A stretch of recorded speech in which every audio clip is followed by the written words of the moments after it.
Congress is hereby called to order. Senator Amy Marcos will lead the chamber in prayer.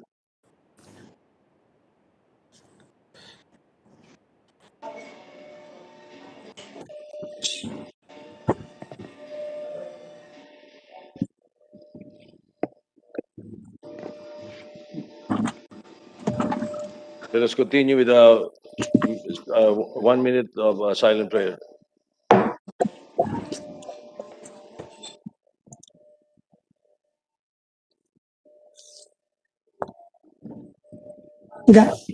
Yun mo yan.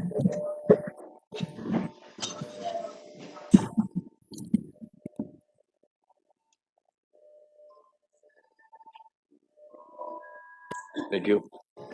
The Secretary will please call the roll. Roll call of members. The Honorable Senators Angara, Present. Binay, Present. Cayetano, Present. De Lima, De La Rosa, Present. Gatchalian, Hoy, drilon muna, drilon. You skipped me, Madam Secretary. Drilon, Nagpa-practice pa naman ako ng present. Gatchalian, Go, Present. Gordon, Ontiveros, Present. Lacson, Lapid, Gordon is present. Marcos, Present. Hindi lang lumalabas sa dulo ko yung aking internet. Yao, Present. Pangilinan, Pimentel III, Present. Po, Pastor. Recto, Present. Revilla Jr.,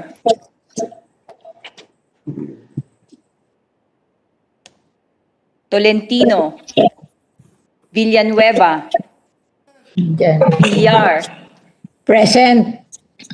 Subiri. Senate President Soto III is present. Mr. President, Senator Angara po. Mr. President. Yes.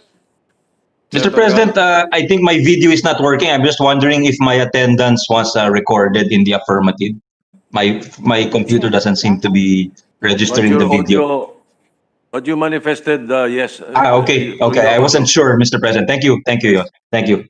Mr. President, this is Senator Gordon. I manifested myself. I don't know if the audio caught it or the video caught it. Present then. He answered. Yes. Yeah, you answered to the call. Thank you. There are six senators.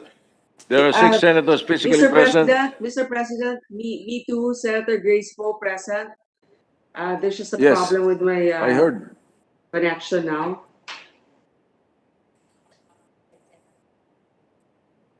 All right. 6 senators physically present and 15 senators virtually present for a total of 21. The chair declares the presence of a quorum. Jordi Leader. Thank you very much, Mr. President. Mr. President, I move that we defer the reading of the journal of the 33rd session Tuesday, December 15, 2020, as it's still being finalized. That's all. All right. Any objection? Hearing none, the journal is deferred. Thank you, Mr. President. Mr. President, I move that we proceed with the reference of business. Secretary will proceed with reference of business.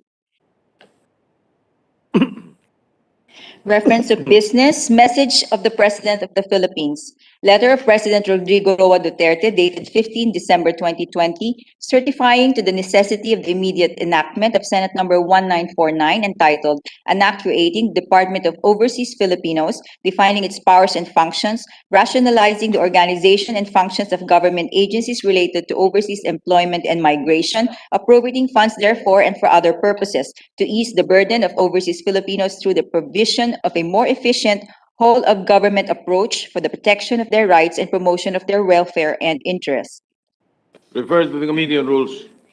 Bill on first reading, Senate number 1954, an act to protect Filipinos from the harmful effects of trans fatty acids and for other purposes, introduced by Senator Pangilinan. To the Committees on Trade, Health, Ways and Means, and Finance. Resolution, PS Resolution number 598, resolution directing the Senate Committee on Labor, Employment, and Human Resources Development and other appropriate Senate committees of the Senate to conduct an inquiry in aid of legislation on the readiness of the national government in implementing a national COVID-19 vaccination program, especially to members of the Labor Office, introduced by Senator Villanueva. To the Committee of the Whole on the COVID-19 vaccination program. Committee report number 160, prepared and submitted jointly by the Committees on Energy and Trade, Commerce, and Entrepreneurship on Senate number 1955 with Senators Gatchalian and Pacquiao as authors thereof, entitled An Act Providing for the National Energy Policy and Regulatory Framework for the Philippine Liquefied Petroleum Gas Industry, recommending its approval in substitution of Senate number 1188, sponsor Senator Gatchalian. The calendar for ordinary business. Yan na po. Yan na. Thank you very much, Mr. President. Mr. President, today is our last session day for 2020. And 2020 has been an extraordinary year due to the pandemic and all sorts of disasters that fell on us, from volcanic eruptions to earthquakes to this pandemic and typhoons. But in spite of that, Mr. President, I feel that we've done a good job in spite of the circumstances. And that's why we would like to ask the permission of the body to allow our distinguished Senate President early on this session to deliver his year-end report of the Senate. Mr. President, distinguished colleagues, we'd like to recognize our distinguished Senate President, no other than Senator Vicente Soto III. Thank you, sir. Thank you. With the kind permission of our colleagues.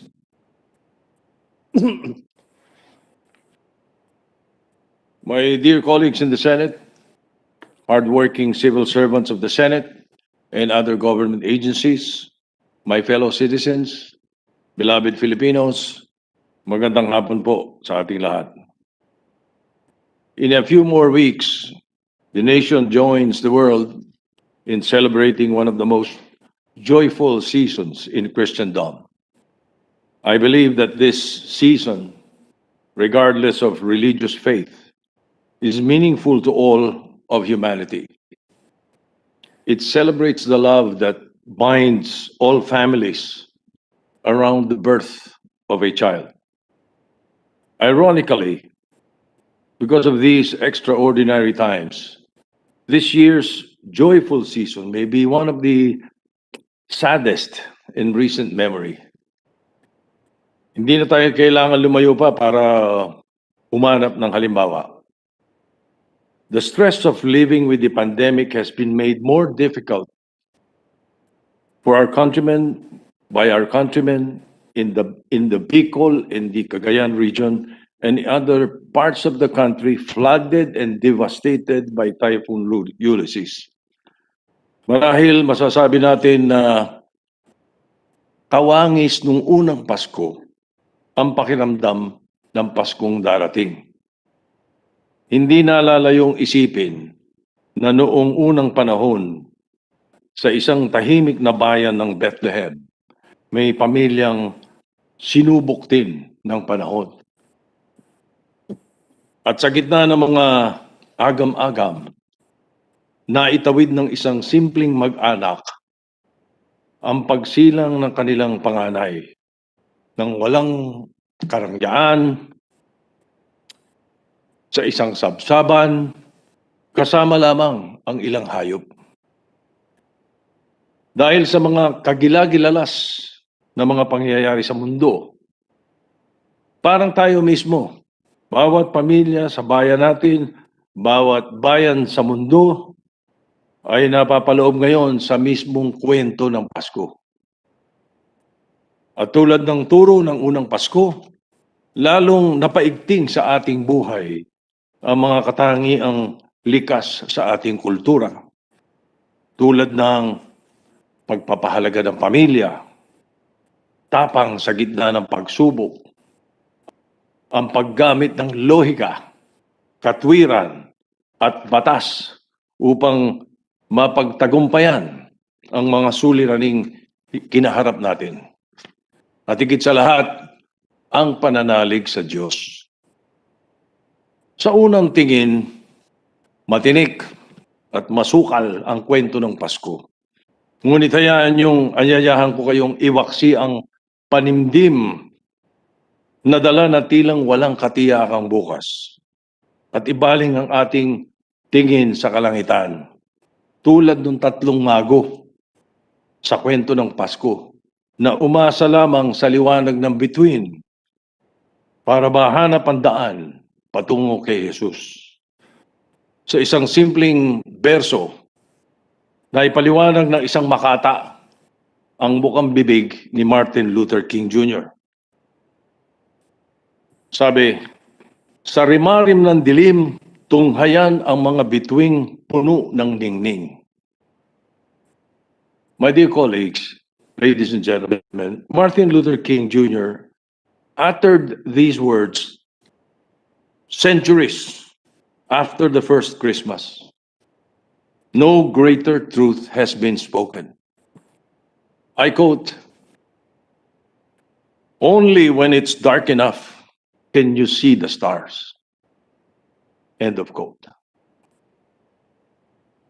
My dear countrymen, if there is anything I want to share with you in this Christmas message, it is the hope that the darkness will soon be dispelled by the light.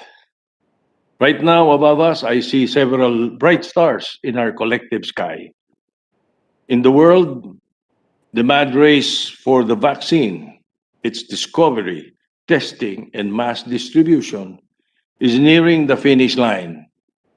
I share the optimism of the scientists that soon we shall be able to live alongside this virus with less sorrow and fear. And if I may add, our country has symbolically contributed to this race to victory by the honor given to May Parsons, the Filipina nurse who administered the first COVID-19 vaccine in the United Kingdom. An honor that acknowledges that Filipino nurses are one, if not the best in the world.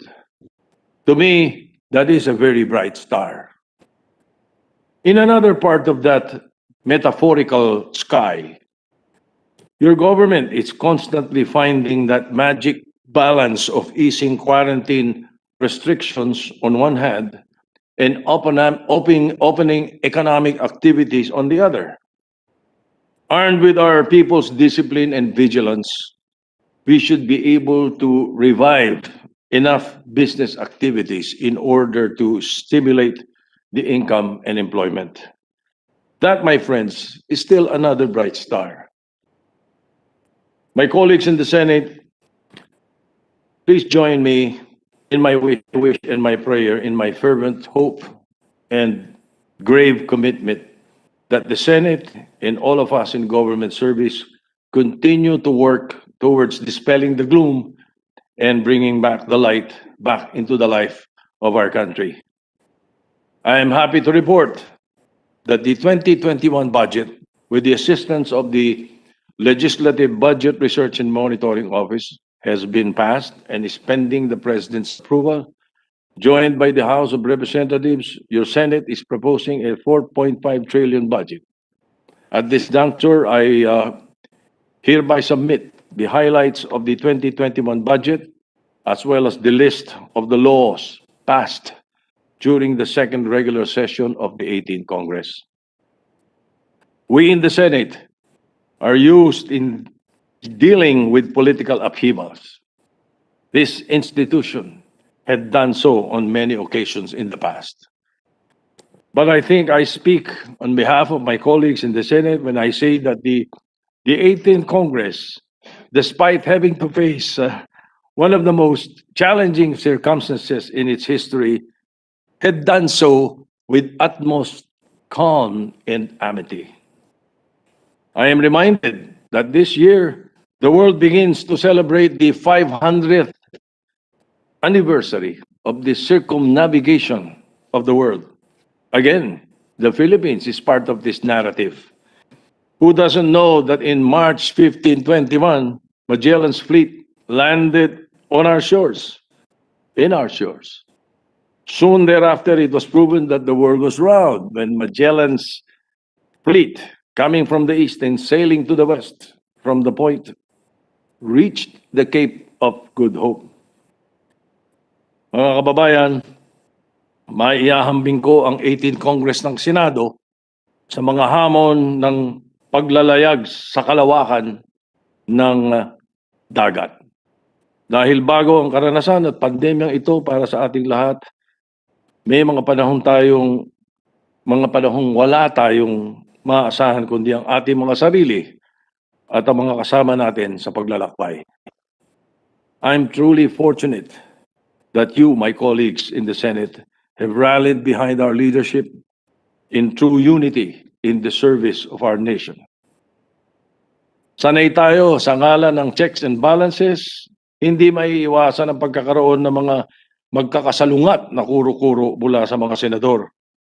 In this democratic institution that values freedom of opinion and gives each member the power to oppose, I am proud and grateful that my fellow senators have worked together towards one goal: to keep this ship of state afloat and to help land it on a safe shore.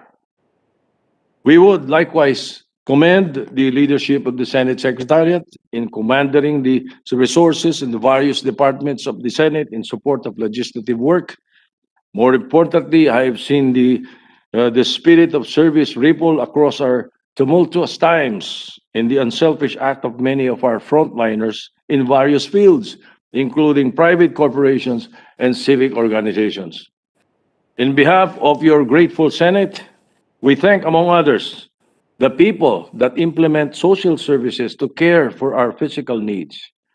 In this connection, I would like to especially commend those close to home, the Senate Maintenance Department for ensuring our buildings' regular disinfection, the medical team and the OSA for compliance with health protocols, the Legislation Department and the EDP for their assistance in the sessions, the offices under the Administrative and Financial Services for ensuring that the Senate employees will timely receive their salaries and allowances, especially in this uncertain time, the Legal Office, the STSRO, the PRIB, the External Affairs and Relations Office, and all other departments who have worked uncomplainingly throughout this Congress. We also thank our artists who continue to create works, as well as pastors, leaders of all churches who nurture the souls of the flock. They continue to work towards helping us understand and cope, and are essential in making our nation physically and spiritually whole. The spirit of service in all its form is the brightest star of all. As we count down to Christmas, let me leave you with the words of the eminent poet and clergyman Henry Van Dyke, shared to me by our DepSec Edwin Belian, that encapsulates the true meaning of service. And I quote, "Only that which is truly given, only that good which is done for the love of doing it, only those plans in which the welfare of others is the master thought, only those labors in which the sacrifice is greater than the reward, only those gifts in which the giver forgets himself." End of quote. My dear colleagues, God bless the Filipino people, the Filipino family, wherever they are, and God bless the Filipino nation.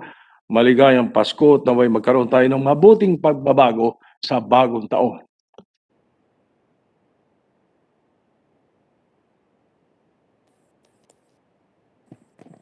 Majority Leader. Thank you very much, Mr. President, for a wonderful speech, an inspiring one. May we recognize Senator Joel Villanueva, Mr. President. Senator Villanueva is recognized. Thank you, Mr. President. Thank you, Mr. Majority Floor Leader. the Bible says, give honor to whom honor is due. And this 2020 has been perhaps the most challenging year for this representation insofar as public service is concerned. And just want to spread into the records, Mr. President, how we all appreciate your leadership in the institution, and you stand by not just our leader of the Senate, but also a mentor and a, I don't want to say like a father, Mr. President, but a big brother. But I just want to put that on record, and we have been inspired by your work ethics, Mr. President, for coming here every single day, driving by yourself, and despite what had happened in the past 9, 10 months, Mr. President, you have been an inspiration to a lot of senators, especially to this representation. I just want to put that on record, and thank you, Mr. President, for your leadership. And again, God bless this institution. Thank you, kind sir. Thank you very much, Senator Joel Villanueva. The minority leader is recognized, Senator Frank Drilon.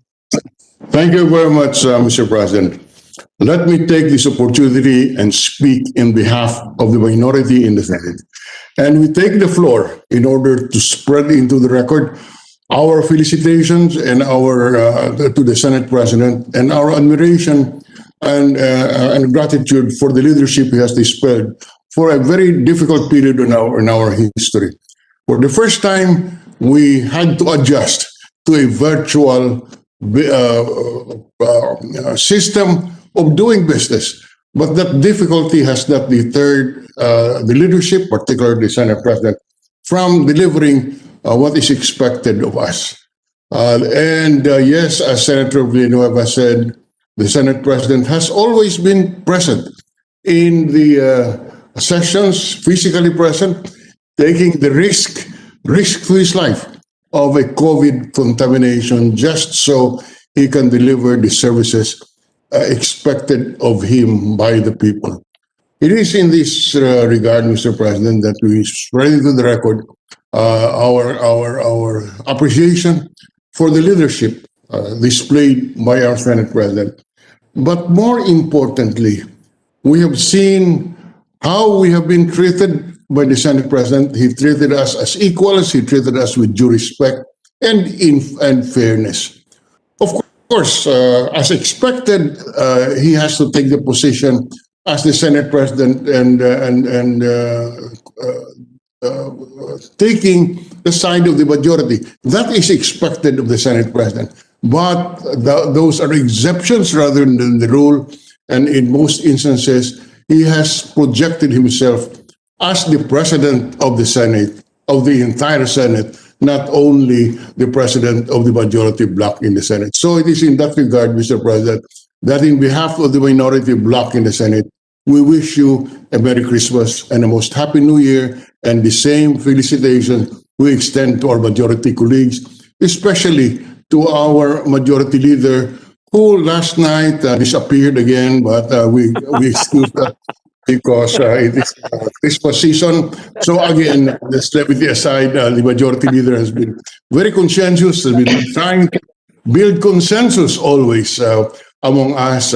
You have 23 republics here, 24 republics, and it's not easy. By experience for 22 years, tell me that it is not easy to get a consensus. What the majority leader has succeeded there, even if he's not always in the sessions hall. With that, Mr. President, again, Merry Christmas and a Happy New Year. Thank you. Mr. Thank you, President. sir. Thank you very much. Mr. President. Thank you, Mr. President. May I just react to that before we recognize Senator, our dear minority floor leader. Yes, sorry about last night. I had a date with my wife. Our anniversary is coming up, and we've had a busy week, so I had to have a quick dinner with my wife, Mr. Minority Floor Leader. But I assure you, you were always on my mind that whole time. I was thinking about you, that you will raise the issue and look for me. But yes, Mr. President, maybe recognize Senator Angara, Mr. President. Senator Sani Angara is recognized. Thank you, Mr. President. I too would like to join our colleagues who spoke before in recognizing and honoring the efforts of the leadership of the chamber most especially our distinguished, esteemed, very experienced and wise Senate President, who has led by example by not being absent, physically present despite all the attendant risks brought by COVID. And I think one thing sums it up, or one story would sum it up, Your Honors, is when those uncertain days in March, when the country was looking for leadership amidst the uncertainty engendered by the lockdown. I remember the Senate President pulling us all in the lounge and saying, we have to pass some kind of stimulus because people are out of jobs, mahihirapan ang tao. Magkakagulo kung hindi natin tinulungan ang tao. I remember the Senate President telling us then, which led to the swift passage of the Bayanihan 1 law, helped along by the steady chairmanship of Senator Pia. But it was the Senate President who really pushed for that, Your Honors, and I'd like to recognize that effort. I think he is in his position not just because we voted him there, but he shows that he truly deserves to head this chamber by his wisdom, his sagacity, his vision, his leadership, his action. And I may say the same also for the leadership, our distinguished minority leader, Senator Drilon, who has acted like a statesman the whole time by not fiscalizing and opposing unnecessarily legislation and helping the chamber come up with good laws. Also, our majority leader, helped by the bantay of the minority leader to act and always be present, and of course our Senate President pro temp, Senator Recto, whose fingerprints, whose vision is present in all the legislation passed by the chamber. And of course, I want to pay special mention to our colleague, Senator Joel. I don't think anyone has had a more difficult year than our colleague, Senator Joel. And yet, his work has not suffered a single bit. And I think the chamber has really come together. We have all acted as statesmen this year to help our countrymen. And definitely, it is a tribute once more to the leadership of Senate President Soto. There is no tyranny of the majority. Rights are respected in this chamber. So full credit to everyone. I'd like to wish everyone a Merry Christmas. Salamat po, Mr. President, for your leadership. Thank you very much. I am humbled by the kind words of our colleagues. Thank you so much. Majority Leader. Thank you, Mr. President. And again, to reiterate what the Minority Floor Leader had said about your work ethic, Mr. President, it is truly admirable.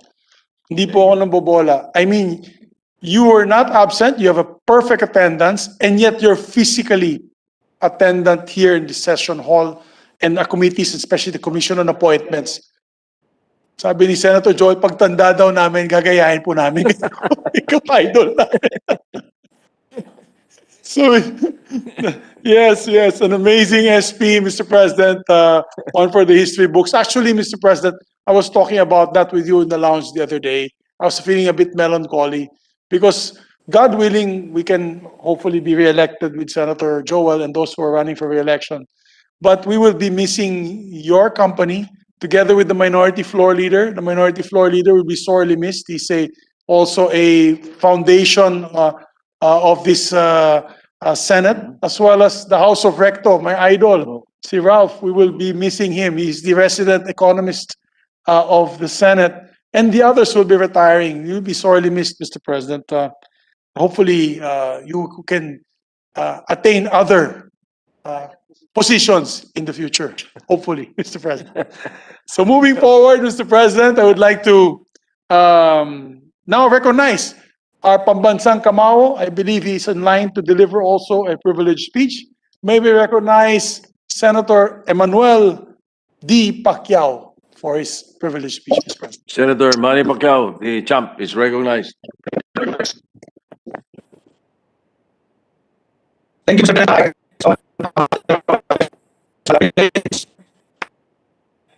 President. Sumana signal. This is of hope we would like to make an our family rising up to the challenges that came with this tough year. Congratulations, Mr. President. For being a Excuse me, Senator Pacquiao, can we check first the audio? The audio is not doing well. Can we check it again, please? Can you please check on your connection, your internet connection?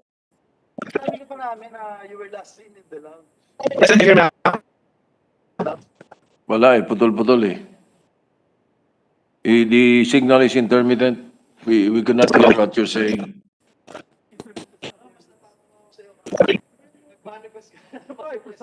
Tawagan mo yung staff niya. Let me have a 1 minute. Majority Leader, let's have a 1 minute suspension and ask the technical people to check on this, the internet connection of Senator Pacquiao. Yes, Mr. President, may we have for 1 minute suspension? Session suspended. Tawagan mo.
is now recognized. We were told that you are in Jensan. That's why the signal was not good at the start. Go ahead now.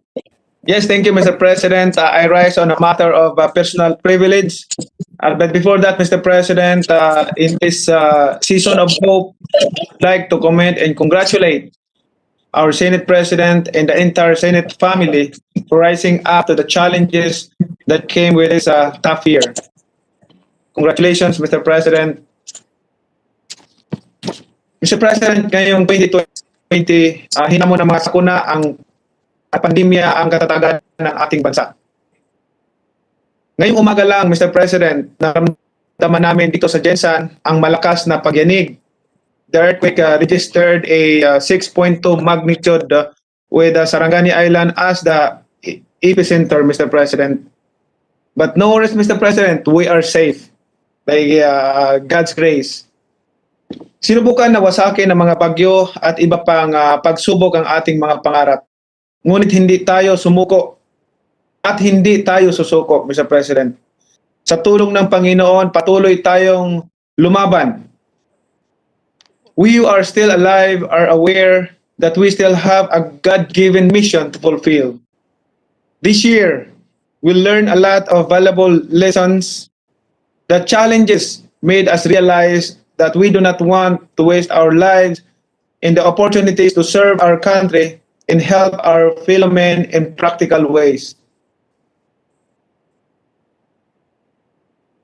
I will be celebrating my birthday tomorrow, Mr. President, and I would want to take this opportunity to appreciate, affirm, and acknowledge all our frontliners for their efforts and sacrifices. Ibinuhos nila ang kanilang makakaya at ibinuhis ang kanilang mga buhay para sa ating bayan. Saludo tayo sa lahat ng mga doctors, health workers, police, and military personnel, delivery workforce, at mga volunteers. Aside from our medical and health workers, I would also like to commend the efforts of the long-time frontliners, which is the barangay officials, Mr. President. Sila po ang nais kong ilagay sa spotlight ngayong araw. Before the pandemic, Mr. President, we have already been serving, providing programs and projects that directly benefit our babayans through the smallest local government unit, the barangays. Mr. President, we are all witnesses to the selfless service of barangay officials and personnel in the performance of their responsibilities. Napakalaki ng tulong nila lalo na sa panahon ng pandemya. Sila ang ating kasangga sa pagtulong sa ating mga kababayan. They supported the PNP and AFP in controlling movements between barangay boundaries, one of the solutions that directly help in minimizing the spread of the COVID-19 infection. Despite the danger to their own health, Mr. President, barangay personnel assisted in the monitoring and helped in identifying the seriously COVID-19 afflicted in their barangays, and to push the objective to completion. In many cases, they promptly brought them to hospitals and identified quarantine facilities. Mr. President, despite the extensive range of duties and responsibilities that punong barangays and other barangay officials perform, they only receive monthly honoraria instead of fixed monthly salaries, Mr. President, with some added minimal benefits as specified or provided for in Section 393 and 434 of Republic Act number 7160. They are not entitled to same employment benefits, Mr. President, and privilege that other local government officials enjoy. As the prime movers of government projects and programs on the ground in the frontline providers of the government services, this deserve the help that will empower them to succeed in their mandate. It is just worthy that the national government grants them just a humane, commensurate compensation and benefits to bolster their moral and promote good governance and justice. Mr. President, The barangay officials are appreciated in words but not fully served in practical terms. That is why I filed a bill that seeks to promote the welfare of the barangay officials by providing regularization, salary standardization, and special risk allowance with their president in times of state of emergency or calamities, and during similar situations as may be declared by the national government in appropriating funds. Therefore, let us remember, strong barangay will make a strong republic. Sa tulong ng ating Panginoon, mas matatag nating haharapin ang mga hamon sa 2021. Babangon tayo muli. At sa muli nating pagbangon, bitbit natin ang mga aral na ating natutunan. Hindi natin dapat pabayaan ang ating mga kasangga sa pagtulong sa ating mga kababayan. I pray that we will not just be resilient, we will be proactive, we will be solution providers. By God's grace, we will rise again, Mr. President. Thank you, Mr. President. Good afternoon to all of you, to all of us. Thank you, Senator Pacquiao. Majority Leader. Thank you very much, Mr. President. Thank you also Senator Manny Pacquiao and congratulate him for his birthday tomorrow. He's turning 41? Oh. Ilan na ba po si Senator Pacquiao? Ilan taon na po kayo, Senator Pacquiao? I'd like to ask the Senate President. Is he 41 or 42? Turning 42, Mr. President. 42 na. 42. Yes, right. But still a world champion at 42. Yes. So, amazing. Yung mga karibal niya, nag-retire na. Siya, world champion pa rin. So, Mr. President, we have a lot in our agenda today, but in order of importance, we will start with Senate Bill. I move to resume consideration of Senate Bill number 1945 under Committee Report number 149, Mr. President. I so move. Any objection? Hearing none. Consideration is in order. May we recognize our distinguished sponsor, if she's ready, there she is, Senator Grace Po. And I believe Senator Gordon would still like to interpolate. He had himself listed again today, Mr. President. Senator Grace Poe, sponsor of the measure, Senate Bill 1945 is recognized, and Senator Richard Gordon is recognized to continue. May I ask for just a 1-minute suspension to call his office, Mr. President? Session is suspended.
Recognized to continue interpellation, Senator.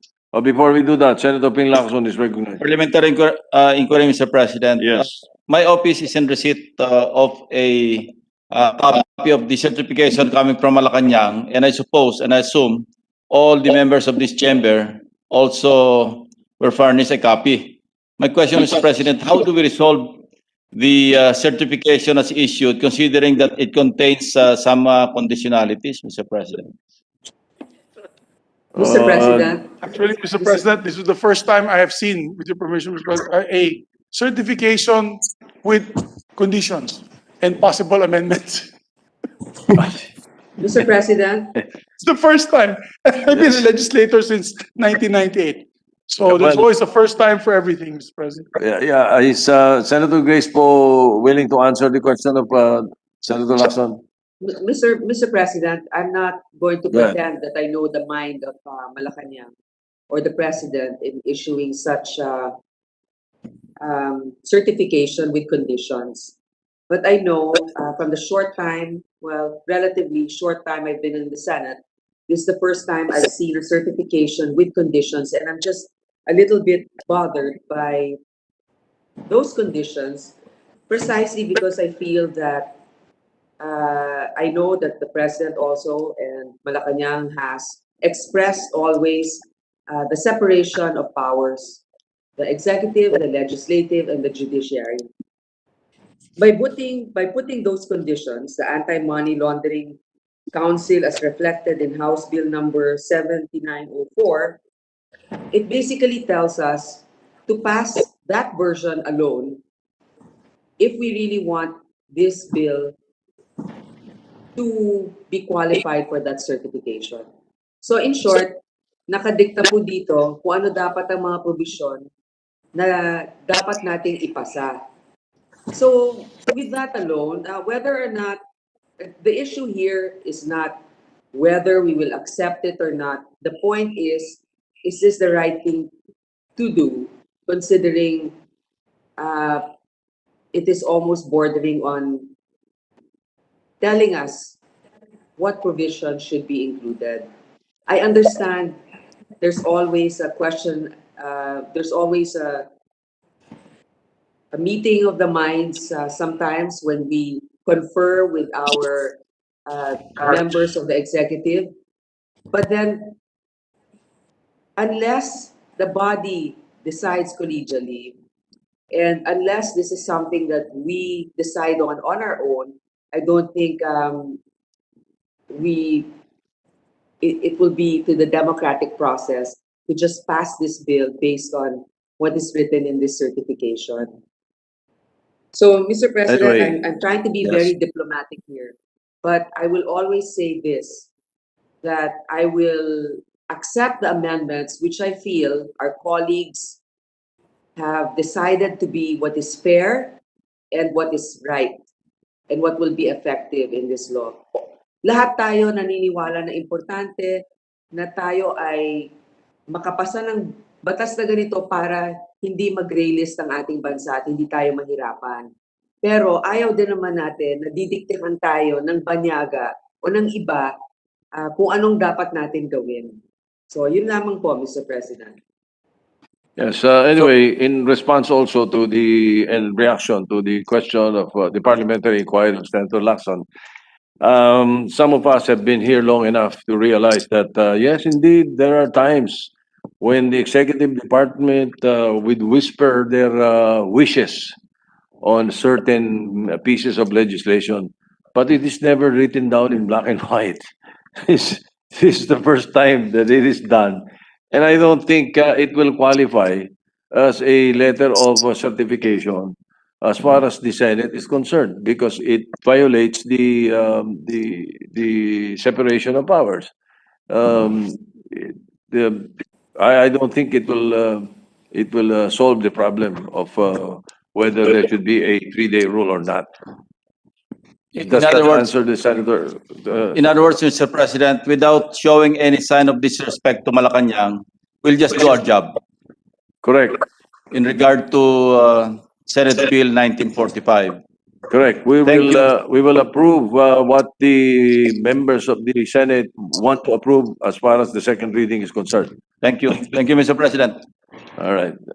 You may continue, Senator Grace Poe, and to interpolate Senator Richard Gordon. Hindi na ako sugseta. Okay na yung patsa.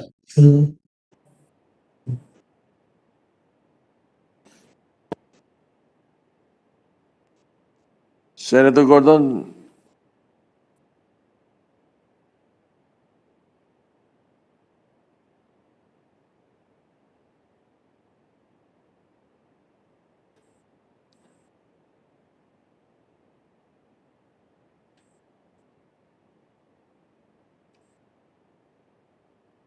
nangyari kay Dick.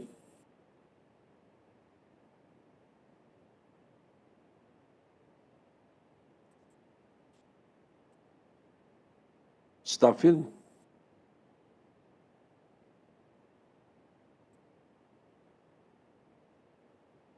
All right, there it is. Senator Gordon, you are recognized to continue interpellations to Senator Poe. With much appreciation and with much perturbed about it because I know Senator Poe has worked very, very hard for it. And now there's the additional suggestion by Malacanang to push this. I think it's outlandish, quite frankly. And I know that this all of us will have to a certain extent, express our position with our co-equal branch of government. Now, Your Honor, I'd like to ask our distinguished lady, Senator Poe, there are many, many predicate crimes in the law. And when I go to look at America, Mr. President, they have filed so many cases against people who have violated the anti-money laundering law in there. And they have 1,057 money laundering offenders who accounted for 1.7% of all offenders sentenced under the guidelines. The number of money laundering offenders has decreased slightly during the last 5 years. I will make my prefatory statement on that point, Mr. President. The rest you can read also on the screen. About 84.7% were sentenced to imprisonment, and the average length for money laundering offenses was 67 months, 5 years, and 5 months. 68.7% for money laundering offenders was based on the underlying offense from which the laundered funds were derived. Drug trafficking. Now, Mr. President, we're all aware that we have a drug problem here in this country. Now, my question, and I'm not putting them under the heel, Mr. President, is the President says we have drug trafficking problems. All the police say we have drug trafficking problems. The Senate has investigated drug trafficking in this country, Mr. President. Now, with all this, Mr. President, can the gentle lady, I know that she may have information, she may not, give us an indication whether we have had any success in filing a case against a drug offender in this country, Mr. President? Mr. President, filing a case against a drug offender that has something to do with anti-money laundering. Not just filing a case, but all the way to completion, Mr. President. Under the anti-money laundering mechanism, is that the question of the Yes, ma'am. distinguished gentleman? Okay, hold on just 1 second, Mr. President. We have here a number of crimes, but Maybe I can help the gentle lady so we can abbreviate the proceedings. yes, please. We will appreciate that. Go ahead. According to the cases filed by AMLA in court, and we sent a letter to this, since 2002, the predicate crime, for example, was fraud. And they filed one case there in 2006 and 2013, another case. Kidnapping for ransom, they had 3. These are just cases filed in court, madam. In 2010, 3 years later, they filed 4 cases for kidnapping for ransom. Now, 5, in 2011, they filed 6 cases for qualified theft. And for corruption, Sandigan Bayan, 7 cases were filed and decided in 2010. And in 2018, for cybercrime, they filed 8 cases. Tama ba ito? 8 cases. And they filed 10 cases in 2008, which were decided. I think I may be making a mistake here. Let's just look at the year filed in court because there's a numerical order on cases. I don't know if these are the number of cases that they filed. It's a numerical order. I'm sorry, sir, gentlemen. For fraud, from 2008 to 2020, they filed fraud case, Mr. President. Now, will the gentle lady kindly inform us if there has been these cases were actually filed and prosecuted to the hilt, Mr. President? Mr. President, as of the moment, there are 3 pending cases, drug-related money laundering cases in the RTC. But out of those 3 cases, there's been no conviction, however. So only 3 cases, madam, have been filed in the regional trial court. Did I hear you correct, ma'am? Yes, thus far, yes. So after since 2002, and we're now in 2020, about to enter the 2021, hopefully, with hope. And so far, the predicate crimes of terrorism, maybe we'll get lucky because now we have an anti-terror law. The predicate crime of kidnapping, they were successful there. I don't see much by way of drugs, Mr. President. Have there been any crimes prosecuted for drugs? And you know, drugs is flooding our streets, flooding our country, and all the people in jail. We've talked about them. They're one of our colleagues have been placed in jail allegedly for bribing her. And yet, Mr. President, I don't see any prosecution. Wala ko nakikitang napo-prosecute sa drugs for money laundering. Mr. President, the distinguished gentleman from Zambales is correct. We've been informed by AMLAC that they only have 3 pending cases on drugs and no conviction so far. Thank you, ma'am. So sa makatwid, talagang hindi nakaka-prosecute at kahit sabihin lang ko konti lang sila. Nung araw sa Amerika, kung manunod tayo ng sine, akala mo yung Untouchable starring Elliot Ness. Ang dami na, including Al Capone, no? At least nakahuli sila for him tax evasion. Tumatawa si my good friend General Rodney, General Bato. But to my mind, madam, we gave them a budget of 63 million in 2019. Sa akin, maliit yun kung talagang tutusin. Pero kung tayo ay makikitaan natin sila na may nangyayari, ayan, tinaas natin on 2020, 131 million. And in 2021, we provided 185 million. Now, I know that the President is very sincere in fighting drugs. Pero kung ganyan lang ang lalabas, ma'am, mukhang may problema tayo dun sa AMLA talaga.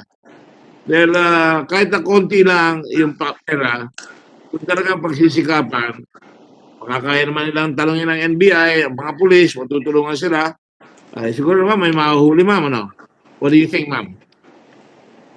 Mr. President, tama po kayo dyan. In fact, Senator Recto brought this up. I know. There are many conditions being given by the FATF, but a lot of those conditions have nothing to do with the legislative branch. There's also a condition about what the AMLC have to do to improve their department, like increase the number of employees and then have a reporting mechanism, etc. But I've been told just now that there are 3 completed civil forfeiture cases related to drugs worth 3.5 billion. So it's an ongoing forfeiture case. And then there are 18 pending civil forfeiture cases related to drugs. So out of the 18, 3 of those are worth 3.5 billion, Mr. President. Of the case. That's the amount of the case, ma'am, no? Correct. Yung AMLA, hindi pa nila pinaprosecute para sa money laundering. Wala tayong conviction doon. Tama po ba yun, ma'am? Wala pa pong conviction. Tama po the distinction. Wala tayong conviction. And yet, my good friend is the Secretary of Justice. I know he's a very honest man, and there have been others before him. We have the Ombudsman. We have all the prosecuting officials of the government na matutulungan ang AMLA, pero mukhang wala. Now, ma'am, 152,000 drug cases were filed by the National Prosecutorial Service. I'll just check, ma'am, kung ano year ito. But, I mean, just looking at it, even if we say 10 years, 152,000 drug cases is a lot of cases. Now, I bet you if we look at this, ang nahuhuli yung mga mahihirap, yung walang makain, magtutulak na lang. Pero yung malalaki, hindi nahuhuli. Yun ang gusto ko malaman. Bakit hindi nahuhuli? Because kung ako, ang budget ko, ma'am, and you know, I've been a mayor I thought I was a pretty good mayor. Wala naman pumupuri sa akin. Pupurihin ko na yung sarili ko. Ma'am, nagpapakulo ako nung araw ng drug, ng mga tao naguko ng drugs. Sorry, mama. But, kuha ko yun. Sir, I mean, kung makatotohanan naman hindi naman kayo Hindi, ma'am. Hindi, ma'am. Nagbibiro lang ako. Baka we might blow up this year because natingin ko, ma'am, kuha ko yan. Kahit na mag-focus lang tayo ng isa o dalawa, mas makaluwag sa kalooban ko na may mahuhuli tayo. Unfortunately, walang nahuhuli, ma'am. That speaks a lot of volumes. And, you know, again, I go back to the principle na sinasabi ko, which my good friend Senator Dillon, Senator Recto, Senator Pangilinan, and others here, I know all of you feel that. Bakit tayo sunod-sunuran dito sa FATF? And I've been asking my staff for the last several days, ano ba ang pinasunod ng FATF? Kung sa Canada nga, ma'am, nagsambulat ang money laundering doon Wala pa kami nakikita halos na medyo serious prosecution na nangyari. Of all the countries, as you can see, the US predominantly pose the highest threat to the Philippines relative to the unlawful activities associated to drug trafficking. I wonder what that means. Tinatakot tayo ng Amerikano. At sila rin ang nagbibigay sa atin ng information. I know that, ma'am. Pag may nahuhuli, binibigyan tayo halos ng information ng DEA. And may nahuhuli. Pero wala pa rin nahuhuli sa drug, sa money laundering o nakukonvict. Ang dami nakakulong doon. Iba nangamatay na nga kuno. Namatay na yung mga Chinese drug dealers sa loob ng pitan. Namatay na. Wala tayo nakuha sa money laundering. Am I beating a dead horse here, ma'am? I don't wanna go and pass a bill. Tapos hindi naman tayo, wala naman mangyayari pagkatapos. You know me, palagi na lang ako tumataas dyan tumatayo pagka may pinapatay. In fact, nahihiya na ako sa Senado kung tatayo ako, baka sabihin, ayan na naman si Dick, bumabanat naman doon sa mga napatay. Eto lang naman tayo ngayon sa drugs. Wala naman tayo nahuli, wala lang na po-prosecute dito. Ano po ba ang ating magagawa para yan? If we change the law, natakot tayo sa FATF, magbabago ba yung sitwasyon sa ating bansa? Even in America, drugs have proliferated dramatically. Some of our generals have been caught bringing money and I don't see any prosecution. Meron ba tayong narinig sa money laundering doon sa mga generals na nahuli, ma'am? Para wala naman po akong narinig. Sa tingin ko, kung meron po kayong alam, ipahatid po ninyo ang kaalaman ninyo sa akin. Iniintay din po natin yung sagot ng AMLC. Pero sa tingin ko, meron rin yan kinalaman sa, at alam ko, the distinguished gentleman from Zambales would agree. Sometimes our courts are also overburdened. There's there's not that much financial support for their infrastructure as well as compensation. So it's also very difficult to get a conviction given the backlog also and also the hard, heavily burdened court system. I just have some information here. It says 3 cases filed versus drugs. I think we talked about that. When there are 12,508 suspicious transactions reported, ma'am, 12,508. I will preclude my point, ma'am, no? Kasi ang tingin ko, parang ang pinapahirapan yung law-abiding citizen. Pag nagdeposito na malaki, suspicious o covert transaction na tayo rin. Agad. Tatabaan kagad tayo. Pero ang dami-daming drugs, ma'am. Hindi nakukuha. Hindi ba dapat hudyat yan sa atin na tarry a little, yung nga sinasabi ni Shakespeare, there is something else. Yun nga yan. Ano yung something else na yan? Hindi ata nagagawa yung dapat gawin. Now, pinagtatakaan ko, bakit ang ating gobyerno ay sunod-sunuran? I've asked this, hindi naman ako inconsistent Nung si Cheese ang nakatayo sa lugar niyo, ma'am, tinanong ko na sila niyan, bakit tayo sumusunod? Because alam ko, ayaw natin yung graft and corruption. there was a brilliant interpolation made by my good friend from Batangas yesterday. Kaya ba ninyong i-prosecute yan? Patong-patong ang ipa-file niyo sa isang kaso. Ngayon lang, konti pa lang hindi pa na-prosecute. I don't think I would want to participate or I don't know if any of our friends will think na just because we said it, it's going to happen. And that seems to be the process in our country. We say there's a law, pero hindi naman ini-enforce. Wala naman tayo nahuhuli. Kung ini-enforce man pagdating sa mga husgado, and I'm just speculating, forgive me, I'm a chairman of the Committee on the Justice, baka naman nagkakaroon ng cash sunduan. O takutan. That's why we're coming out with the judicial marshals to protect our judges.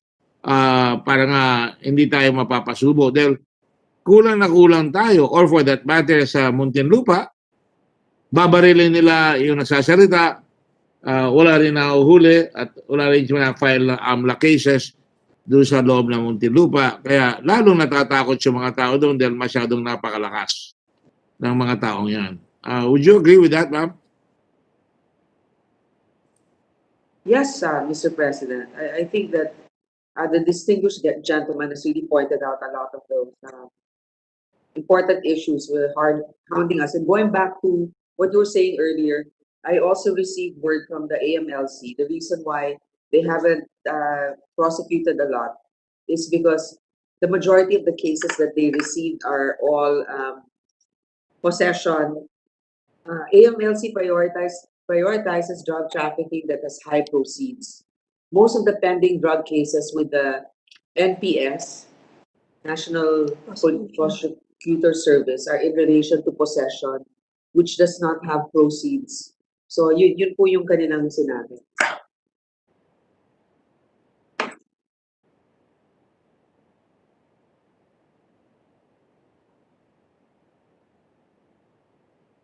Sir, your mic is off, sir. If tomorrow we woke up and there's the reality na meron tayong na-prosecute na drug lord, kinuha yung kanyang mga bahay, kinuha yung kanyang mga kotse, kinuha yung kanyang eroplano or barko, I think magkakaroon ng ngipin itong drug, itong tinatawag nating money laundering law. Hindi po ba? Kaya nakita nyo nung araw yung si Lim Seng, martial law. Ang unang-unang binaril ng martial law ay si Lim Seng. At malaking publicity, nangatakot lahat ng tao, sumunod lahat sa curfew. Pero ngayon, ang dami-dami. Mahirap pa paniwalaan yung tao na itong money laundering natin, although we want to do it, kung wala namang track record, talagang hindi pa rin maniniwala ang tao. At ang sinasabi ko, ma'am, ang pinahihirapan, halimbawa, nagninegosyo ka, ang pinapahirapan natin ay yung mga small fry. Ang pinapahirapan dito sa mga predicate crimes na sinabi natin ay yung gustong magnegosyo. Ako, ma'am, I'm a free enterprise person. If you look at our kababayans from sila Henry C., sila Lucio Co., sila Lucio Tan, all the big guys, lahat yan, may work ethic yung mga yan. Pero ngayon, kung siguro gagawin natin yan, pag nagdeposito yung mga yan, baka pagbibinta ka na kagad ng money laundering case yan. Ba't ang laki ng deposito mo? Doon ako nag-aalala sa mga Pilipino, gusto rin lumaki, katulad nitong mga kaibigan natin, sila Senator Villar. Marami kami nabentang lupa, lumalabas, no?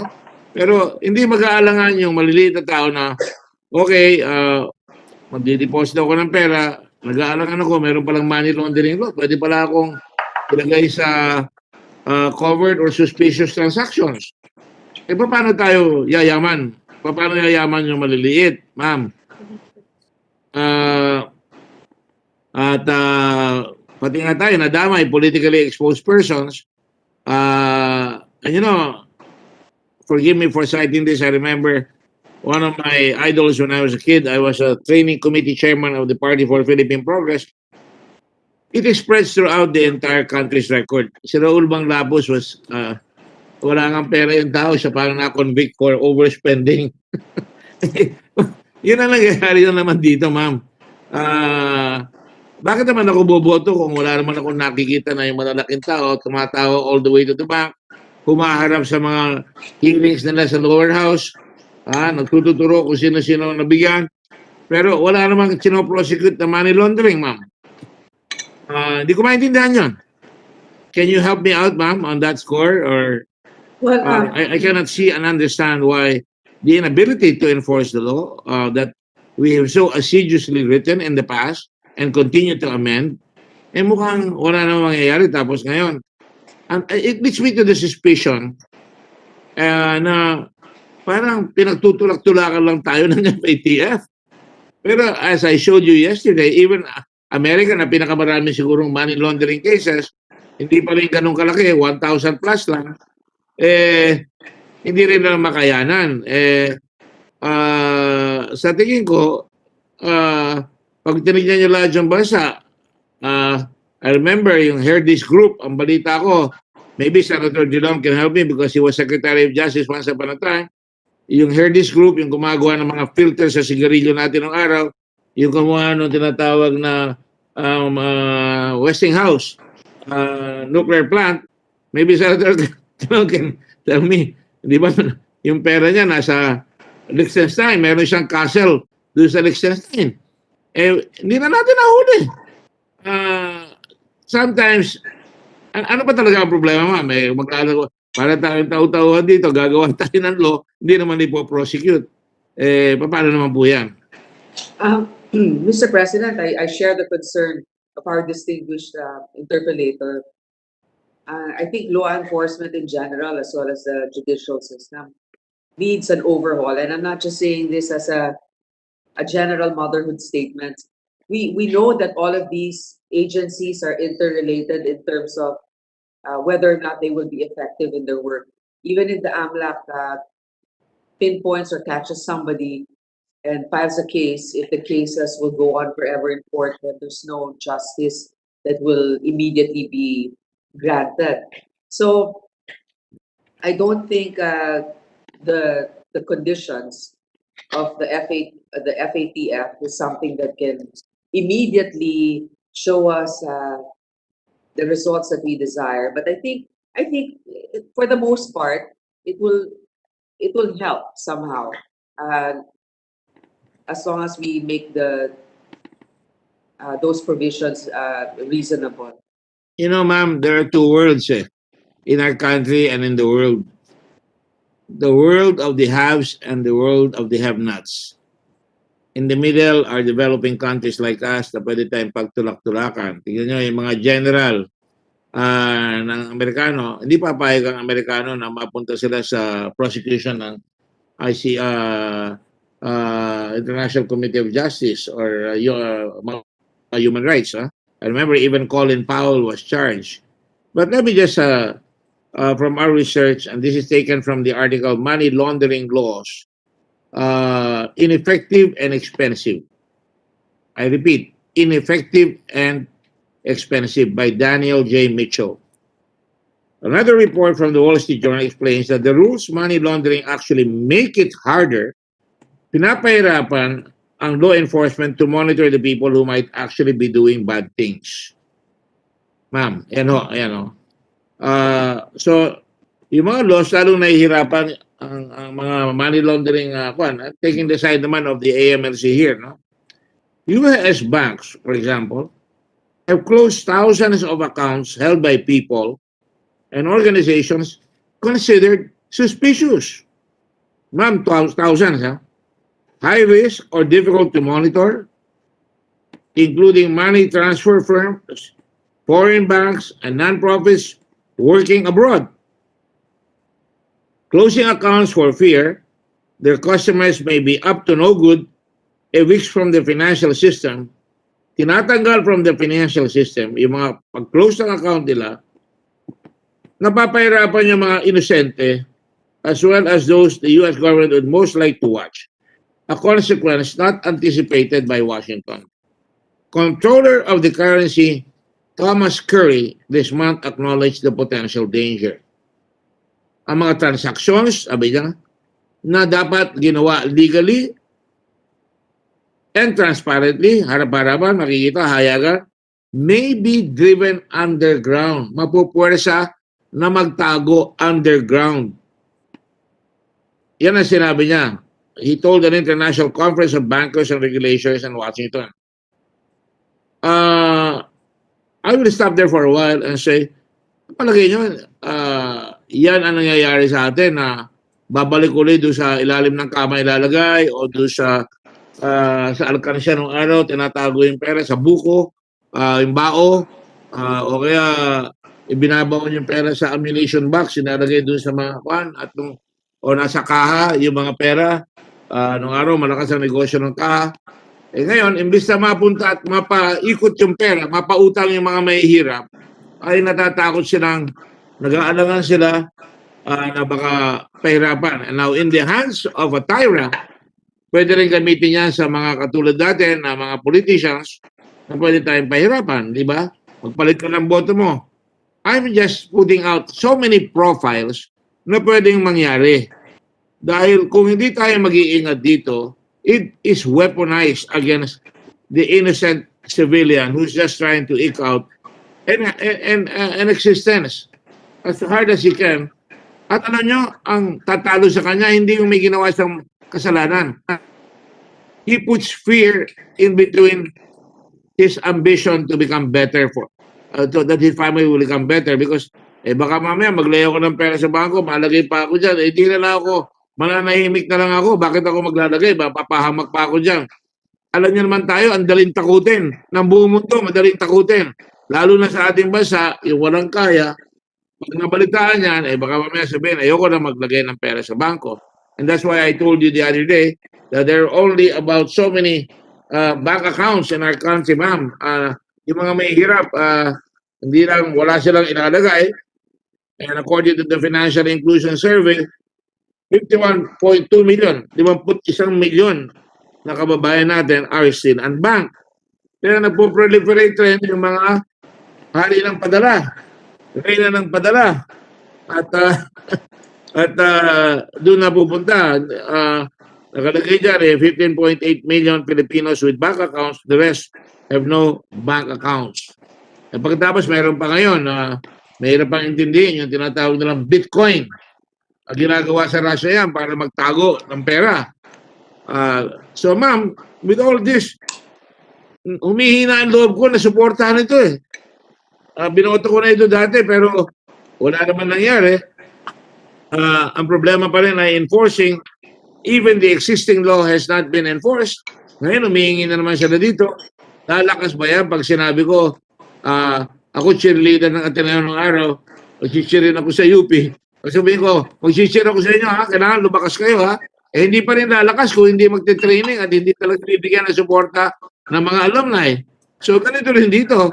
Kung hindi natin mabibigyan ng suporta, ito mga AMLA, ano mangyayari sa atin? Di talagang dead letter law na naman yan. I don't want to make your job difficult. I admire you, ma'am, because you're taking a position. Pero sa tingin ko, nakakawawa tayo nitong madalaking bansa at hindi na talaga tayo umuunlad. At ngayon, bilhin nyo, 5 million realty. Magkano ba realty ngayon? Yung middle class ngayon, nakakabili na ng 20 million na bahay. Yan sa BDO, di ba? Yung mga ganyan, yung mga Makati. May second-hand house. Pag nagbayad sila, bagay, kung cash lang yun, talagang titikin sila, kumisa nga, nasa tampipi yung pera Nandun sa ilalim ng kama. Ilalabas sila yung pera, may amoy na. Pagkatapos, natatakot sila. Ba't ako magbabayad dyan? Mahuhuli pa ako. In other words, ma'am, ang tingin ko, itong batas na ito, we're slitting the throats of the very poor who want to grow bigger. And all the people are laughing all the way to the bank. Yung mga Germans na kinumpiska yung pera ng Hudyo, yung mga mafia, yung mga nangurakot rin sa Amerika, yung mga sa Japan, may ang daming mga kurakot rin sa Japan.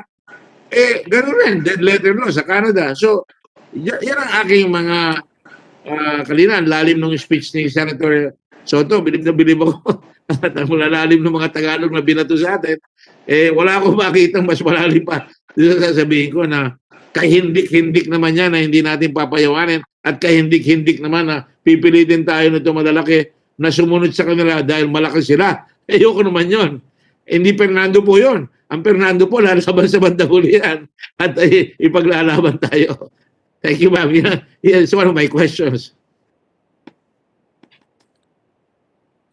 Ma'am, hindi kayo nakakuan. Meet kayo. Yes. Mr. President, alam mo, from our esteemed colleague, I share his observations.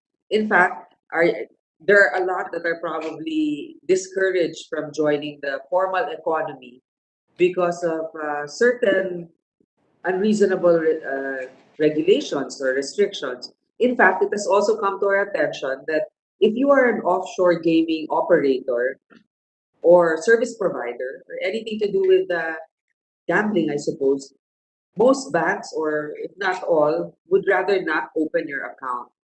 And we can't blame them because if you're a covered person or somebody involved in gaming, it might be tedious work for the bank to give special attention to your account. But it demonstrates the fact that there are many, even if let's say we recognize already service providers, for example, as a covered person. Therefore, they're covered. It's not saying that they're banned from banking, but still the banks might not be encouraging their business. So tama po Senator Gordon, Mr. President, pwedeng sa ilalim na lang ng kama muna ilagay yung iba. Dahil nga hindi naman talaga na nagiging medyo mahirap ang regulasyon, pero yung iba naman na nakakalusot pa rin. So it's really trying to find the middle ground, and what we're doing our best to comply with the best practices of the financial sector all over the world, not just here in the Philippines. So that's why we're defending this initiative. But admittedly, it is not a cure-all for what we are trying to achieve. Ma'am, I hope you don't mind. Far from it. It's not the cure-all. In fact, nakakasakit yan eh. Yung maliliit, kahapon napasa natin yung bill na makakapag-ari na yung mga tao na tituladong lupa na 12 hectares. Kung uutang sa bangko yan, maganda. Ay kung uutang sa labas yan, dahil may tutulong sa kanya, baka hindi rin niya mailagay yung pera niya dahil natatakot siya. But upon the other hand, nakita rin natin to, ang sinasabi doon sa sinaside kong article kanina, the whole flow of money goes underground. And that becomes counterproductive to the original purpose of being able to track it. In other words, tinatago na lang. But on the other hand, alam ko, iba, nagugulat sa akin dyan. Kung sasabihin ko, pwede na kayong pumasok dito, katulad ng Amerika. Kahit anong ilagay mong pera dyan, basta ideklara mo lang. Ox na yan. At pag nagawa yon, hindi po ba yung mga intelligence agents natin or agencies, and forgive me for saying it's an oxymoron, na pagka ito ay papasok yung pera, ma'am, at least malalaman mo kung sino nagpapasok kaysa hindi mo alam. Don't you think it might be a better idea to do that? And kung masyadong malaki ang pera pinapasok nito, palay ko, meron ito. Dapat tahimik na lang tayong lahat dyan. Hindi mo kailangan ng batas. Babantayan na lang yan. Kung sakasakali, tingnan mo, maraming pera itong lokong ito. Wala naman siya may papakitang hanap buhay. Dinala pa yung pera. At least may lead ka kaagad. Meron kang makikita kaysa tinatago underground. Tama po ba yun, ma'am? Alam mo, Mr. President, maybe you see the pro and the con. Well, the pro is, pag merong regulasyon, pag hindi sumunod ang nag-report, kunyari yung bangko, hindi minatyagan yung isang account, pag may batas, pwedeng parusahan yung financial institution, yung commercial bank. Pero, kung wala namang, pero dahil doon, maraming mga ayaw mag-deposito kasi pwede nga silang mahuli. Pero yung other side naman, pag nagkaroon naman ng pag wala namang batas, maraming magdideposito. Dahil nga hindi sila matatakot, wala namang mga restrictions.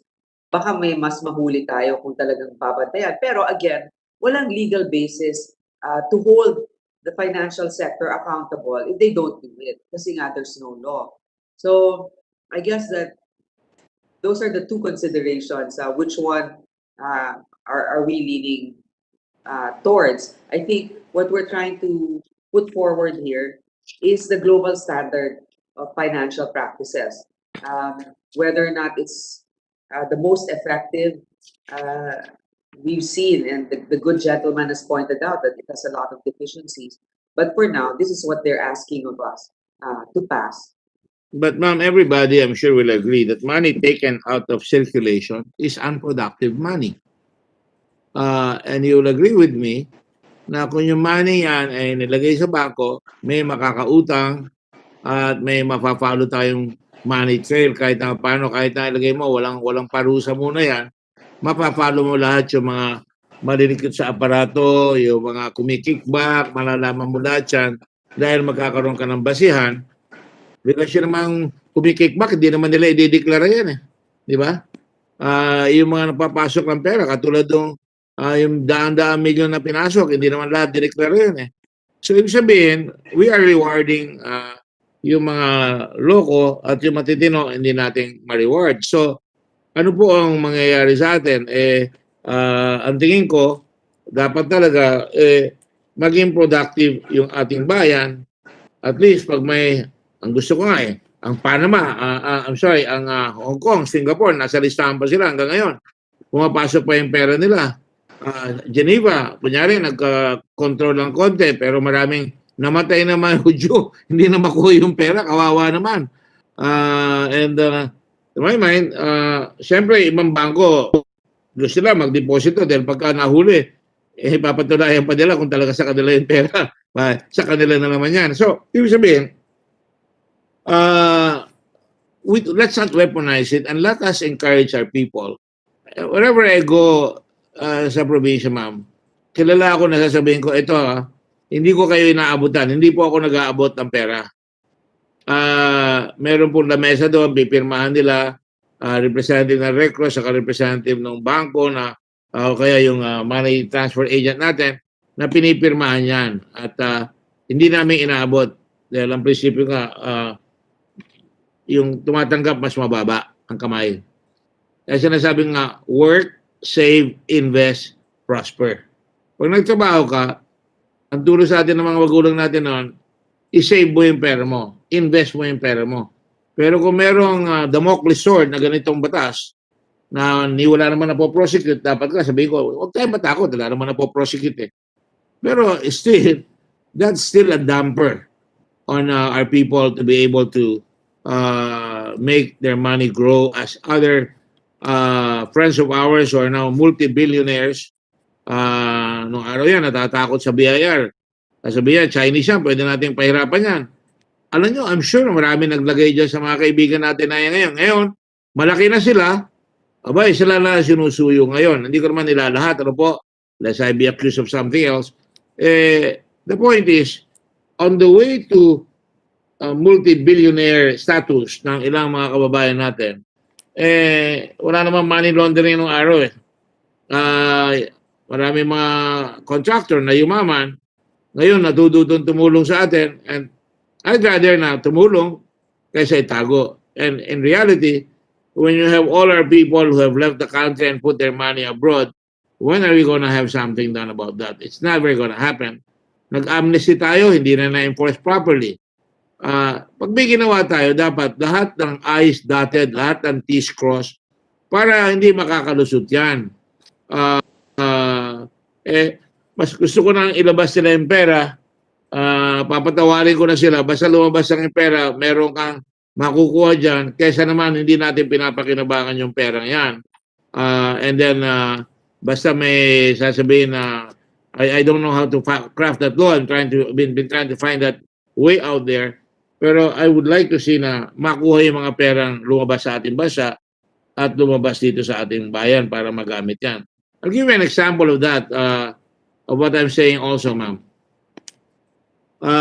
Meron ako mga kaibigan, mga brads ko nga, natutuwa ako dahil yung kanyang tatay, brad ko rin, nagtayo siya, nag-vision siya nung araw na magkaroon ng Covlandia. I hate to do this, but I just have to say that kung pumasok yung Pogo, alam natin yung Pogo, marami nagma-money laundering dyan. Pumasok yung Pogo dito, malamang kasama yung mga pumasok na pera dyan doon sa nahuli natin sa airport. Pero at least, kumita ngayon yung mga anak nung Brad kong yun, na tiga UP rin, lahat sila, very stalwart supporters of UP, sila magkakapatid, kumita ngayon dahil ang laki na ibenta yung pera. Ngayon, kung tatanungin ko, saan galing yung perang dinala dyan? Di ba? Malaki masyado yung pera eh. Pero, kumita na yung mga babayan natin. Okay. At least alam mo na pag nagpasok uli yun, babantayan mo na ngayon. I don't know if I'm even too practical. No? But my point is, di ba? Pumasok yung pera, naiwan na rito. Marami nang natutulungan yung pamilya nila uli na hindi pa sila kailangang mangurakot. Pinaghirapan ng ama nila, nakuha nila yung pera, pero yung nagpasok niyan, kung tatanungin natin, siyempre, baka matakot na pumasok yung pera, hindi na bibili ng lupa dito, yung mga yan. So, those are some of the things that I find really, call me somebody who doesn't know what he's talking about. I will say maybe, but I just have as a senator to put my 2 cents in para in the debate, nasa spread into the record na pinag-usapan natin ito. Or maybe there may be a better mousetrap na either an amnesty or something else, no? But when you look at the record nga, sabi, siguro tataas pa natin yung 5 million. I wouldn't doubt that. But even with that, hindi ako nagko-concur dyan. I'd rather, yan sila, papasok na yung pera nila, ilagay nila sa bangko, and then malalaman na natin by good intelligence na yung binibigay na pera natin na mas malaki pa yung binibigay natin pera sa mga intelligence services natin, talong-talo talaga yung paghuhuli natin itong money laundering. And sir, Abam, as you know, money must be circulated for the benefit of the economy. Hindi dapat tinatago yung pera, dapat pinapaikot yung pera. That is what I saw from my parents.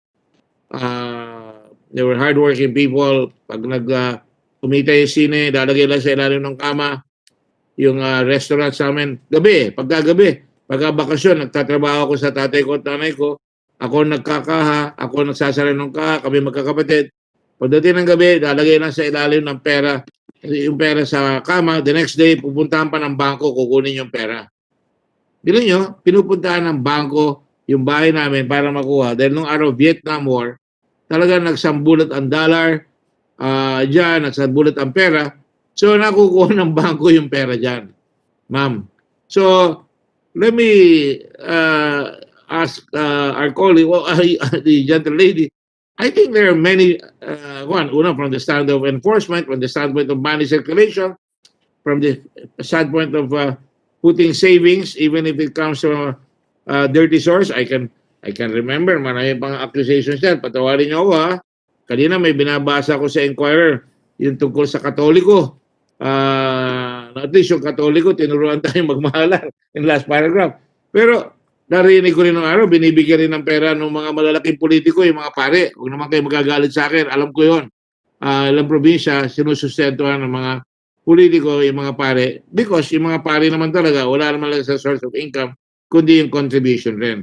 So again, even that may be affected. But to me, the objective of this law was really to prevent terrorism, to prevent drugs, to prevent corruption and crime.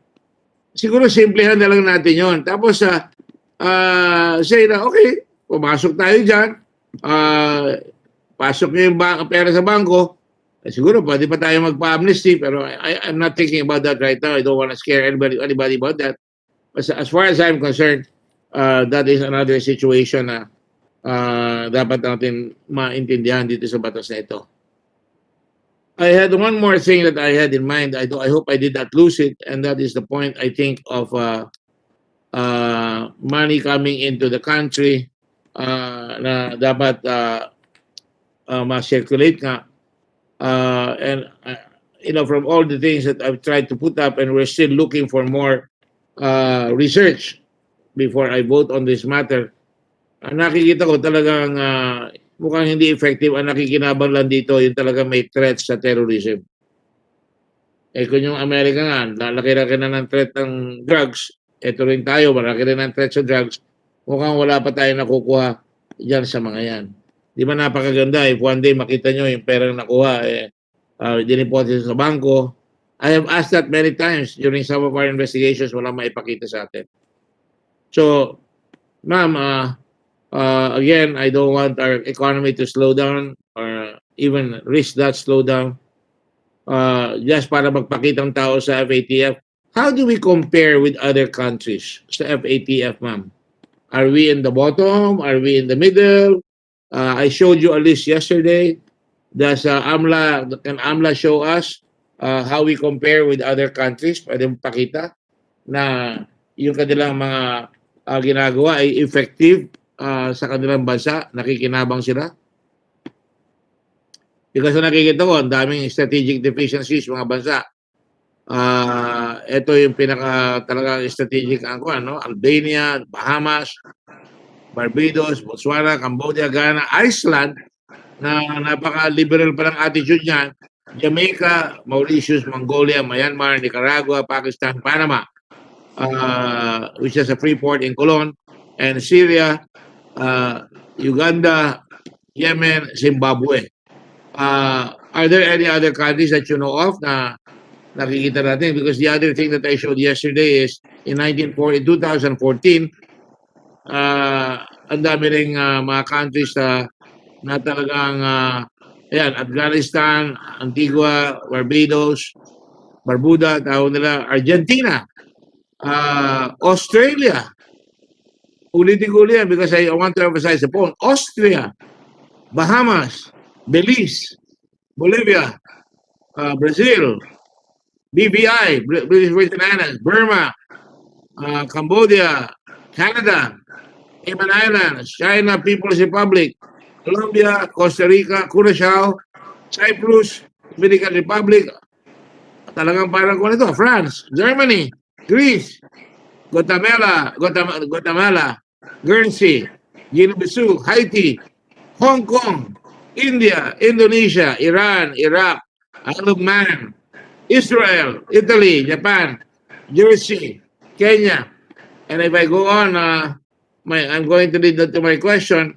Ito ba mga bansa na ito ay nagkaroon ba ng iba yung kaginhawahan sa krimen? Iba yung kasaganahan sa kanilang bansa? Ayan Latvia, Lebanon, Liechtenstein, Luxembourg, Macau, Mexico, Netherlands, wow, yung mga old countries yan, Nigeria, Pakistan, Panama, Paraguay, the Philippines, Russia, Singapore, yan, idol natin yan, Somalia, Spain, my gosh, our mother colonial master natin, we're about to celebrate, sabi kami sa Senator Soto, and we should, St. Martin, Switzerland, Taiwan, Thailand. I remember, yung in-escortan kong Prime Minister ng Thailand o President yung dating Cebu Police ng Thailand tapos naging Presidente siya ng Thailand or Prime Minister during the time of Gloria Macapagal, she came here and he bought a football team. He bought a football team in London. And then ano pa siya hanggang ngayon? Wala nangyayari sa kanya, di ba? Thailand yan. Can you take a look at it? Ecuador, Egypt, El Salvador, Ghana, Gibraltar. Go ahead. Grenada, Guyana, even the Holy See. You remember so many movies we've seen in the past na pinapatay pa yung Papa because meron nagma-money launder. And the latest one was the one where a cardinal was killed in that movie because it's based on a true story. Honduras, Hungary, Ireland, Jamaica, Jordan, Kazakhstan, North Korea, South Korea, another model state, Kosovo, Kuwait, Laos. Ayan. So, ma'am, I'm just citing this to belabor the point, and I'm really deliberately saying belabor the point, na tila hindi ata ito yung vaccine na kailangan natin. Mukhang hindi effective itong vaccine na gagamitin natin. At lalo pa magbibigay ng iba yung hirap kung susundin na lang natin sila na bulag tayo na hindi natin titignan at pag-aaralan natin. Would you agree on that, ma'am, with all the things that we've shown here? I could be wrong, by the way, on this last listing because baka nagbago na. Archive na yan cases na yan ng State Department. Mr. President, as I mentioned earlier, I share most of the observations of our distinguished interpellator. I just have, of course, as I mentioned also again and again, there are deficiencies and disadvantages also when it comes to some of these regulations. To any regulation, there will always be a disadvantage. But going back to your question about what is their assessment or what ranking is the Philippines when it comes to our anti-money laundering efforts, well, according to the FATF, there are 18 countries now that are candidates for gray listing. That are already gray listed. And the Philippines, so 18 countries that are already gray listed out of close to 300 countries in the world. I don't know exactly how many members are at the FATF, but so 18 countries, the Philippines is not there yet, but they're threatening that we will be one of those 18 countries. There's no definite ranking in the FATF, but the Philippines is a candidate for gray listing, which means we did not fare well in the FATF standards. Yes, ma'am.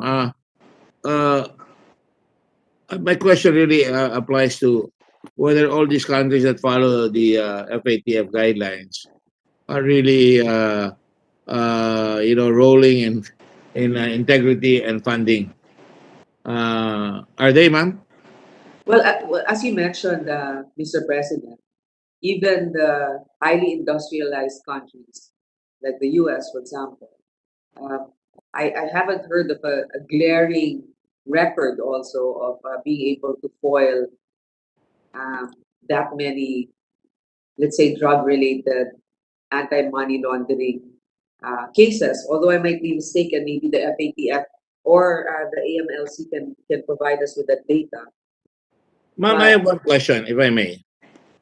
Sino ba ang nagne-negotiate sa ating bansa Yung para sa AMLC FATF? po, yung AMLC and that council is composed of the Bangko Sentral, the SEC, I believe, and also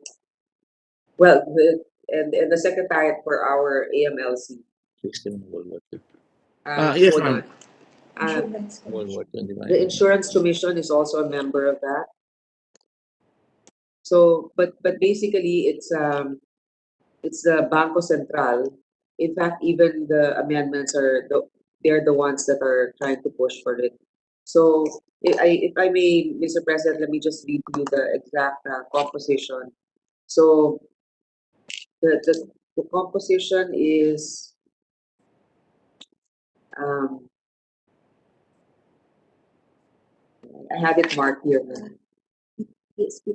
The BSP governor, the SEC commissioner, and the Philippine Insurance Commission chairman. Do they actually take this position? Ba't yung kami kinakaya? You know, ma'am, I just want to... Mr. President, if I may not, just to answer this briefly, not only are they taking the position of the FATF, in fact, it has come to our attention that the Bangko Sentral is pushing for an even more stringent regulation, which based on consensus, a lot of our colleagues are against, like allowing the AMLC to have the power to issue warrants, for example, and I mean to issue subpoenas. I'm sure they have good intentions, ma'am, but you cannot help it. I cannot help it, but para bang sumusunod lang tayo since Bretton Woods, the first world countries who won the war, they instituted an international system na Kinokontrol tayo ng World Bank, ng IMF, and growing up in this country, I remember the World Bank is a bad bank. The IMF imposes all these restrictions. And I agree. Because I can see na nakikita ko talaga, meron din namang mabuting ginagawa ang mga World Bank and IMF, no? But on the other hand, when you look at how those who other countries have moved on, you can see paikot-ikot like Argentina, palaging in trouble yan sa kanilang economy. And you remember just a few years ago, yung pigs, Portugal, Ireland, Greece, and Spain. I'm sorry, in the Ireland, Italy, Portugal, Italy, Greece, and Spain. During the European debt crisis, the variant PIGS was also increasing. Yes, sumama rin ng Ireland, no? So pigs, hindi biik, pigs. So so the international system, like I said, the world is divided between the haves and the have-nots, and an equal treatment is the result of an equal bargaining strength. Would there be some logic in what I just said? We have an equal treatment from the big countries because our bargaining strength is not commensurate to what we do. Our backbones are weaker, our foundations are weaker, kaya para tayong taken for granted nga, pinagtatawanan pa nga tayo behind their back na ay kayo nga, naiwanan na kayo ng Korea, naiwanan na kayo ng Vietnam, naiwanan na kayo ng China, naiwanan na kayo ng Taiwan. Tagal na natin narinig yan. So, lahat tayo sunod na sunod. Pero yung talagang dapat natin pasundin, enforce the law, provide equal opportunities today, fight the virus, make sure the health system works, and then make sure that investments, that's why I so passionately fought for the EPSAs, the export processing zones, and the Clark, ihuli ko na lang yung Subic dahil pinagbibintangan pa ako, Subic lang pinaglaban ko. Because ang totoo niyan, ma'am, gusto ko magkaroon ng hanap buhay ang mga tao. Ganon rin halos dito ang argument. Kung pipilitin na naman natin, susunod tayo dito, ang mangyayari ay panay sunod-sunuran tayo. May nakikita akong magandang kahinatnan, pero kung hindi kayang i-enforce, edi para lang we are doing lip service. Ang tawag sa atin yan pakitang tao. Sumasakay lang tayo sa kanilang kariton na wala naman tayo nakukuha na kabutihan at tayo pa ang napipilitan na mahirapan na makakuha ng pera para papasok dito. Marami na akong sinabi, yung Pogo, nagagalit yung iba. Sabi nga ni Secretary Dominguez, hindi pwedeng alisin yung Pogo. Because yung Pogo, 85 billion ang binibigay niyan, if I remember correctly, sa ating ekonomiya. O nung tawag natin dyan, halos tanong mo lahat ng mga tao, sabihin nila, ayaw nila yung Pogo. Ang mga Chinese na andito na, inimbestiga natin yan. Doon sa may airport, meron pa silang shooting range. Pero, basta papasok yung pera, okay lang. Kung Chinese ang papasok na pera, pwede. Pero pag Pilipino, dipindi. Hindi naman po pwedeng ganyan na lamang ang ating bayan. Tumatawa si Ralph Recto. Ralph Recto, ba't ka tumatawag? Di ba? Di ba parang gano'n na nangyayari sa atin? May mga tiga-Batangas ng araw, masusipag yan. Meron pa sila mga, hindi ko nasasabihin yung mga kwento ng araw. Ano ba labas dito? Para tayong mga Batanggenyo na magagaling rin naman, na sinasabi na hindi bali mawala yung yaman, wag lang mawala yung yabang. So parang papakita tayo ng yabang na sumusunod tayo sa FATF, tapos tayo naman na naghihirap. Ma'am, I know there is no answer. I know that you're in a very tight position. I really appreciate it. I love you dearly because you're courageously fighting for something that you may not be totally convinced of. And that is a very hard place to be. But I salute you, ma'am. You did a great job. And sorry if I'm not going to be enthusiastically in support of this bill. Thank you, ma'am. Thank you, Mr. President. And have a blessed Christmas. I cannot say Merry, but let's all be blessed. Have a blessed Christmas. Thank you, ma'am. Mr. President, I would like to thank the distinguished gentleman from Zambales for his kind words. I find it a little bit funny that you said that you're courageously fighting for something you don't really believe in. But well, I mean, as the gentleman also pointed out, maybe the intention might be good, okay, putting this up. But when it comes to the effectivity of it, no doubt, they're not, we couldn't say that it's been a success. On the other hand, as chairman of the Committee on Bank, I'm tasked to bring this forward. So I thank our colleagues for contributing their opinions on the matter and also their suggestions to better craft the bill. So that's it, Mr. President. So ano kasi ako ma'am na sinasabi sa atin, tinimbang ka, ngunit kulang. Basta hindi ako yung tinimbang dahil Hindi ikaw. sobra na ako sa timbang. Tinimbangin pa rin natin pero kulang. Thank you ma'am, thank you. It's really the enforcement. The devil is in the enforcement. Pag ma-enforce yan, okay. Pero kung hindi ma-enforce, baka pinapahirapan natin ang tao natin needlessly. Kaya mo na muna, ginawa lahat ng basayan ng araw. Kumita na sila, tapos ngayon bawal na tayong kumita. Nagdumi na sila sa ating mundo. Ngayon tayo, hindi na tayo pwede mag-coal, hindi na tayo pwede mag-environmental responsibility. And of course, I agree with that. No, na dapat we will be always remain environmentally friendly. Pero parang ganun ang mundo ng Pilipinas eh. Lahat nagawa, tapos tayo hindi na pwede. Maliliit na bansa. Thank you, ma'am. Thank you very much. And again, as like I said, very admirable, very heroic what you're doing. But sorry, ma'am, I really have my doubts about this bill. Thank you, ma'am. Thank you, Thank Mr. you, Mr. President. Thank you. Thank you, Senator Gordon. I think the majority leader, Senator Dillon. For the period of amendments. Yes. Thank you, Mr. President. Mr. President, we'd like to thank Senator Gordon for his interpellation. And we'd like to close the period of interpellation, Mr. President. Any objection? Hearing none, period of interpellation is closed. Mr. President, we'd like to open the period of amendments and recognize the sponsor for any amendments, Mr. President. Period of amendments is open. Senator Grace Poe is recognized.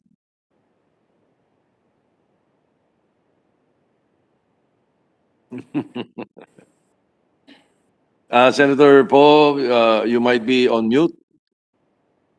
President, we have no amendments at this time, so we will There are await no the- committee amendments. Yes, we All will right. await the amendments of our colleagues. The minority leader.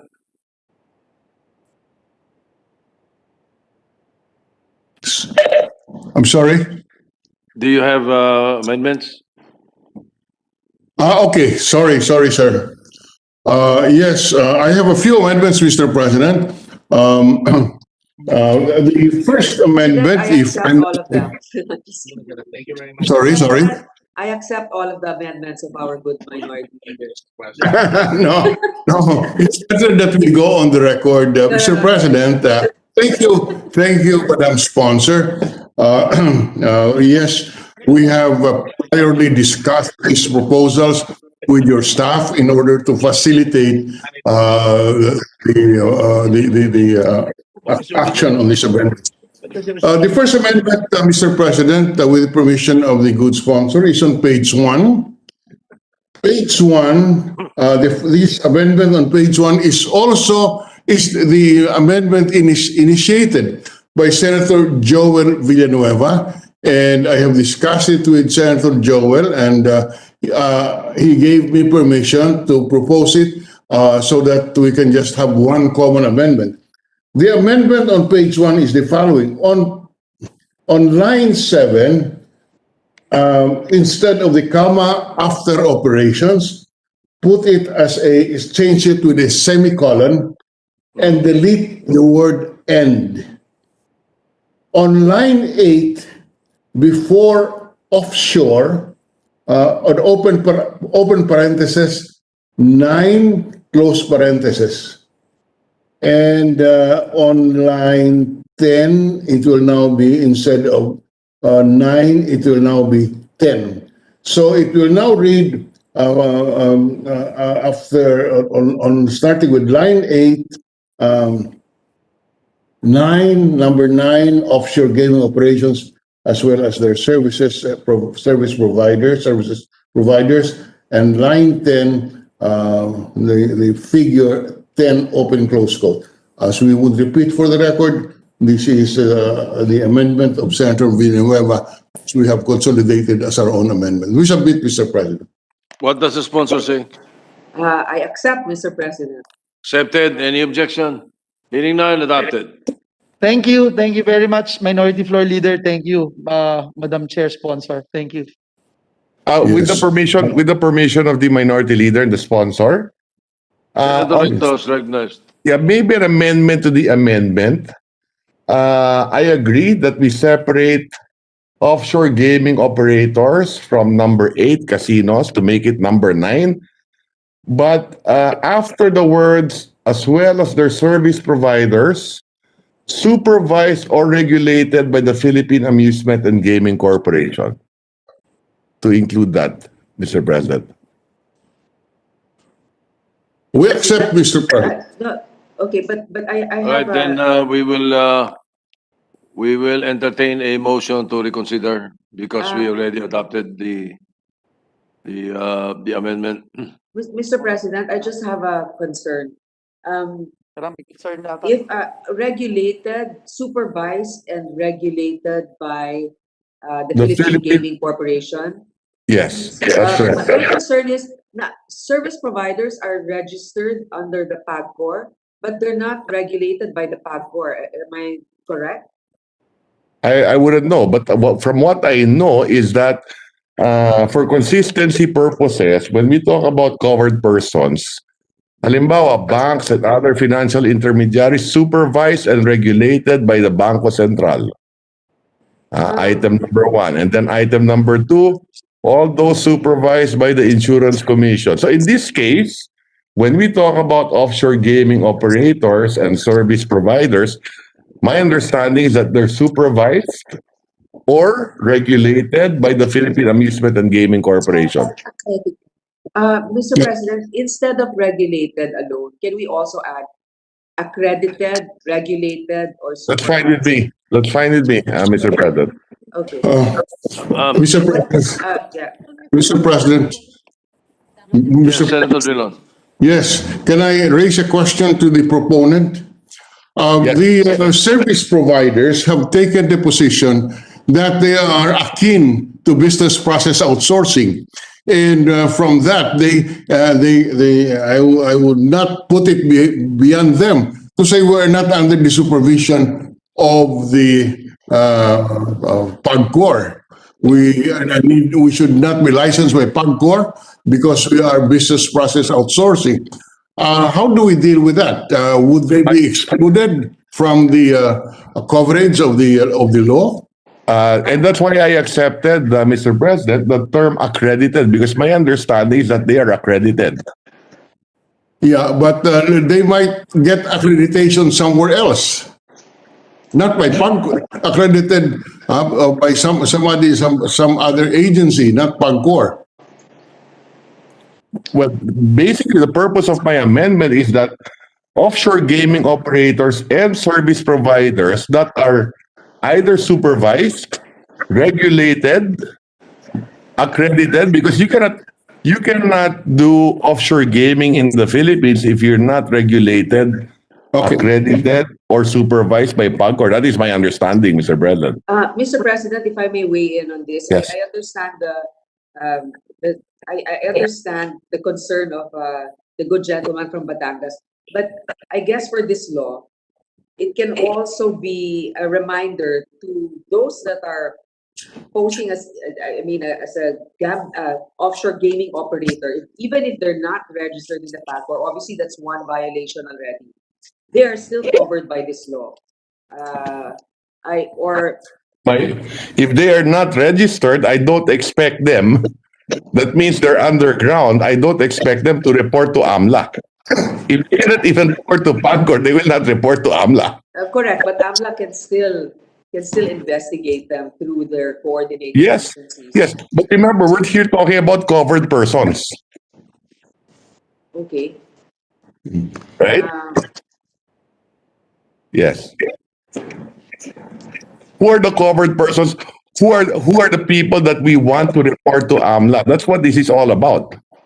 How about if we That they have a include, duty to report to AMLA if there is a 5 million peso transaction, isn't it? Yes, Mr. President, what if we Yes. include, aside from accredited by PAGCOR, accredited by CESA, I don't. I don't think CESA is allowed to accredit Or uh, offshore gaming operators, are they? My understanding is that Yes. that's not allowed, yes, today. Yes, the franchise is broad enough to include that. Anyway, would Senator Recto agree to include a license, etc., by PAGCOR or any government agency? To make it more Accepted, Mr. encompassing. President, accepted. Yeah, that's better. Okay. All right, then, thank you.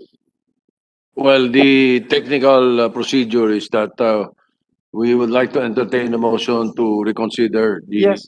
amendment. Like, Honor? Yes. Yes, Mr. President, the proper motion is to reconsider the acceptance of the amendment. I so move, Mr. President. Any objection? Hearing none, the amendment is reconsidered. So Yes, we are still on line 7, That's correct. page 1, after, or line 8, the number 9.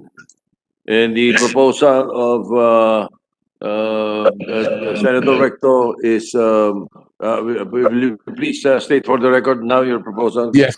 After the word providers, add the word supervised, accredited, or regulated by the Philippine Amusement and Gaming Corporation or any government agency. Okay. I accept, Mr. President. Accepted. Any objection? Hearing none, adopted. Okay. May continue, Senator Drilon, the minority leader. Thank you very much. So we on page 2, line. With the permission of the minority leader, my amendment is on page 1, line 10. So anterior amendment, go Anterior ahead, amendment. Senator Recto. And this is just being consistent with my interpolations yesterday. Okay. Here we have real estate developers and brokers. Then later on in the bill, there is also the LRA, Land Registration Authority. Okay. Now, my concern is, if you recall, Mr. President, that yesterday we discussed how many millions and millions and millions of reports are given to AMLA. And many of them are duplications. Now, when we talk about real estate property here, you have the developer na nagbebenta ng property, a broker, and then eventually, the government agency, yung LRA, Land Registration Authority, who will report also to AMLA. So for the same transaction, there will be 3 documents reported. Sobrang dami ng rine-report sa AMLA for the same transaction. So having said that, just to be consistent with what we were discussing yesterday, is it really necessary, before I propose my amendment to the sponsor, to have real estate developers, brokers, and also the LRA for the same transactions? Why not just use one? Maybe, for example, the LRA. Now, if you want a copy of that report, maybe the developer or the broker. But why 3? Mr. President, Yeah. it is with the mutual evaluation report recommended that the Philippines, and I quote, the Philippines should include real estate agents as covered persons under the AMLA mutual Yes. evaluation report. So, ang Yes, binanggit- Yes. In So that real case, estate- why don't you, wait, Senator Recto, in that Yes. case, if that is the proposal of FATF, why don't we just say real estate agents? That is what they want. Why are we being popish than the Pope? I agree with the Senate President. That's precisely my point. Yun lang hinihingi eh. Bakit natin gagawin? Pati mga Yun ang real problema, estate lagi developers, tinatagdagan. brokers. Mr. President. Sabi nila, real estate agents. Oh. O, di yun And lang. then, meron po kasing kasunod, Mr. President, if I may clarify. Hmm. Of course, I'll yield to the wisdom of the body, but the FATF also states, in the case of the Philippines, it is the real estate brokers and not the real estate agents who are authorized to conduct the transaction of buying and selling of real estate.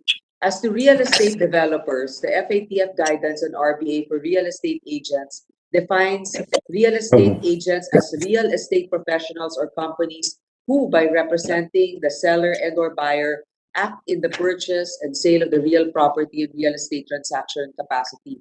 So the business model in many countries is that real estate developers as well as real estate agents, thus there is a certain level of money laundering vulnerability in the real estate developer business in itself. So, bale, ang dami nilang sinabi dito. Tinapon na nila lahat, pati yung lababo, para ma-cover. So, binanggit nilang real estate broker sa isang provision, binanggit nilang developer sa isa naman, at ang umpisa, real estate agent. So, lahat po yan, binanggit nila. I see. I see. In other words, it's real estate. They're after transactions of real estate transactions. Yes, but let me also point out that there is also a provision under the committee report that LRA will also report any amount, if I'm not mistaken. Under 5 million din, no? Whether cash or not cash. Yes. Kasi kailangan patituluhan mo rin naman yan eh. Di ba? Oh. So, you know, just to be consistent with what we were discussing yesterday, there are a little less than 40 million reports a year. Hindi na babasa lahat yan. And then dinadagdagan natin ang dinadagdag. And now we're including real estate. So, how many reports kaya ang i-report ng LRA sa isang taon? And then yung broker pa ngayon. And then the developer pa ngayon magdadagdag. Puro report. That is the point. So, why not choose LRA lang? Or let's say, sige, you want another copy? Maybe the developer. But why make it hassle also for the small broker? Na ano yung nalalaman niya to report to AMLA? Paano siya magre-report? Computer ba yan? Papel ba yan? Padadala? How will that work? You know, Mr. President, yes. I agree with the observation of our pro tempore, except that in the FATF report, they specifically mentioned developers. In fact, I'm not even sure that they mentioned the land regulatory agency. So they will be required to do the following, which is to perform customer due diligence in all their clients, report. And all of these things would be required of the brokers. Correct. So how many brokers are there? 45,000? I think yesterday that it was mentioned as that number. Yeah. Yes, So tuturuan yan ng AMLA, 45,000. Bahala sila. But that's the point. That is the point, Mr. President. How will they report? Hindi ho ba pag hindi nag-report may kulong sila? The 45,000, there is a penalty. Pero Pwede sila makulong pag hindi sila nag-report. correct, but let's go back also na it's for a 5 million cash transaction, Mr. President. So, yun naman yung kanilang medyo hindi naman siguro araw-araw na may mga ganung transaksyon na one time. No, we understand that. The point is, you will have to train 45,000 brokers. And how will they report? Supposedly, they can do this online, but again, as you mentioned, hindi naman lahat merong connection online, mga ganyan. Pero so that's why I'm saying, yes. I'm tossing this to the body. Now, why not just, number one, either the government agency, the LRA, or if at all, yung developer na lang. But why the 45,000 brokers at all, The only reason why I understand, but I'm putting it forward because that's precisely in the recommended. Yes. The problem with the FATF, they don't understand how it works in the Philippines. Well, apparently they say that that's the reason why they put it there is that our business structure is what they evaluate. Yes, it's different. It's different in America. It's different in Europe, how they do it there, and it's different in the Philippines. Di ba?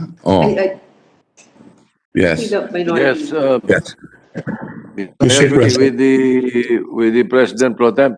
And the danger with, before I recognize the minority leader, the danger with the 45,000 the real estate agents who are going to be trained and will report, kung ano man yung mga i-report naman, let's be honest about this. Ang tatargetin lang naman nila, yung gusto nilang targetin eh. Hindi naman titignan yung 45,000. We know that. Di ba? Anyway, the minority leader is recognized. Yes, Mr. President, we support the amendment of Senator Recto because we are after money launderers here. Yung maliliit po ng mga broker sa probinsya, hindi naman siguro yan ang magiging paraan ng money launderers na dumaan doon at magtago ng pag-laundry ng pera nila. The brokers, Mr. President, in substantial transactions usually can work through real estate developers. So the proposal of Senator Recto is to delete brokers, retain the real estate developers, and let the real estate developers be the one responsible for reporting. That was also the point we were raising during the committee hearings of this bill, that when the brokers transact business usually in behalf of the real estate developers, they are acting for and on behalf of the real estate broker of developers, not them. Well, it can be argued that there are exceptions to this when the real estate broker would act in their behalf. But ilan lang po yan, and as against the reality that we face, that there are over 40,000 brokers which you will now require to report. So it is, more realistic just to have the real estate developers covered, and they have the capacity to comply. No. Yes, and in addition to that, you still have the LRA, regardless of the threshold amount na cash, na magre-report din naman eh. It's a government agency na magre-report din to AMLA. Pag-ibukas mo nga ito, kasi ako na, maiinis na ako.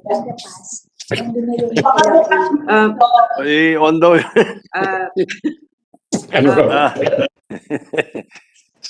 Mr. President, if I Go may, ahead, I would like to go ahead, the sponsor, chime in. Senator Po. Mr. President, may I be recognized after? Okay. All right, Senator Po, your reaction first, then we'll recognize Senator Villar. Mr. President, I understand and I sympathize with the concern of both the majority leader and our pro temp. There are too many brokers, but I would just like to register for the record that the brokers don't oppose anymore being included as covered persons as long as the threshold was increased to 5 million. Look, personally, I think that there are too many requirements, and in fact, if we can get away with not including the brokers, why not? But then the FATF recommendation has spelled out brokers, so that's fine. I'm just saying that it will be another reason for them to say, well, you did not comply. So I'll just bring that forth and put that forward, and it's up to our colleagues and if they still want to revise this. And All right, Senator Cynthia Villar is recognized. Meeting, I thought that when we had that committee hearing, Mr. President, that our sponsor agreed that it will be the LRA who will report on these transactions. And we raised the limit to 5 million pesos. I thought that is the agreement. I didn't know that you're going back to the brokers and the developers. You know, when you are a developer in the Philippines, whenever you sell a house and lot, you have to process all their papers so they can borrow from the bank. And you just cannot imagine the difficulty we face. In fact, that's the major problem of those selling houses, how to document the creditworthiness of the buyers, especially our buyers, because if they are buying 5 billion and below, hindi sila masyadong sanay na nag-uutang sa bangko. So yung developer ang gagawa ng lahat ng papers nila. And very voluminous. So hirap na kami doon.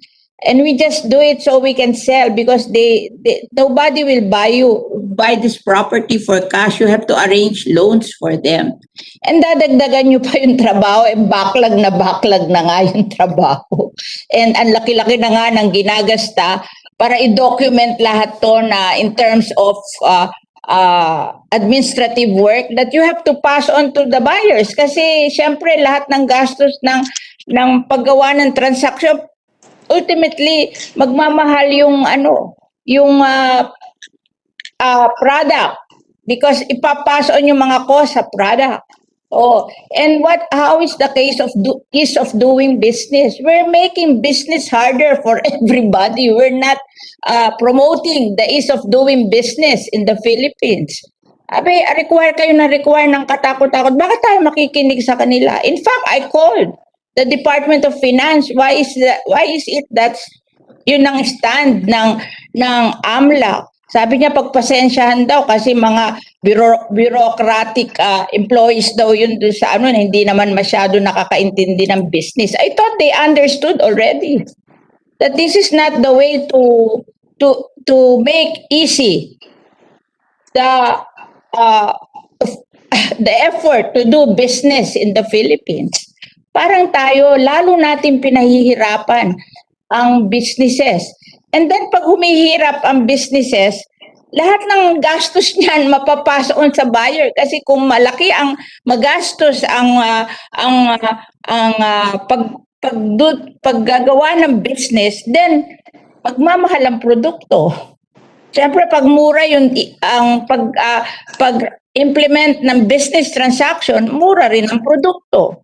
So you are making it hard for people to buy because yung overhead lumalaki kasi create ng department, create ng bureaucracy, create ng lahat gusto nating i-create. Ang mahal-mahal niyan and they all go to overhead. They don't go to any services to the people, I assure you. Because I've analyzed the bureaucracy for the last, I've been a senator for the last 7 years. My God, I'm so surprised. The cost of bureaucracy in the Philippines. You know, I used to operate a private business. Hindi ganyan ang cost of operating a private business. Pagka mahal-mahal ng gobyerno. And lahat na ipasa natin batas, pinalalaki pa natin ang bureaucracy lalo. Lahat yan, magpapasoon yan sa mga buyers. Because that would form part of the cost of doing business. So sana, kaya tayo nung nag-explain, hirap na yung mga broker natin, hindi nila kaya yung ganyang klaseng reporting because they are just very simple people. At developer naman, ang dami-dami na naming pinoprocess na ang hirap-hirap na pagod na kami. Nagtitiis na lang para makabenta. Ba't hindi nila pag-reportin yung LRA? Lahat ng transaction namin dumadaan sa LRA. Ba't hindi yung gobyerno pag-reportin nila at sila mahirapan? Ba't nila pahihirapan yung mga simple people? Yun lang. Kala ko nagkaintindihan na tayo that we raise the to 5 million and then LRA will report. Bakit ngayon may broker na naman at saka meron na naman developer? Sana wag bumoto ang ating mga senador dito. Kawawa naman tayo lahat. Lalo na kami, we're not selling to people who will launder. We are just selling to simple Filipinos and 50% of them are OFWs. Tapos, pahihirapan nyo pang bumili ng bahay dito sa Pilipinas. 50% ng buyer namin are OFWs. Sila ba yung maglo-launder? Wala nga silang pera. Hirap na nga sila sa paghahanap buhay. Mr. President, I respect and again, I appreciate the sentiments of our colleague from Las Piñas. And I know that she has first-hand knowledge of the difficulties of running a business. And I'm glad that she brought up the Anti-Red Tape Act and the ease of doing business in the Philippines. Definitely, there's an impact on the cost of doing business, all these requirements of the FATF. I just like to clarify that during the hearing, I agreed that it is a redundant form of mechanism to require the brokers, etc. But when we spoke to the Brokers Association, when we increased the threshold to 5 million from the original 500,000, they no longer opposed it. So I would like to apologize if my stating my personal opinion during the hearing might have been understood as the committee recommendation to remove the broker. Remember, what we are trying to do here is just really comply with the recommendation of the FATF because of the threat of the green list. But I will always yield to the wisdom of the body. If we don't agree to include the brokers, that's really up to the body. I just want to give you, just remind you that, of course, they might get off on a technicality and say, well, since you didn't put the wording that we recommend, you're still unable to comply. So we have to, I mean, it could be, we could say it's a form of bullying also on their part, but we have to be ready in case we are gray listed, what the impact on other sectors as well will be. For example, as the good senator from Las Piñas mentioned, the OFWs that are being that are buying houses here in the Philippines, of course, the cost of their remittances could be affected also by the FATF gray listing. So, I mean, that's all. If you don't want to include the broker, I will divide the house on this issue, and we can put it to a vote, and I will accept what the recommendation is. Yes, I would want to manifest that yung brokers and developers, parang unnecessary na yon kasi magre-report na ang LRA. Lahat ng transaction namin dadaan sa LRA. Bakit magre-report pa ang brokers and developers when every transaction, when you buy a real estate property, it passes through the LRA. And Mr. President, So bakit kailangan pa mag-report yung private sector? Di mag-report yung LRA. Mr. President, as I said, personally, I agree that it is a redundant mechanism. But I'm just putting forward according to the wording of the FATF. Now, if the Why do you... Because it's different from country to country. So we should not listen to them. Dapat kasi yung ating in charge dito sa Philippines, ina-apply niya rin yung kung ano yung nangyayari sa Pilipinas. Hindi siya pakinig ng pakinig doon. In fact, whenever I'm defending a bill, pag may mga sinasabi sila that it's not making sense, I tell them that it's not making sense. Why do we follow? Iba ang real estate transaction sa states. Merong parang between buyer and seller, merong private person na gumagawa nun. I don't know what they call it, but it's very different. It's not the seller and it's not merong in between na parang may certain system sila on real estate there that it's not being done in the Philippines. Kasi siguro hindi naman tayo ganun ka-sophisticated at saka siguro mas mahal yun. So we're not applying that. Okay, Mr. So President, it's different from one country to another. So we should never listen to them. We should be practical because it's so hard. You know, it's very hard to do business here in the Philippines because of all the bureaucracy that we want to create. Nagugulat ako na gusto maraming bureaucracy. Ang mahal-mahal ng bureaucracy. Pagka mahal-mahal ng bureaucracy, I see the budget of all our, parang ating mga department, mga agencies, mga ganon. Ang budget nila, lalaki. And then, it's all going to admin work. Wala namang napunta for the benefit of the people. Nauubos na sa admin work yung budget natin. Ako gulat na gulat doon, hindi lang ako nakibo lahat admin work. Would you believe pag sinabi mong 50% na lang ang overhead nyo? Ayaw pa nila. They resent it. 50% ng budget o overhead. Ano na pupunta sa mga tao? Ang gustong-gusto natin mag-create ng overhead. Sana maliit lang yung overhead and then yung benefit pumunta sa mga tao. Kaya ako, pag nagawa ako ng bill sa agriculture, dinidiretso ko na doon sa agency para hindi na dadaan to the whole bureaucracy. Kasi pag dumaan sa whole bureaucracy, hindi na dadating sa mga tao yung program. Nagtataka sila why pinipinpoint ko yung mga agency na pagdadalan. At gusto ko yung DBM diretso sa agency. Kasi pag dumadaan sa whole bureaucracy, nawawala na yung pera, hindi malaman kung saan napunta na yung pera. Wala nang project para sa mga tao. Sana i-lessen natin itong mga ganitong requirement natin kasi mahal to eh. Mahal to for everybody. Mr. President, This is expensive. there's no doubt it's added expense on our part and also added work. I would like to clarify that we did ask the AMLC if it was possible not to include certain covered definitions like brokers, but it is in the wording of the FATF. Now, I know that most of you won't agree with it, but I'm just putting forward their recommendation.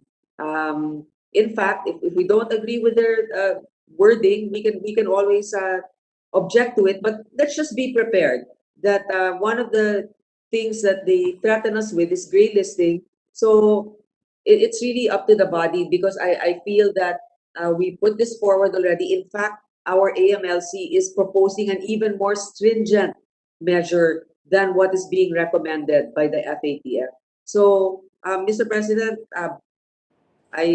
if we remove the term brokers in particular, maybe we can have an explanation somewhere that the LRA is the depository of all of these real estate transactions, and that's how it's done in the country. That's the only way we can probably justify not including it at the strictest definition of terms that they wanted.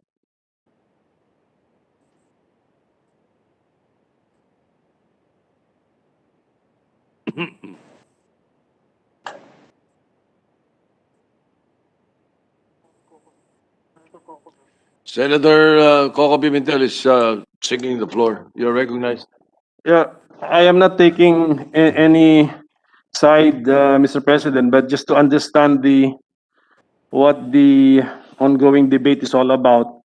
I could see that if we change the wording, it also changes the policy or the intention of the law. I get the impression from the committee report, page 1, line 10, by using the phrase real estate developers and brokers, I get the impression that we want to cover all real estate transactions in that amount, no, 5 million in cash.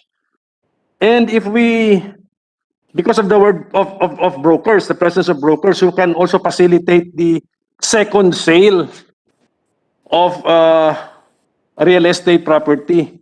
If we remove brokers and only cover real estate developers, we change the entire concept. Now, correct me if I'm wrong, that we only want to cover the first sale of a real estate property from the developer to the first registered owner. But the sale of the first registered owner to the second buyer is no longer the sale of a real estate developer. That is the impression I get. So I want to be clarified, Mr. President. Senator Grace Poe would like to respond. Mr. President, what exactly is the question again of our good senator from Cagayan de Oro? Clarify what? Because I get the impression that the discussion is going towards an amendment to delete the phrase "and brokers" on page 1, line 10. Hence, limiting the covered persons to real estate developers. Will this now change the original intention of the measure, which is to cover all real estate transactions in the amount indicated in the in the measure. Because pag tanggalin mo si unbrokers, parang I get the impression na yung first sale lang ang magiging covered from the developer to the initial or the first buyer. Ganun po yung mangyayari. So I want to be clarified so that I will be guided just in case we need to vote. I will know where to position myself. Mr. President, I've also brought this up. Not all sales are sales that are coming from developers. I think that there are also individual sales that don't include developers, like let's say in a single house sale, if I'm not mistaken. That's why we also included the brokers as, we accepted the recommendation to include brokers. Now, in the case of the Philippines, this is from the FATF recommendation. The purpose of the coverage is to regulate and ensure AML CFT monitoring of the transactions of buying and selling of real estate, because this is where the placement, layering, and integration, meaning money laundering stages, may occur. So the good senator from Cagayan de Oro has a point that there's the first sale and then the succeeding sales. If I may, Mr. President, maybe I can add on to the discussion. Because there are three here. It is not only the developer, it is not only the broker, but you still have a catch-all phrase here later on page 6 to require the Land Registration Authority and all its registries of deeds to submit to the AMLAC reports on all real estate transactions. So, hindi lang to developer, hindi lang to broker, pero meron bang LRA? The point is, why not LRA na lang? Regardless of first sale or second sale, it is still LRA. Okay. Not LRA. Yes. Mr. President, if I may weigh in on that. I To agree. reduce the cost, nila ng LRA. Okay, to reduce the cost of all this regulation, and it will make the job of AMLAC easier. Instead of getting millions and millions and millions of reports, many of which patong-patong the same transaction, why not simplify so that it's easier for them to do their job? That's what we're trying to do here, Mr. President. Mr. President, I'm cognizant of the situation, and I personally agree that it is redundant. But during the mutual evaluation, the assessment team took cognizance of the LRA reporting to the AMLC. They found this mechanism to be deficient since the LRA does not perform AML CFT obligations. Moreover, I'm sorry, the report because the LRA does not? The LRA does not perform AML CFT regulations. Moreover, the reporting... So, kasalanan ng LRA. Kaya, Mr. President, if I may just finish. Yes, okay.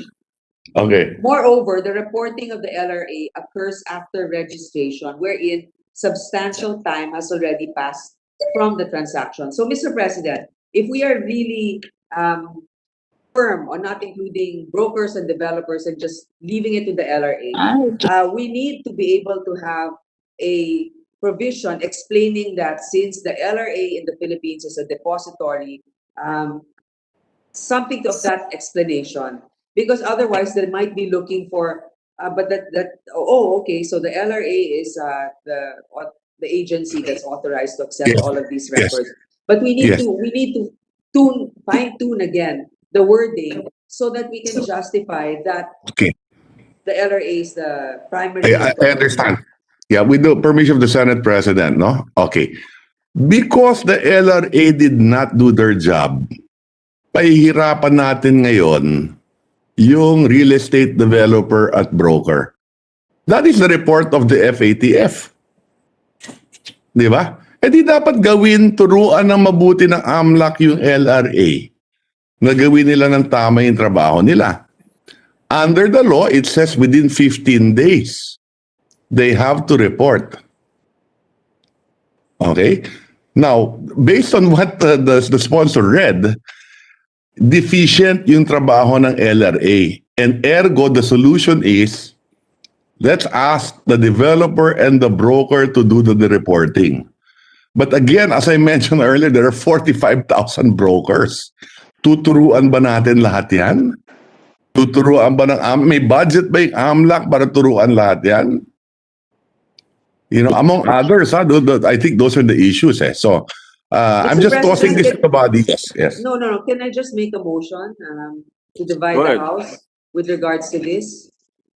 I mean, again, I can't just impose my personal will on this, which is more leaning towards what my colleagues are reasoning out. But I think we should divide the House on this issue, or else this will never end on the matter of redundancy and compliance. So what is the proposed amendment that we are going to vote on? Are we still talking about line 10 of page 1? Yes, Mr. President, based on our discussion, I think Senator Recto is in a better position to propose the Yes. amendment. Yes. I wanted to make the proposal, Mr. President, as we discussed earlier, no? And we were asking questions so that we can propose the proper amendment, no? And at the very least, of course, I would rather that tanggalin yung real estate developer and broker and let the LRDA do their job. But assuming that there is a need to have redundancy, then just the developer, wag na yung broker, kasi yung tatlo. Nevertheless, I will submit to the body. You know, I don't have the answer also to this question, but I think for efficiency, I would prefer just the LRA. And if it's just the LRA, then we delete real estate developers and brokers.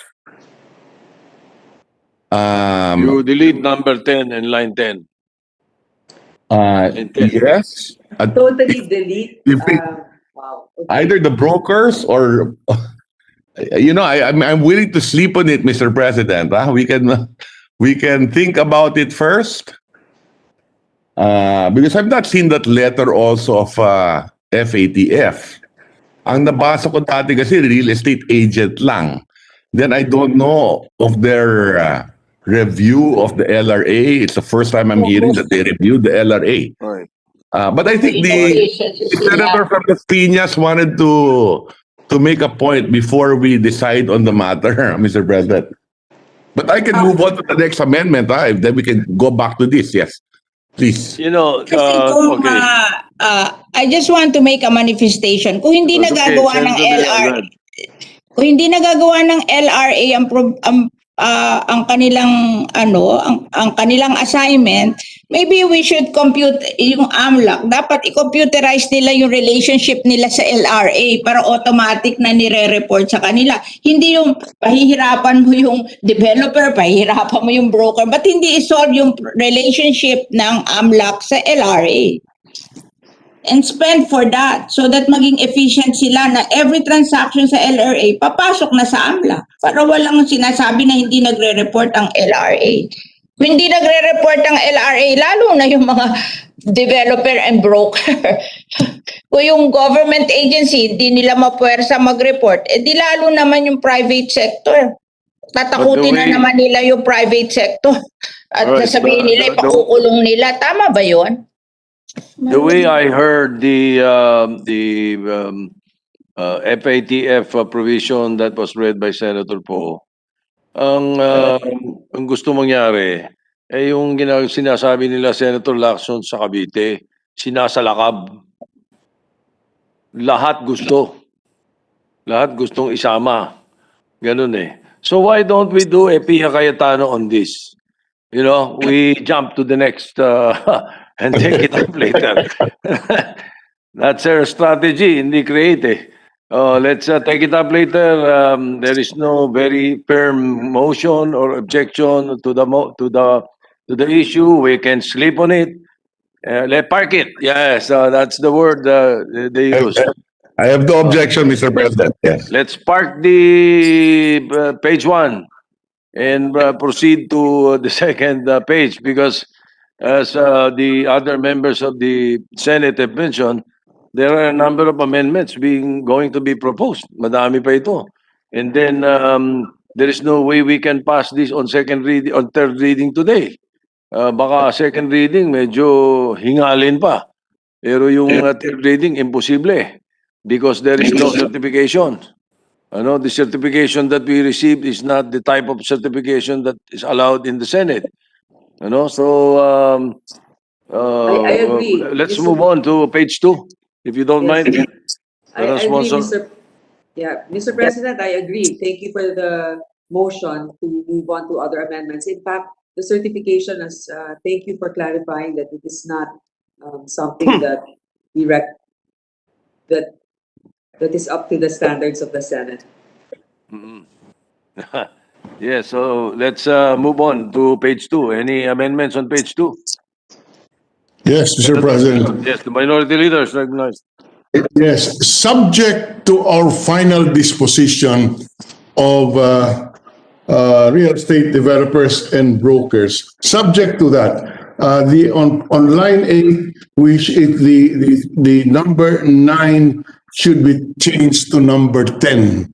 Of course, if finally we delete real estate brokers, real estate developers and brokers, that would be again amended so that there is no reference anymore to section 3A, 9 or 10. So, but just on that condition, Mr. President, we submit the amendment on line 8 instead of 9, make it 10. All right. I accept, Instead Mr. of 9, President. make it 10. In case. In case. Depend on the decision. All right. We noted. In case, because I'm against all the giants in the chamber, so most likely there won't be a 10. But anyway,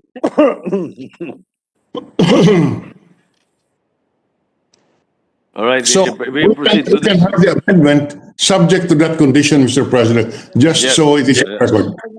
All right. That is noted. Let's move to page 2.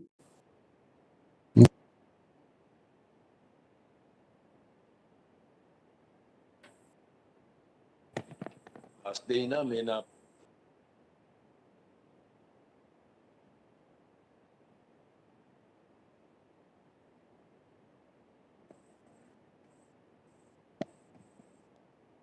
Frank, I there. Senator Yes. Yes, Frank. page 2. Any amendments on page 2?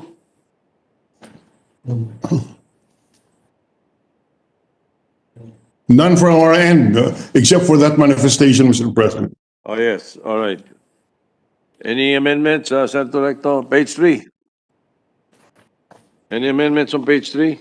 Mr. President, on page 3, the amendment is on line 4, page 3, and to just retain section 254 and 255, and to delete 264, 264A, and 264B. What does the sponsor say? If you can give me a moment, 1 minute suspension, we need to clarify what are those sections, Mr. President. All right. Session suspended.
Majority Leader.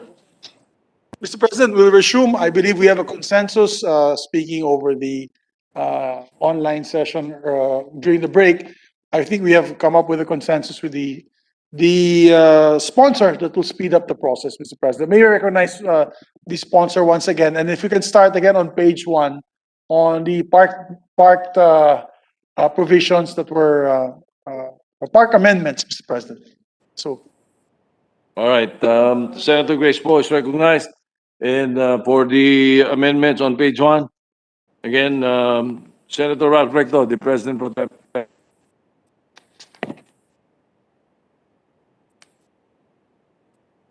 Mr. President, I will propose this amendment as discussed earlier, realizing too that we will still have a BICAM so that we can pass this bill as fast as possible, knowing that we will have further debates on this at the appropriate time during a bicameral conference committee. So let me start so that we can move the process forward. On page 1, line 10, delete number 9, which is now number 10, real estate developers and brokers.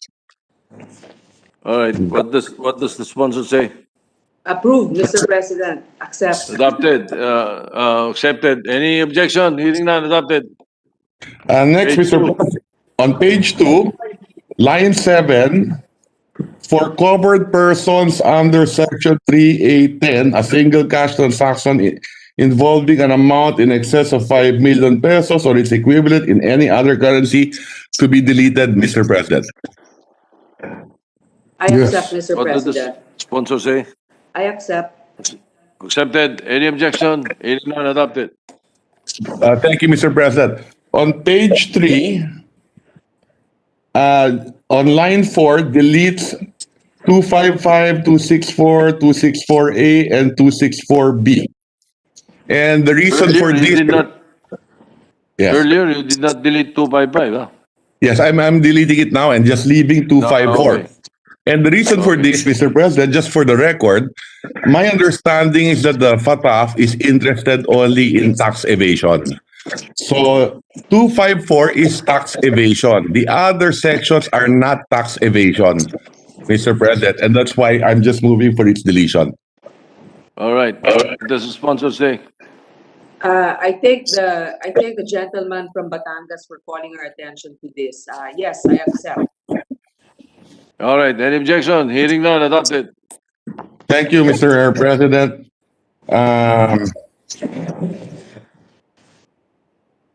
I have no amendment on page 4. No amendment either, Mr. President. Page 4, we go to page 5. On page 5, Page, Mr. Mr. President. President, Yes. Senator Tolentino is recognized. Mr. President, as I intimated a while ago, I have an amendment for page 3. Page 3.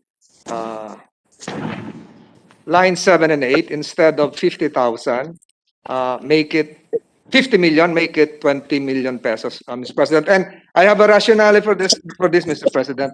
While the gentleman from Batangas deleted several provisions coming from the National Internal Revenue Code, I would tie this up with our international commitments relative to several UN Security Council resolutions, weapons of mass destruction, international terrorist financing, and to make it straight, Mr. President, there is a concept called cheap terrorism financing, Mr. President.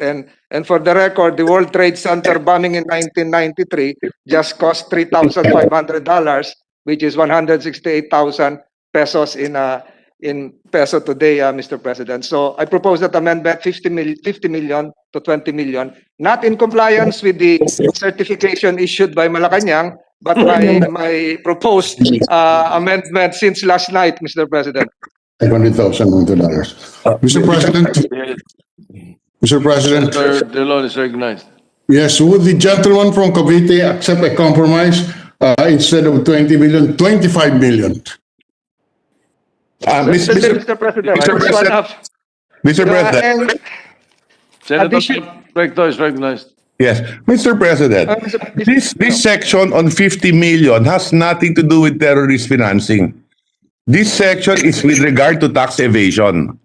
Yes, Mr. President. I understand that, but the entire preceding lines would tie it up with the previous line, would tie it up with as stated here, No, terrorism Mr. finance. President. No. And Mr. President, to clarify this, I have some records here which would show that the Philippines, if we pursue the 50 million and as suggested as a compromise by the minority leader, which is convinced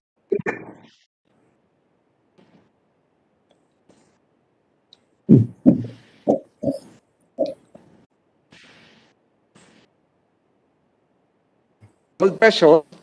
Spain has 7 million in terms of pesos, 7,006,000. So 25 million, Mr. President, as an acceptable threshold for tax crimes would be near all of these countries I mentioned a while ago, Mr. President. Okay, Mr. President, I just wanted to make that manifestation that this is number 35. Yeah. It is not part of terrorist financing. Terrorist financing, violation of. You're correct, Mr. President. We're talking about tax crimes as Yes. predicate crime to money Correct, laundering, and I mentioned the comparative thresholds. We are the biggest if we will insist with the 50 million pesos. Thailand is nearest to our shores, 15,966,000, Mr. President. Yes. The only reason why I mentioned, because it's the first time we're doing it, Mr. President. And that's why my understanding is this amendment did not come from me. But my understanding is that the reason why it's at 50 million is really $1 million. That is the reason for this. Now, if the proponent of this, yes, if the proponent of this amendment, my understanding is the minority leader at 50 million, and if the minority leader is willing to accept 25 million, I have no objection, Mr. President. I just wanted to point out to the minority leader that this has nothing to do with the tax evasion. But this is only with regard to tax evasion. Yes. Yes. Yes. All right, so If I may add, Mr. President, the tax crimes would include not just participation in organized criminal group and racketeering, but terrorism, including terrorist financing, Mr. President. anyway, what does the sponsor say to 25 million as proposed amendment? 25 million, Mr. President, as Yes, what does the sponsor say? Senator Po. I agree, Mr. President. Accepted. Any objection? thank you, Madam Hearing Chair. none, adopted.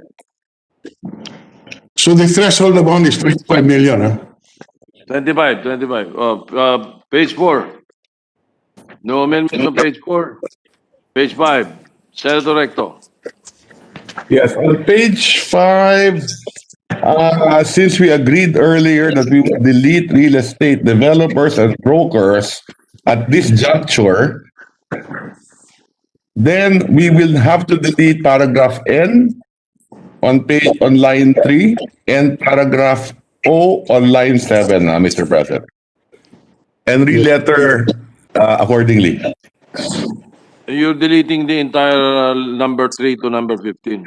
Line 3 to line 15. That is correct. That is correct. At this juncture, And because I'm re-letter. sure we will debate this. Letter at this juncture. Yes. Yes. Okay, what does the sponsor say? I accept, Mr. President. Accepted. Any objection? Hearing none, adopted.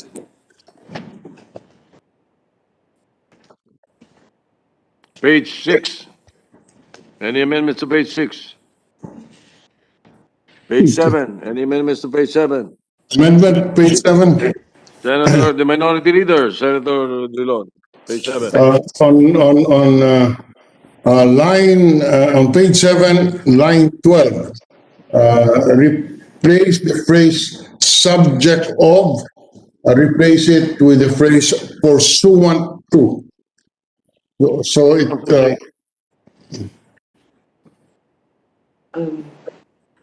again, on line 12, delete the phrase subject of and replace it with pursuant to.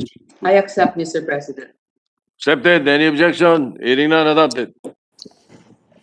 And on line 13, on the same page, Mr. President, replace the word and at the end of the line with or. Or. What does Mr. the sponsor President. say? I accept. Accepted. Any objection? Hearing none, adopted. Page 8. Any objection, any amendments on page 8? Mr. President, yeah. Mr. President, just on page 7, just a clarification. Page 7, Senator Recto, anterior amendment. Yes, just a clarification on line 19. On line 19, isn't it that under the current law, the AMLAC already has the authority to enlist the assistance of and or direct any branch, department, bureau of office, agency, or instrumentality of the government? That is already it is already in the law. Isn't it correct? President. What does the sponsor say? Yes, it is already in the law. Okay. And so are we amending the law to include the word deputize? Because right now they can enlist. Yeah, could you repeat your question, Mr. President? Yes. The first question I had earlier is that under the current law, they already have the authority to enlist the assistance of and or direct any branch, department, so on and so forth. So are we just saying here that we're adding one word? We're amending the law to include, aside from enlisting, to deputize. Yes, Mr. President. Okay. What is the difference between enlisting and deputization, Mr. President? I think deputization is a more formal binding authority. I would assume. I mean, perhaps the minority leader can clarify better if there is an advantage to using deputize as opposed to enlist. Without benefit of any deeper study, when you say deputize, it may mean that the deputized agency would exercise the powers of the deputizer, meaning the powers of AMLA. You deputize the PNP, then the PNP can exercise the powers of AMLA. You enlist the PNP's assistance, AMLA still exercises that authority. I would have to state that that is a general knowledge of my general knowledge and not based on any deeper study. Okay, question, Mr. President. The AMLAC can go to the bank premises and to ask for documents from the banks. When you say you're deputizing let's say the PNP or for any other government agency, they can now use the PNP to go to the banks and ask for documents. Mr. President, jumping off from the statement of the minority leader without further study, it would appear so because you're delegating the powers of the AMLAC to whoever agency or individual. Like for example, when you deputize a sheriff, maybe our colleague General Bato can clarify also the PNP when you deputize somebody. Okay. I offer, I have no. the chair would like to offer the definition of both words. You know. When you say deputize, that means you may appoint as a substitute. Yes. All right, you appoint as a substitute when you say deputize. Yes. When you say enlist, to enlist is to secure the support. Yes. Okay. Mr. President. To secure, to ask for the aid. Very good, Mr. What's President. the difference? Today, they already have the authority to enlist the support, especially in terms of investigation and to prove predicate offenses or unlawful activity like kidnapping, drugs, and whatever. But I think it will be difficult to deputize any government agency. So I don't mind further debating this later on in the BICAM, but at the moment, maybe the Senate should be a little more conservative in its approach and just to delete the word deputize and leave it enlist. Yes.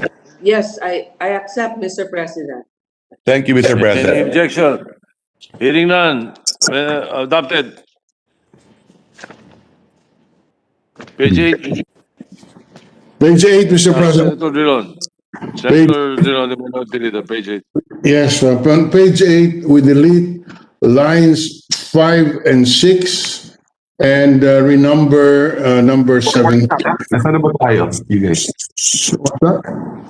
I repeat, Mr. President, on page 8, delete lines 5 and 6, which empowers them to apply for a search warrant from proper courts, because this is a very vague and general grant of a power to the AMLC.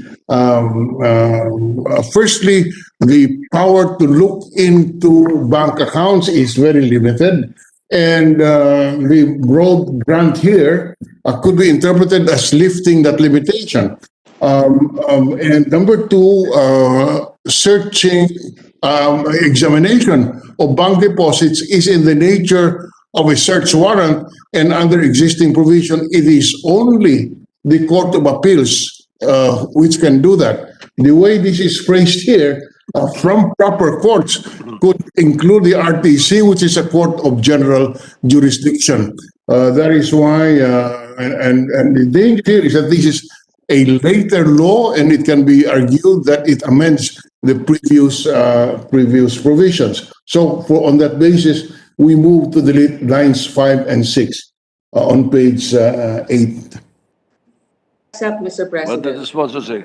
I accept. Accepted. Any objection? Hearing none, adopted. Mr. President, I have no objection on this, but just one clarification to both the sponsor and to the minority leader, and I support the position of the minority leader here. But today, do they have the power to do search warrants? Yes, I think so. If it's a search warrant to look into the bank accounts, it is limited. It can only be granted by the Court of Appeals, and based on predicate, they must show predicate There crimes. must be a predicate crime. I agree totally. Yes. But the next question is, can they do a search warrant and not with regard to a bank account? The answer that I would say it can be done, because that's an application for search warrant, not but not an examination of bank records. I'm answering, on the basis of general knowledge. Yes. Okay, thank you. Just wanted to put that on record, just a clarification, Mr. President. Okay.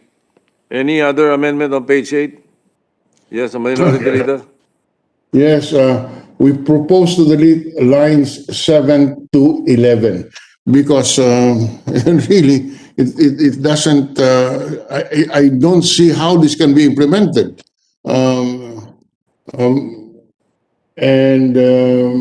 this was prompted by my questions raised during the committee hearing as to how the AMLC can determine the beneficial ownership of those who place bets in the Philippine overseas gaming operations. So, because I really thought, and I continue to believe, that there is really very difficult to trace this. But even without this provision, it can be done if they have the will to do it. Oh, is there a proposal? I'm sorry, I don't think I heard that. Yes, the proposal is to delete lines 7 to 11. Yes. What does the sponsor say? I accept, Mr. President. Accepted. Any objection? Hearing none, adopted. Still on page 8. No more. Page 9. Amendments on page 9. No amendments on page 9. Page 10. No amendments on page 10. Page 11. Mr. President, yes, it. Minority Leader first. Minority Page Leader, 11. page 11. Yes, we delete section 9. Section 9. I'm sorry, what page are we now? 10? 11. 11. Page 11. Okay.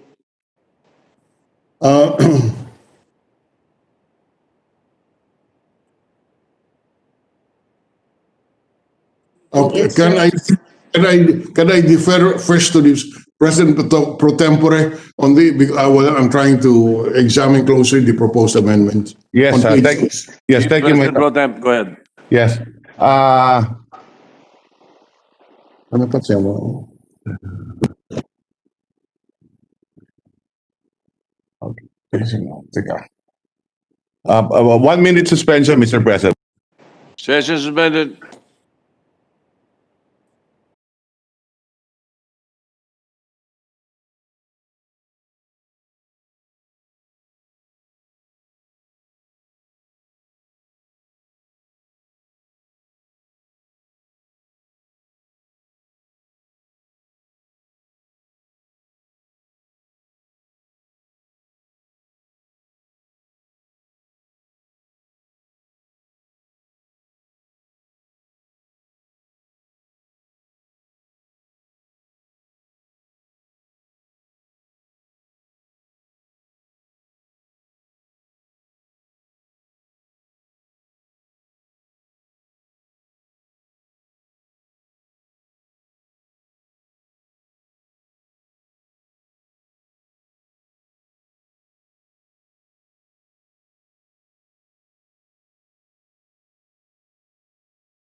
Thank you, Mr. President. With the permission of the sponsor, I have last two amendments on the last page. We are creating two new sections. On page 11, so section 10. Section 10, information, security, and confidentiality. The AMLC and its secretariat shall securely protect information received or processed and shall not reveal in any manner any information known to them by reason of their office. This prohibition shall apply even after their separation from the AMLC. The AMLC shall formulate rules governing information exchange and dissemination, the security and confidentiality of such information, including proceedings for handling, storage, and protection of, as well as access to such information. This is actually found in their implementing rules and regulations. And I thought it would be best to include them in the law itself, Mr. President. Yeah, that is. What does the sponsor say? Yes, I accept, Mr. President. That's a good addition. Yes, thank you very much, Mr. President. All right. And finally, yes. Any objection? Hearing none, adopted. And finally, Mr. President, Section 10, the new Section 10 yun. But Senator Dillon is going to remove Section 9. Therefore, there is a possibility that we will renumber. But let's wait. Yes, Mr. President, if it is in order, can I be recognized on an amendment to online? Senator Dillon, Minority Leader, yes, go ahead. Yes, we propose to delete lines 5 up to line 9. The effect is that section 20 will be retained as part of Republic Act 9160. So I repeat, the proposed amendment is to delete lines 5 to line 9. The effect of this amendment will reinstate section 20 of Republic Act 9106, which the committee report seeks to delete. Yes, we understand. So what does the sponsor say? I accept, Mr. President. Accepted. Any objection? Hearing none, adopted. And therefore, we renumber yes. the proposal of Senator Recto that is now the new Section 10 will become Section 9. Yes. And finally, Mr. President, with the permission of the sponsor, one last amendment. There will again be a new section. Section 14, Penal Provisions, Paragraph D of Republic Act number 9160 as amended, is hereby further amended to read as follows. Paragraph D, breach of information, security, and confidentiality. The punishment of imprisonment ranging from 3 to 8 years and a fine of not less than 500,000 pesos, but not more than 1 million pesos shall be imposed on a person convicted for violation under Section 9C and violation of Section 10 or Section 9, no? Because we had it earlier, Section 9. On information security and confidentiality. If the offender is a public official or employee, he shall, in addition to the penalties prescribed herein, suffer the penalty of perpetual or temporary absolute disqualification from a public office, as the case may be. In the case of a breach of confidentiality that is published or reported by media, the responsible reporter, writer, president, publisher, manager, and editor-in-chief shall be liable under this act. So all of this is already in the law. We're just adding violation of Section 9, Mr. President. I accept, Mr. What does the President. sponsor say? I accept. Accepted. Any objection? Hearing none, adopted. Senator Pimentel is recognized. Amendment ka? Amendment ka? Ano po? Sige. Thank you, Mr. President. Just a preliminary question to the sponsor before I propose an amendment. Does this law already have, Madam Sponsor, an oversight committee to oversee the implementation of the various anti-money laundering acts? Well, Mr. President, I would assume it's the Anti-Money Laundering Council that will. Okay, not a oversee this. congressional oversight committee. So, because my amendment, Mr. President, would be for the creation of a joint congressional oversight committee, given the fact that this law or this subject matter is becoming more contentious, and this will be a continuing subject matter for legislation, because I think we have agreed that this is an evolving topic. So my proposed amendment would be for the creation of such a joint congressional oversight committee. Maybe we can insert it, Mr. President. Mr. President, actually, I'm mistaken. There's already in Section 19, Congressional Oversight Committee from the original law, the one that was passed. And if I may read it for the record, there's hereby created a Congressional Oversight Committee composed of 7 members from the Senate and 7 members from the House of Representatives. 9120. That's in the original law, ma'am. Meron na. Section, ano po? Section 19 of the original from the 17th Congress. Section carried on. 19 of the original. Can we ask for a minute suspension so we can follow the discussion, Mr. President? We'll look for the section. Session suspended.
From the inputs from the sponsor, the subject matter of my intended amendment is already covered by existing law. So I will no longer pursue the idea, Mr. President.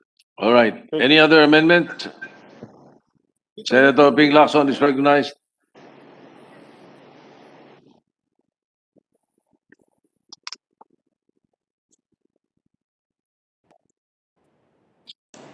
Thank you, Mr. President. With the permission of the distinguished sponsor, on page 11, after line 4, insert a new provision, system of incentives and rewards And the proposed amendment is as follows. A system of special incentives and rewards in the amount of 10% of the value of any money/property forfeited in accordance with this act to be divided equally between the informant and the agency that led and initiated investigation, prosecution, and conviction of persons involved in the offense penalized in Section 4 of this act, and the forfeiture of the money/property involved therein in favor of the government. The rationale behind this proposed amendment, Mr. President, is that the system of incentive and rewards, this was originally embodied in RA 9160. Now, for some reason, the same was deleted when the law was amended by RA 9194 in 2003. The proposed amendment merely reinstates the said provision as an added impetus to law enforcers and informants alike in the implementation of this law. Also, this is being practiced in other jurisdictions, Mr. President. So I propose this amendment. What does the sponsor say? I accept, Mr. President. Accepted. Thank you. Any objection? Hearing none, adopted. Thank you. That's all, Mr. President. Yes, therefore, we should renumber again. We should renumber after that, after line 4.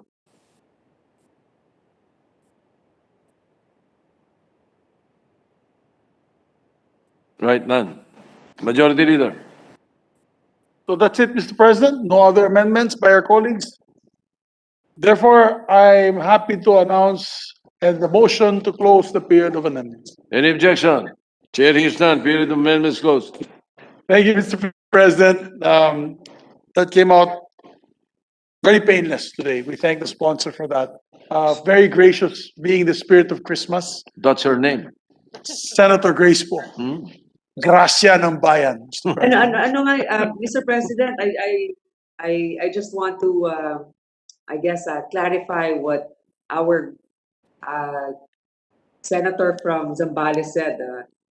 Courageous for fighting for something that she doesn't believe in. I believe in the good intention of this law, but I also admit that yes, with the help of our colleagues, we were able to cure a few things that might have been too much of an imposition on us.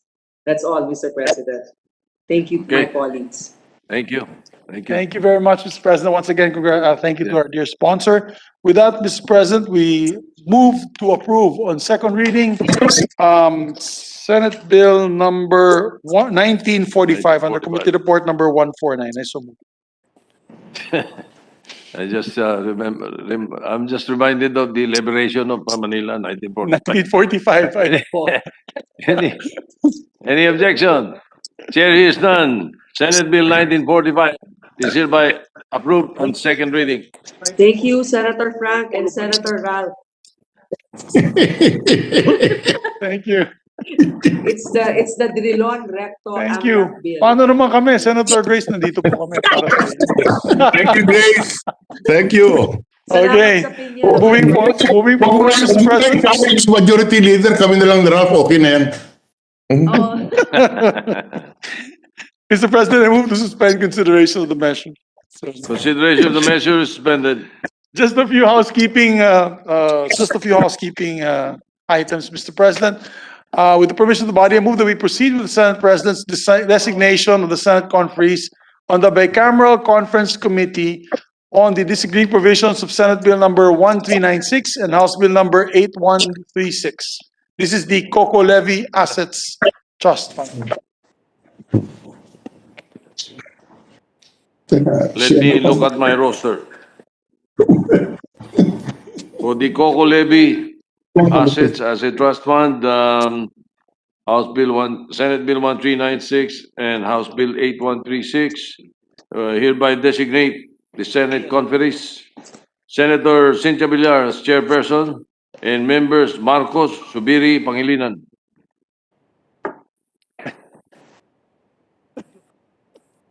Thank you, Mr. President. Mr. President, I also move to proceed with the Senate President's designation of the Senate Conferees of the Bicameral Conference Committee on the disagreeing provisions of Senate Bill number 1931 and House Bill number 7440. This is improving confirmation of imperfect titles, Mr. President. All right, the following members are hereby designated Senate conferees to Senate Bill 1931. Senator Gordon as chairperson and members Drilon, Pangilinan, Hontiveros. Members of the minority po lahat ito. I Mr. don't know President. why they. Was a member of majority. But that is the prerogative, Mr. President, if the chairman wants to. No. You found me. That is the suggestion of the. No, that is the suggestion of the chairman. Yes, that's the decision of the chairman. Mr. Chairman, that's not proper. Let us reflect the proper representation and the proportion in the Senate. This is a formal designation of the BICAM committee. Let's take it lightly. All right, let us, and therefore, if this is improving confirmation in perfect titles, Senator Gordon is chairperson, and Senator Hontiveros as member, and Senator Villanueva and Gatchalian as members. Okay. Thank you, Mr. President. With that, we move on to other matters. We have a few, actually 8 in total or more, Mr. President, of my local bills. We'd like to beg the indulgence of our colleagues. We'll make this quick because this has been already sponsored, Mr. President. I move that we resume consideration of House Bill number 1531. I so move, Mr. President. Any objection? Hearing none, consideration is in order. We recognize the sponsor, Mr. President, for there are no members, may I make an omnibus motion, Mr. President, that there are no members who wish to interpolate all these local bills, the 8 of them for education bills, Mr. President. So we go straight to hasten the proceedings with the permission of the minority leader so that we can proceed towards the period of amendment and then second reading approval.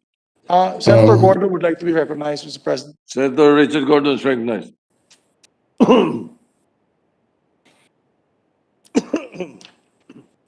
Senator Gordon is recognized. Go ahead. I believe he's on mute, Mr. President. We can't hear Senator Gordon. We cannot hear you, Senator Gordon.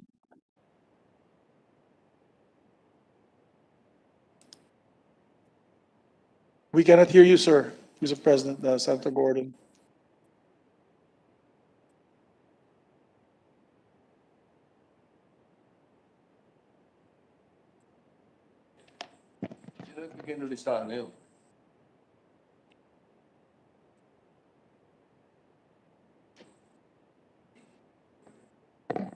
Yes, Senator Gordon, you're recognized, but we cannot hear you.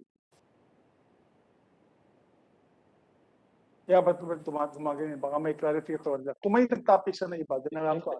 Period of interp naman to mix eh. Yes, Mr. President. Are you on mute? I can't, we can't get in touch. Senator Gordon, you're on mute, sir. We cannot hear you, sir.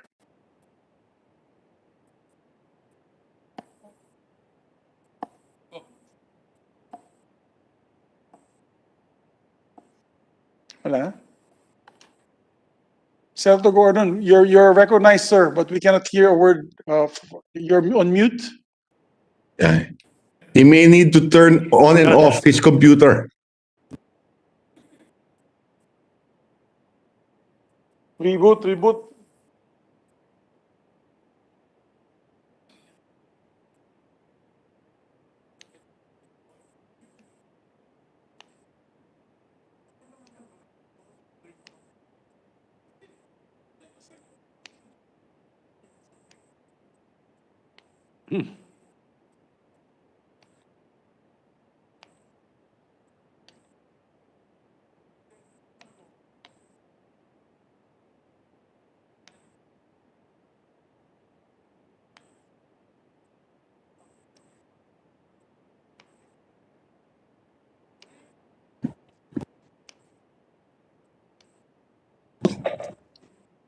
Can you hear me now?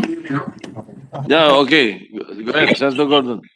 My profound apologies, Mr. President. I have been trying to get in touch since the discussion on having in the bicameral conference committee report several more members from the minority than the majority. That is not something that I endorse, Mr. President. something went wrong. My assistant had submitted it, and I think there was even something wrong and she submitted. So the bicameral conference committee, if I may be allowed, shall be composed of me, myself, Senator Pacquiao, Senator Lapid, and Senator Pimentel, Mr. President. We need a member from the minority.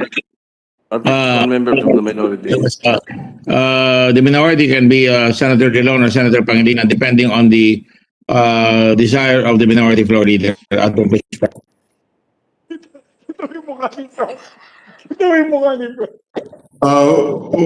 For the minority, we nominate Senator Kiko Pangilinan. Thank you, Mr. President. With that's all. So I repeat: Gordon, Pacquiao, Lapid, Pimentel, De La Rosa, Pangilinan, and Hontiveros. All right, we hereby, Mr. President, I withdraw the designation earlier and replace the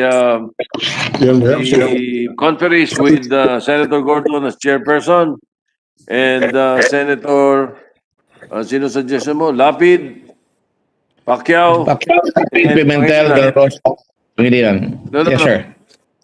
You replace one if you want. Lapid or Pacquiao? All right, Senator Pacquiao, Senator Pimentel, and Senator Pangilinan, all peace. Yes, sir. All right? Four piece. Three piece pala, three piece. Three peace. Okay, Mr. President, moving forward. Thank you. All right, go ahead. We are now in the, Yes, Mr. President. that was just a manifestation, and we withdraw that. We withdrew the, all right, so we continue. We have House Bill 1531 on the floor. Yes, Mr. President. There are no member who wishes to interpolate the measure. We move to close the period of interpolation. Period of interpolation is closed. Mr. President, there are no amendments to this measure. Move to close the period of amendments, Mr. President. Period of amendments open. Thank you, Mr. President. I move to approve on second reading, the act changing the name of Pag-asa National High School, the City of Legazpi. I so move, Mr. President.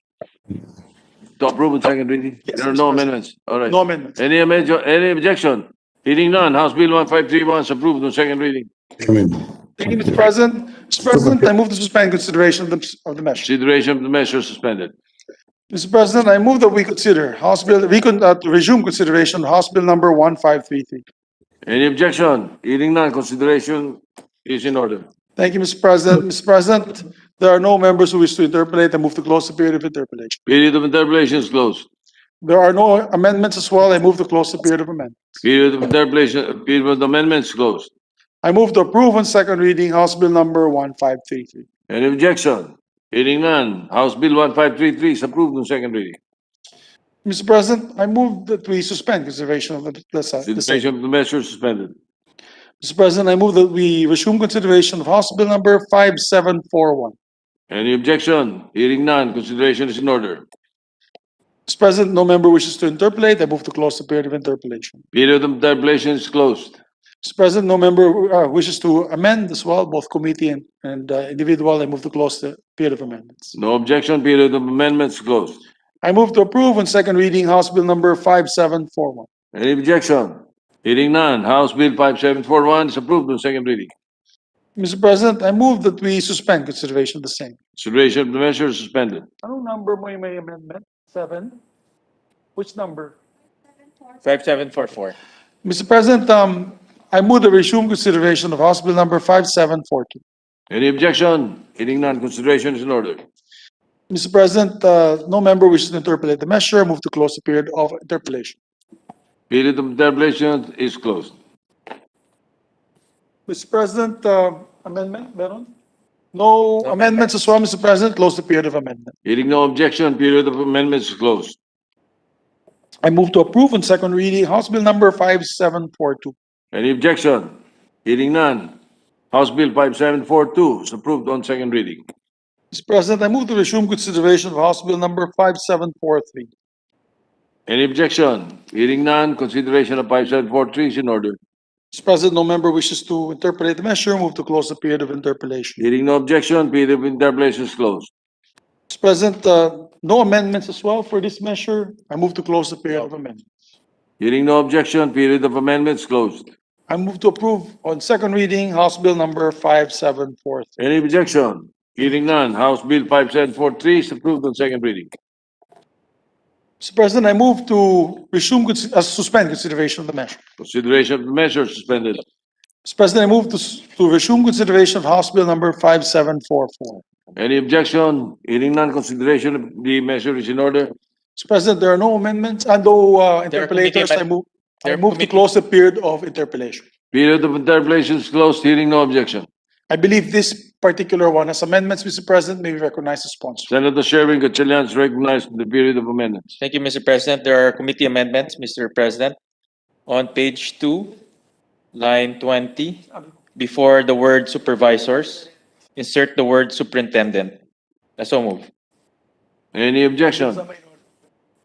Hearing none, adopted.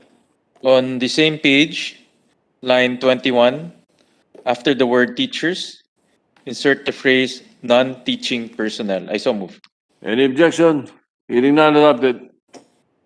On page 3, lines 1 to 4, delete the entire section 2 and replace with the new section 2 to read as follows. Section 2. The amount necessary for the operationalization of the City School Division Office in the City of Canlaon shall be charged against those authorized in the current appropriations of the DepEd. Thereafter, the amount necessary for the implementation of this act shall be included in the Annual General Appropriations Act. Also move. Any objection? Hearing none, adopted. And lastly, Mr. President, on the same page, line 6, after the word DepEd, insert the phrase in coordination with the city government of Canlaon. I so move. Any objection? Hearing none, adopted. That's it, Mr. President. Mr. President, with that, I move to close the period of amendments. Any objection? Hearing none, period of amendments closed. Mr. President, I move to approve on second reading House Bill numbers 5744. Hearing no objection, House Bill 5744 is approved on second reading.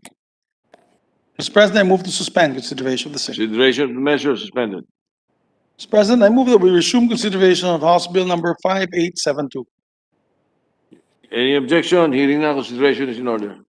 Mr. President, there being no interpellators, I move to close the period of interpellation. Hearing no objection, period of interpellation is closed. Mr. President, I move to close the period of amendments as there being no amendments as well. Hearing no objection, period of amendments closed. I move to approve on second reading House Bill number 5872. So Any objection? Chair hears none. House Bill 5872 is approved on second reading. Mr. President, I move to suspend consideration of the same. Consideration of the measure suspended. Mr. President, I move that we resume consideration of House Bill number 5740. Any objection? Hearing none, consideration of the measure is in order. Mr. President, I move that we close the period of interpellation as there's no member who wishes to interpellate. Hearing no objection, period of interpellation is closed.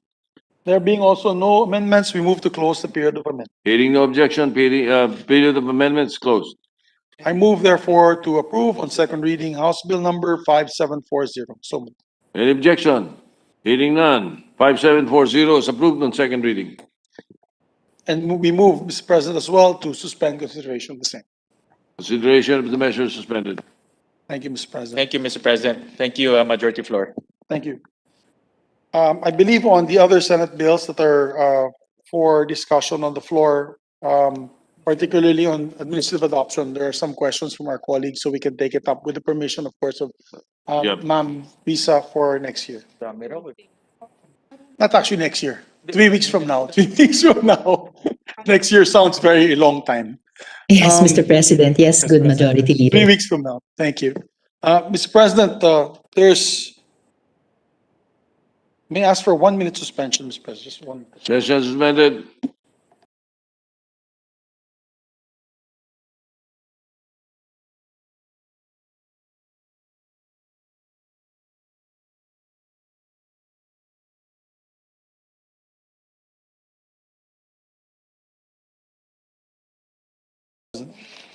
Session resumed. With the indulgence of our colleagues, with the permission of our colleagues, if we allow, may we allow Senator Francis Tolentino to sponsor his 4 local bills because they have been online since 3 o'clock in the afternoon in their gyms. And apparently the LGUs have fed them already merienda and now they're being fed dinner. So if it's okay, if you can sponsor the measures, Mr. President. Anyway, it's just the sponsorship of these local bills with the permission of the body. Therefore, I move to transfer from the calendar of ordinary business to the special order, House Bill number 6598. If I may be allowed, Mr. President, with the permission of the minority leader, I will transfer all 4 together. Omnibus, Mr. omnibus transfer. So when the Yes. secretary reads the title, it'll be the title of all 4. Oh. And also transfer from the calendar of ordinary business, House Bill number 622, 633, and 5944. I so move, Mr. President. Any objection? Hearing none, all 4 transferred. Thank you, Mr. President. Maybe ask the secretary, I move that we should to consider rather. Let me just ask the sponsor. What are the omnibus speeches here? The last 2, yung Individual yung first, dalawang cash. Okay, bilisan mo na lang yung sa first. Say mo na lang. Opo. Mr. President, I move that we consider rather House Bill number 6598 under Committee Report number 153. I so move. Any objection? Hearing none, House Bill 6598's consideration is in order. The Secretary will read the title of the measure. House Bill number 6598, an act converting the municipality of Calaca in the province of Batangas into a component city to be known as the City of Calaca. Mr. President, may we recognize the distinguished chairperson of the Committee on Local Government, no other than the gentleman from Cavite, Senator Francis Tolentino.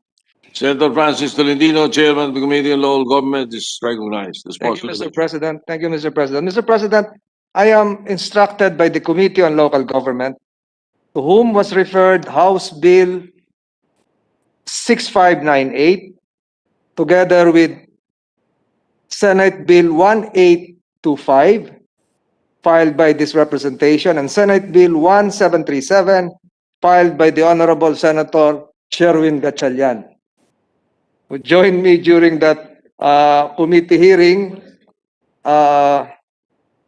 And I am reporting the same favorably to the Senate without amendments, Mr. President. I have a quick video presentation, Mr. President. This act will convert the municipality of Calaca, a first-class municipality in the province of Batangas, into a component city to be known as the City of Calaca. Alam ko po nakikinig at nanonood ngayon ang mga tiga-Calaca at binabati rin po kayo ng ating mga co-authors. Kasama po si Senators Binay de la Rosa Marcos and Joel Villanueva from Bulacan. It has been 185 years since the municipality of Calaca was officially established by warm-hearted, courageous, and industrious people known as Calaca, which means katribo when they pass by each other. Their houses were made of Calaca roofing, meaning laka pertains to bamboo. Bamboo, the favorite plant of Senator Pimentel, splintered into 2, either from their gatherings to each other or from the materials of their houses. The official name Calaca came to be. Do we have the video now? Wala pa.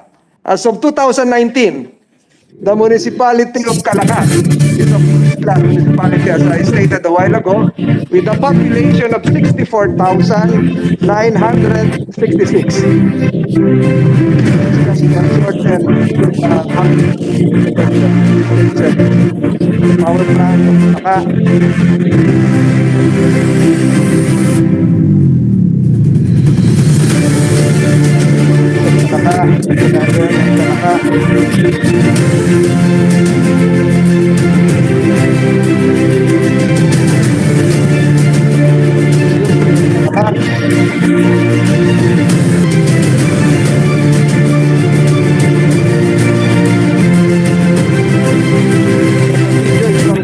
To Calaca, Mr. President.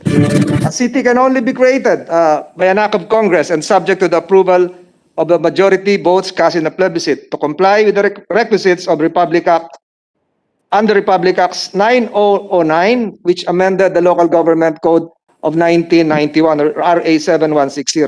Under the law, a municipality of cluster of barangays may be converted into a component city if it has generated an annual income as certified by the Department of Finance of at least 100,000 pesos for the last 2 consecutive years based on 2000 constant prices. And 100 million, I stand corrected. And if it has either one of the following requisites: 1, a contiguous land area of 100 square kilometers as certified by the Land Management Bureau, or a population of not less than 150,000 as certified by the National Statistics Office. Lahat pong ito ay na-comply ng Municipality of Calaca. Calaca has generated an average annual income of 164,961,000 based on the latest certification of the BLGF, which is more than the 100 million requirement. As for the land area, it consists of 105.49 square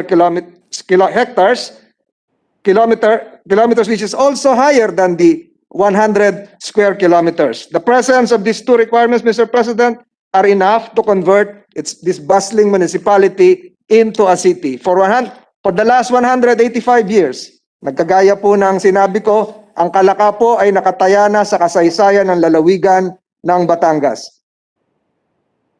Previous studies conducted have highlighted that there seems to be an equality in the distribution of the IRA, placing a deep burden on the LGUs concerned. The cost of devolution is shared by provinces and municipalities. Pag makikita po natin, Mr. President, that cities have bigger revenues than municipalities, enabling them to spend more on essential services and infrastructure than municipalities. This is why, again, I would like to reiterate my support together with the co-authors for Calaca's bid for cityhood.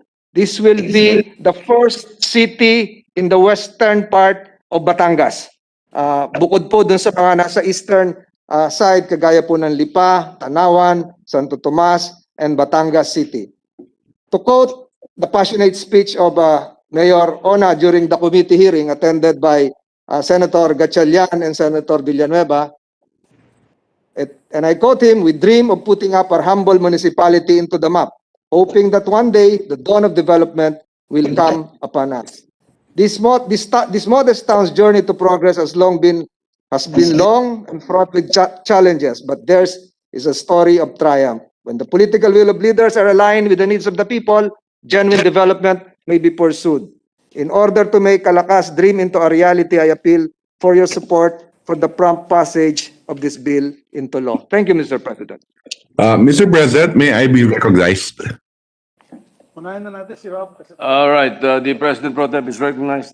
Yes, I just wanted to make a manifestation. First is to thank the sponsor of this measure, our chairman of the Committee on Local Government, and for filing also a bill in the Senate.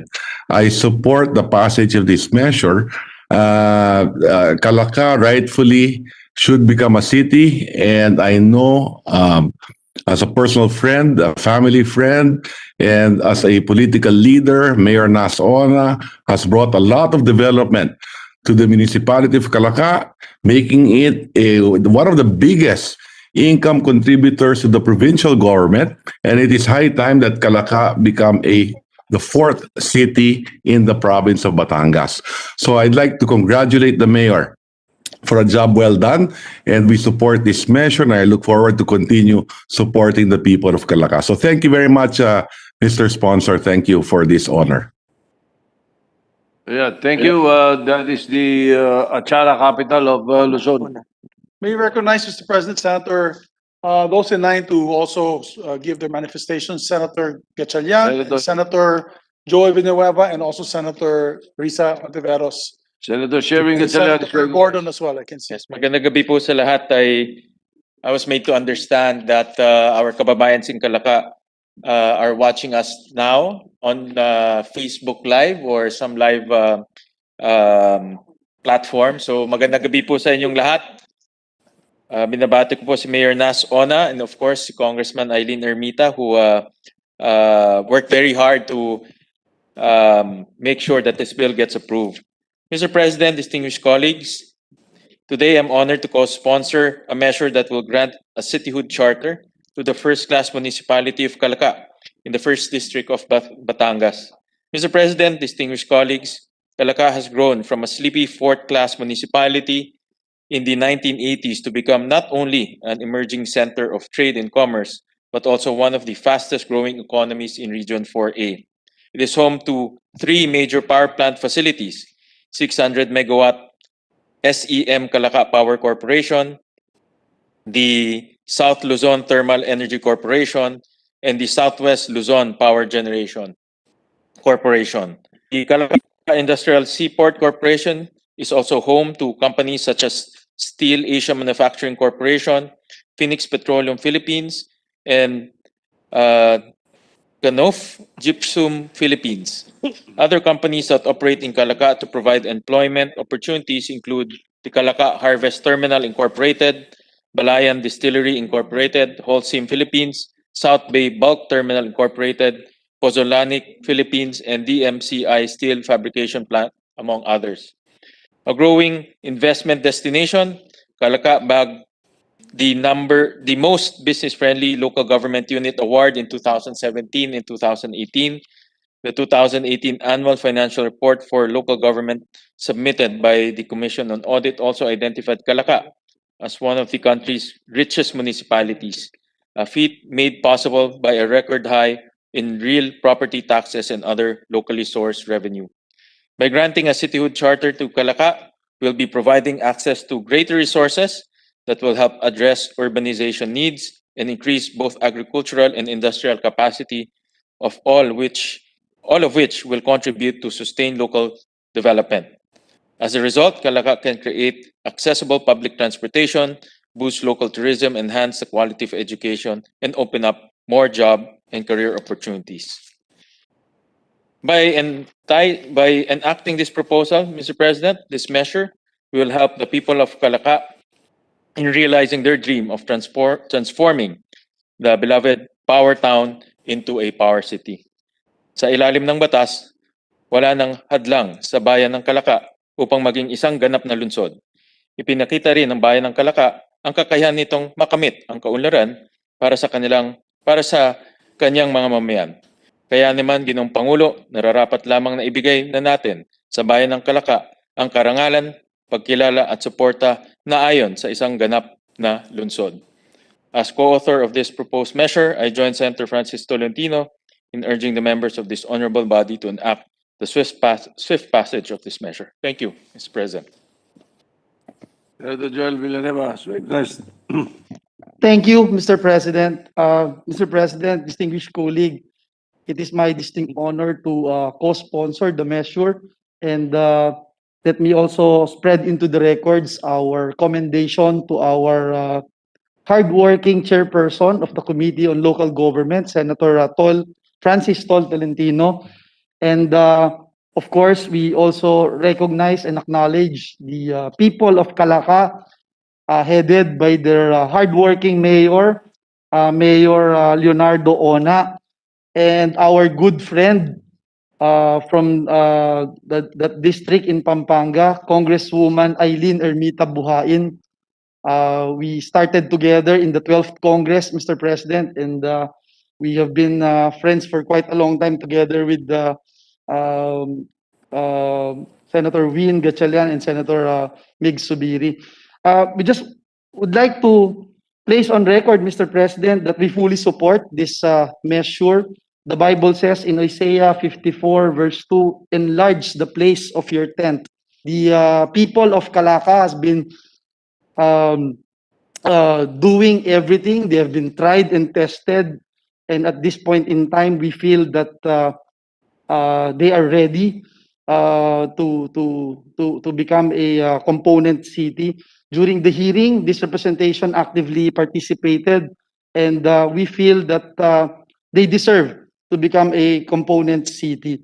I would just like to point out that during that hearing, when we were talking about the funds needed to conduct elections for plebiscite, the mayor himself stated that the city of Calaca is actually ready, Mr. President. They saved and made sure that funds are available, that they will no longer ask funds from the national government to conduct the plebiscite. So again, Mr. President, it is with this humble representations um, uh, um, a desire to co-sponsor the measure, and we again congratulate our friends from City of Calaca. Maraming salamat po, Ginoong Pangulo.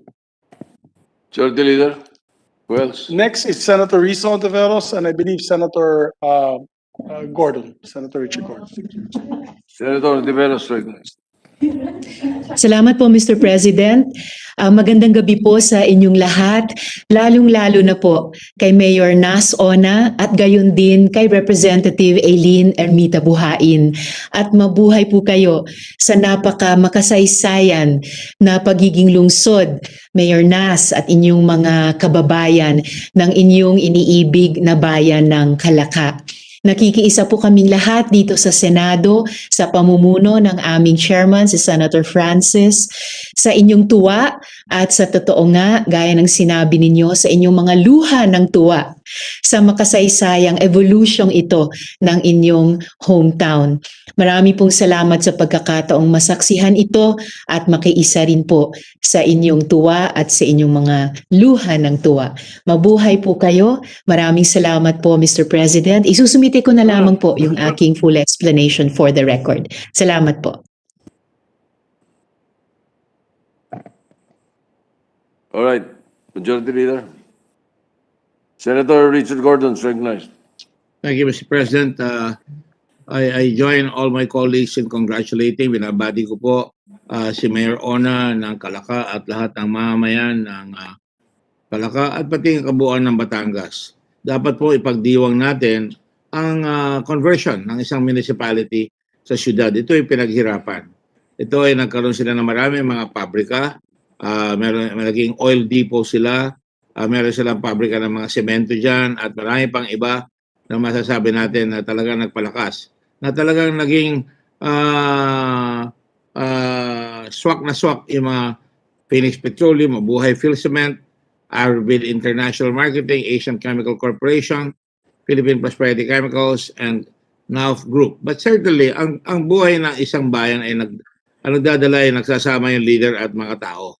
Kaya naging syudad yan dahil nga sa mahusay na liderato at ang pakikitungo nila sa buong probinsya ng Batangas na talagang tuloy-tuloy ang pag-unlad. It has become now as a haven for agriculture and industrial modernization in Western Batangas. But let me point out something here, Mr. President. All the great cities of the world are started with great bays, and they're beside a great bay. Balayan Bay is a source of commerce. Madaling makapasok dyan. Meron kayong port, kaya ninyong makipag-trade, and with the internet as your highway now, kaya na ninyong i-promote ang inyong bayan sa buong mundo at kaya ninyong magdala ng investment sa tourism at saka sa iba't ibang bagay katulad ng agriculture at saka industry. Ito ay hudyat na ang mga tao dito sa mga mamayan natin sa Calaca, Batangas ay talagang nagsikap.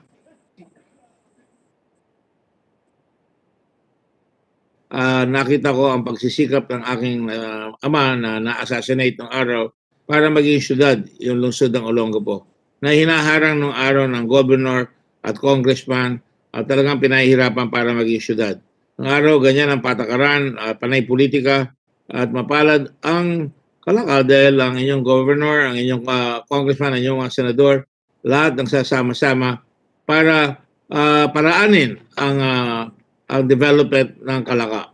And so today, with the future beyond the seas, doon sa malayong lugar na matatanong ninyo sa dagat dyan na may mga lakas yaman, masasabi ko na itong Calaca, yung Balayan Bay, sa southwest slopes of the Talisay. Calaca ay isang coastal town na maaaring maging bayan lalo, isang San Francisco. Lahat ng mga gandang bansa ay nasa tabi ng bay. Even Subic Bay, kung pagmapapalawati nyo, at even Cebu, which is beside the Great Bay.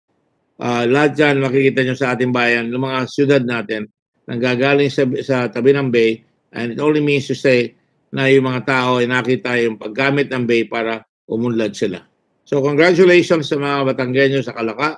I salute all of you, and I am sure that under your great mayor, nakapunta na ako dyan in 2016, at napakaganda ng inyong City Hall, at maganda ang mga karsada, at yan ay nakikita ko na talagang tuloy-tuloy na ang pag-unlad ng Calaca. Mabuhay ang mga tiga Calaca at ang mga Batanggenyo. Maraming salamat po sa inyo. God bless you all. And blessed Christmas to all of you. Thank you very much, Mr. President. Mr. President. Majority Leader. Maraming salamat po, Mr. President. Gusto rin po ni Senator Bongo na maging co-sponsor kung papayag po ating chairperson of House Bill number 6598. At kung pwede po, Mr. President, kasali na po ako dyan. Kung pwede po ako maging co-sponsor din po ng itong measure na ito bilang kapitbahay ng Calaca. Ako po ay adopted sa ng Calatagan. Matagal na po kami sa Calatagan, 1990s pa po. 1995, may malit na po ako na farm dyan. Palagi po ako dumadaan dyan sa Calaca. Pag ayaw po, alam po ni Senator Ralph yan, pag iniiwasan natin yung traffic sa lugar ni Senator Tolentino, yung Tagaytay, dumadaan po kami sa likod sa Calaca. At Balayan, Calaca, District 1 po yan sa aking kumare. Sa ating kumare na si Eileen Ermita Buhain. At nung araw, Mr. President, nung 1990s, napakatahimik, napakasimple lang po na Calaca. But dahil sa ating mahal na mayor, Mayor Nas Ona, at nakabisita na po ako sa kanyang bahay several times, gumanda ng gumanda at lumago po yung bayan ng Calaca na magiging syudad na po. They will have our full support, Mr. President, as they have complied with the requirements needed by the local government code. And with the imprimatur of Mr. Batangas, Senator Ralph Recto, I'm sure this will be smooth sailing in the Senate, Mr. President. As I mentioned earlier, in 1992, I was there. That's the achara capital of Luzon. Opo, I don't know if they still produce the best achara. posible po. I'm sure it's still the And you're from Calatagan, kapitbahay. kapitbahay po Why, kami. are you related to the Sobel? Hindi, Zidin po yun eh. Zubiri po ako, Zubel. Mayayaman yung mga yun, Mr. President. Maliit lang yung farm ko, 2 hectares lang po. And then, so, Mr. President, definitely the jubilant request coming from Senators Bongo and Mig Subiri to be considered as co-authors. Co-sponsors. Co-sponsors will be heard by the people of Calaca, Mr. President. All right. Mr. President, Right. I hope that I also manifested that I would sponsor this measure, not only because I know the mayor, but because I really respect all the people of Calaca for their superlative accomplishment today. Thank you. All right. We'll place Yeah. that on record. Yes, Mr. President, the voice from Subic Thank you, is heard likewise in Calaca. and Mr. President, Majority although we all wish tonight to approve it on second reading, unfortunately, may tradition po tayo na hindi po natin may approve ang measure same day. So we've asked them their indulgence. Pagbalik po natin ng third week of January ay ma-actionan po natin to. And sooner rather than later, magiging syudad na po ang bayan ng Calaca. So with that, Mr. President, we move to suspend consideration of the measure. Any objection? Hearing none, consideration is suspended. Thank you, Mr. President. Next item on the agenda is equally important, Mr. President. I move to consider House Bill number 6222. Any objection? Hearing none. House Bill 6222, consideration is in order. Secretary will read the title of the measure.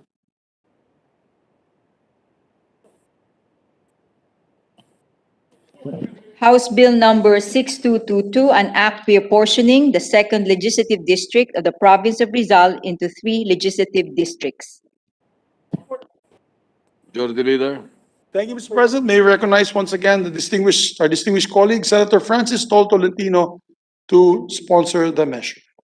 Mr. President, once again, the people of San Mateo are watching in a gymnasium since lunchtime, Mr. President. And once again, Mr. President, I am instructed by the Committee on Local Government, together with the Committee on Electoral Reforms and People's Participation, to whom was referred House Bill 6222, together with Senate Bill 1826, filed by this representation, and to report the same to the Senate without amendments, Mr. President. I have a short video presentation, Mr. President, justifying the redistricting of the province of Rizal. This is just 58 seconds, Mr. President.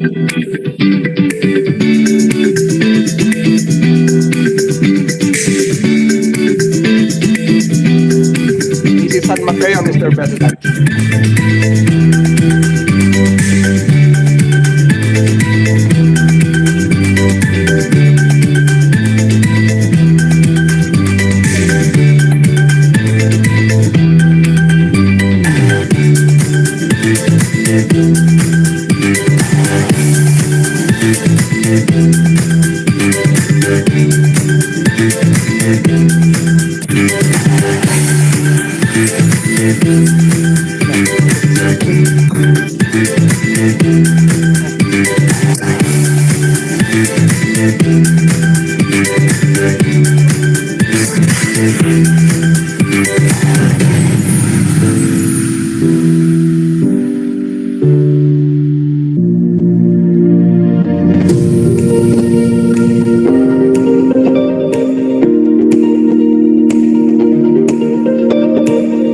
The town of Montalban, now known as Rodriguez, Mr. President.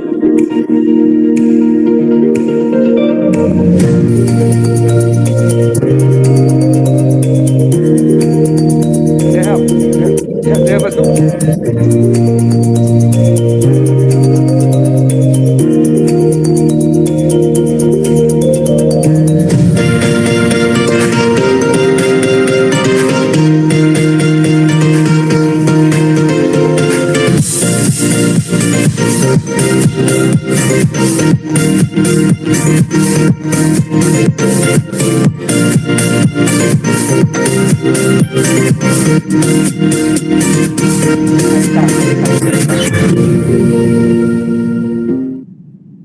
Mr. President, the bill aims to divide the second legislative district of Rizal into 3 legislative districts and retaining part of the second district, the municipalities of Cardona, Baras, Tanay, Morong, Halahala, Pililla, and Teresa. It will establish the municipality of San Mateo as the 3rd congressional district of Rizal and the municipality of Rodriguez as the 4th legislative district, Mr. President. With this measure, it is hoped that the proper representation will help the local government units involved better respond to the needs of the people and also help facilitate in the long-term rehabilitation and capacity building efforts of the province following this pandemic. The call for apportionment is not only based on today's realities, but also a resounding echo from the past with unique histories of the towns which have molded and shaped the growth and character of the localities and the residents therein. For the information of this chamber, the story of the municipalities of Cardona, Baras, Tanay, Morong, Halahala, Pililla, and Teresa dates back from the time when they, alongside other towns, were part of the Politico-Militar of Morong or Distrito de Morong, and by virtue of a decree issued by the Superior Gobernador, February 23, 1853, the Distrito de Morong was carved out of the provinces of Manila and Laguna. It took its name from the capital village of Morong, located at the shore of Laguna de Bay, with the villages under the supervision of the Order of Franciscans, who began their evangelization as early as 1578.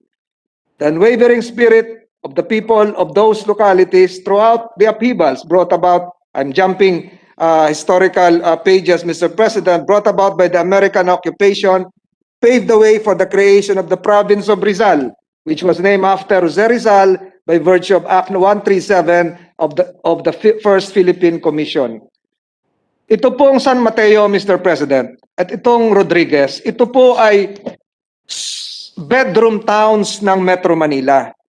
Ito po ay alam ng inyong lingkod dahil nung ako po ay Metro Manila chairman, lahat po ng mga residente na umaalis sa Pasig, umaalis po sa Quezon City, umaalis po sa Makati, ay nare-relocate po sa San Mateo o dili kaya ay sa Rodriguez. The municipality of Rodriguez, as shown by the video, is a town of mountains. Its former name, Montalban, was coined after the words Monte Alba, or White Mountain. Established in 1871, during the Spanish period, Montalban was carved out of the town of San Mateo. Ito po yung dalawang hinahati natin ngayon bilang dalawang congressional districts.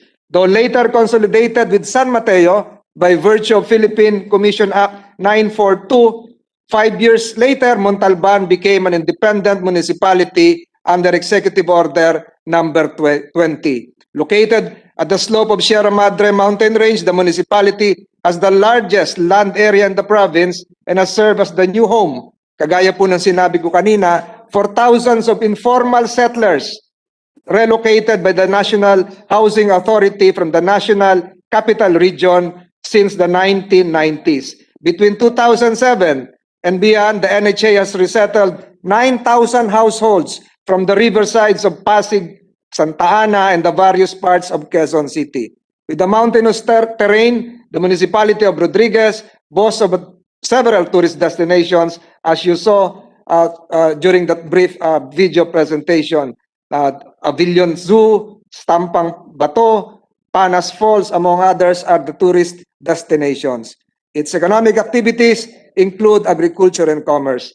Apart from that historical background, Mr. President, qualified po yung dalawa na maging congressional district. Sa ngayon po, sa Article 6, Section 5 ng ating saligang batas, ang isang lokalidad na merong 250,000 residents and comprising as far as practicable contiguous, compact, and adjacent territory must have one representative in the House of Representatives. Ito pong dalawang bayang ito ay sobra-sobra pa.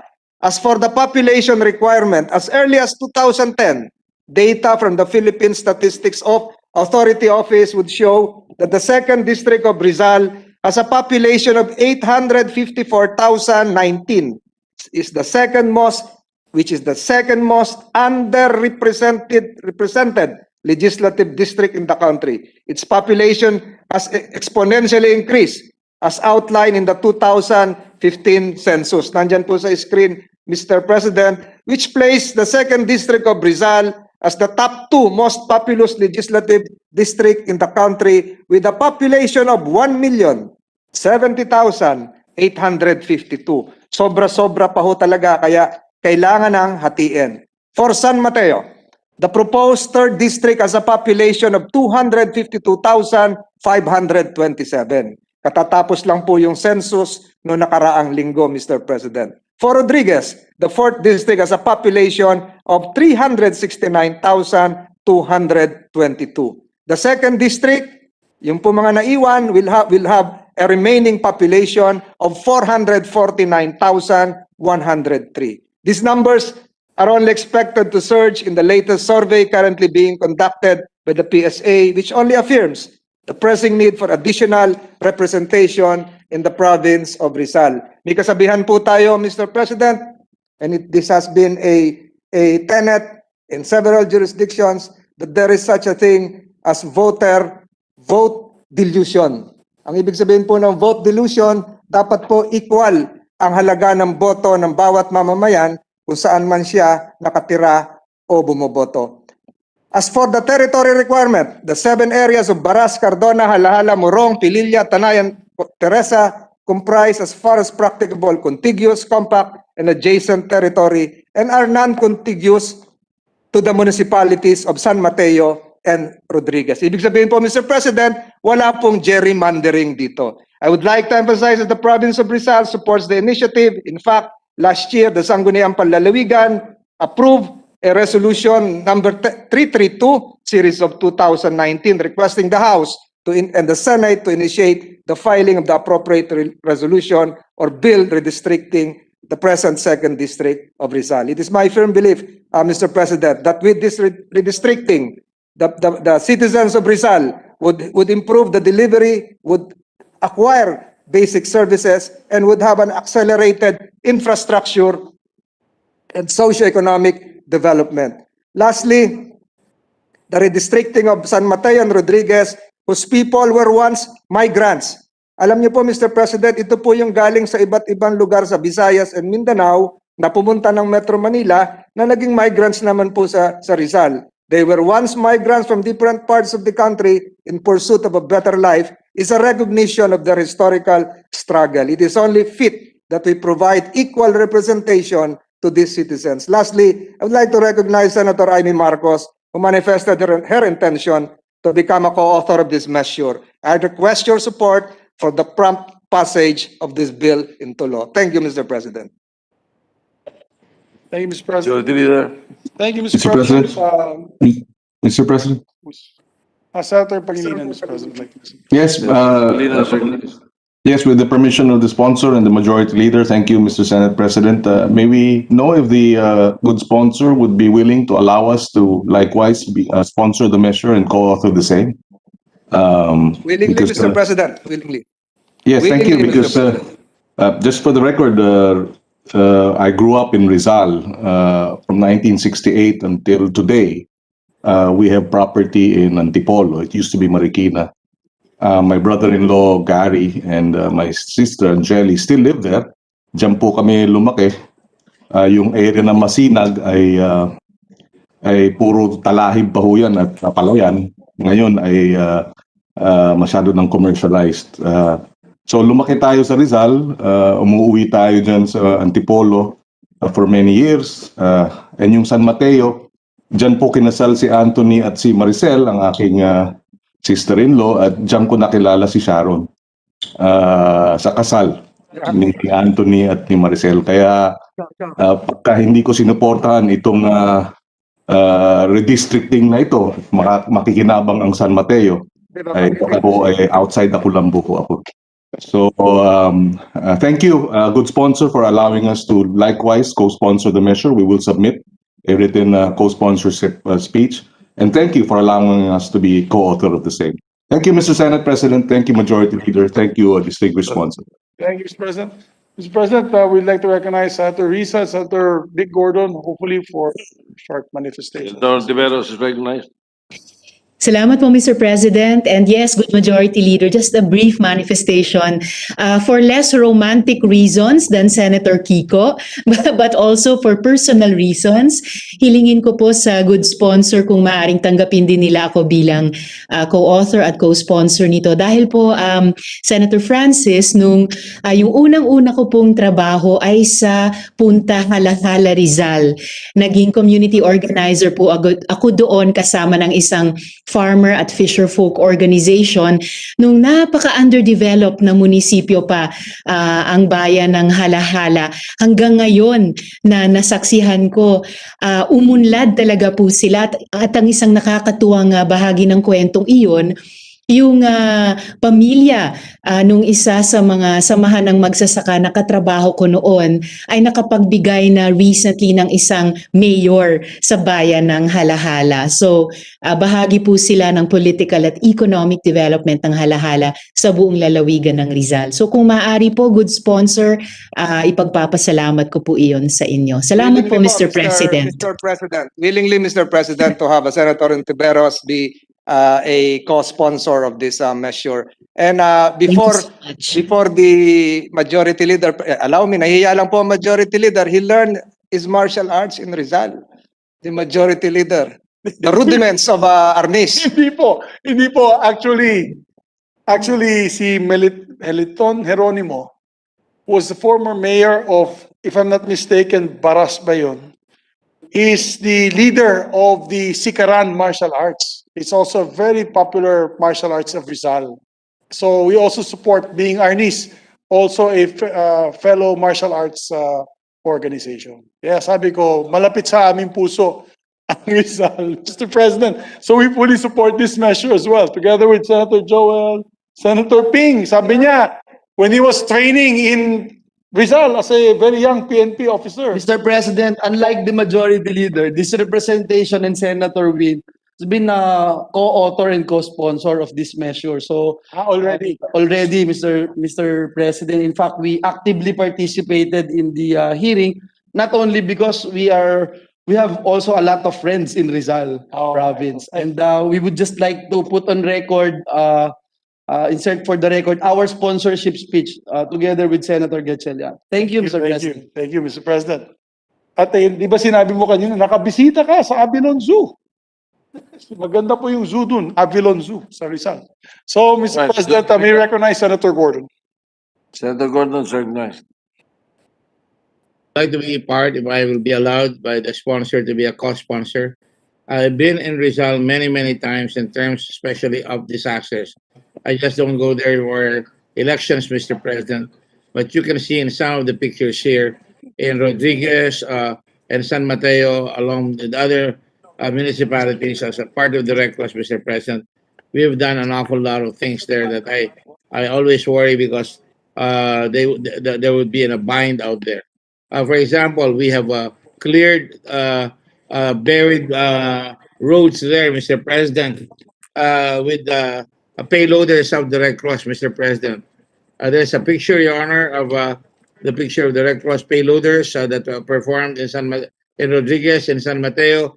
We did an awful lot of provision of food, water, and other life-saving operations. There's a water distribution there.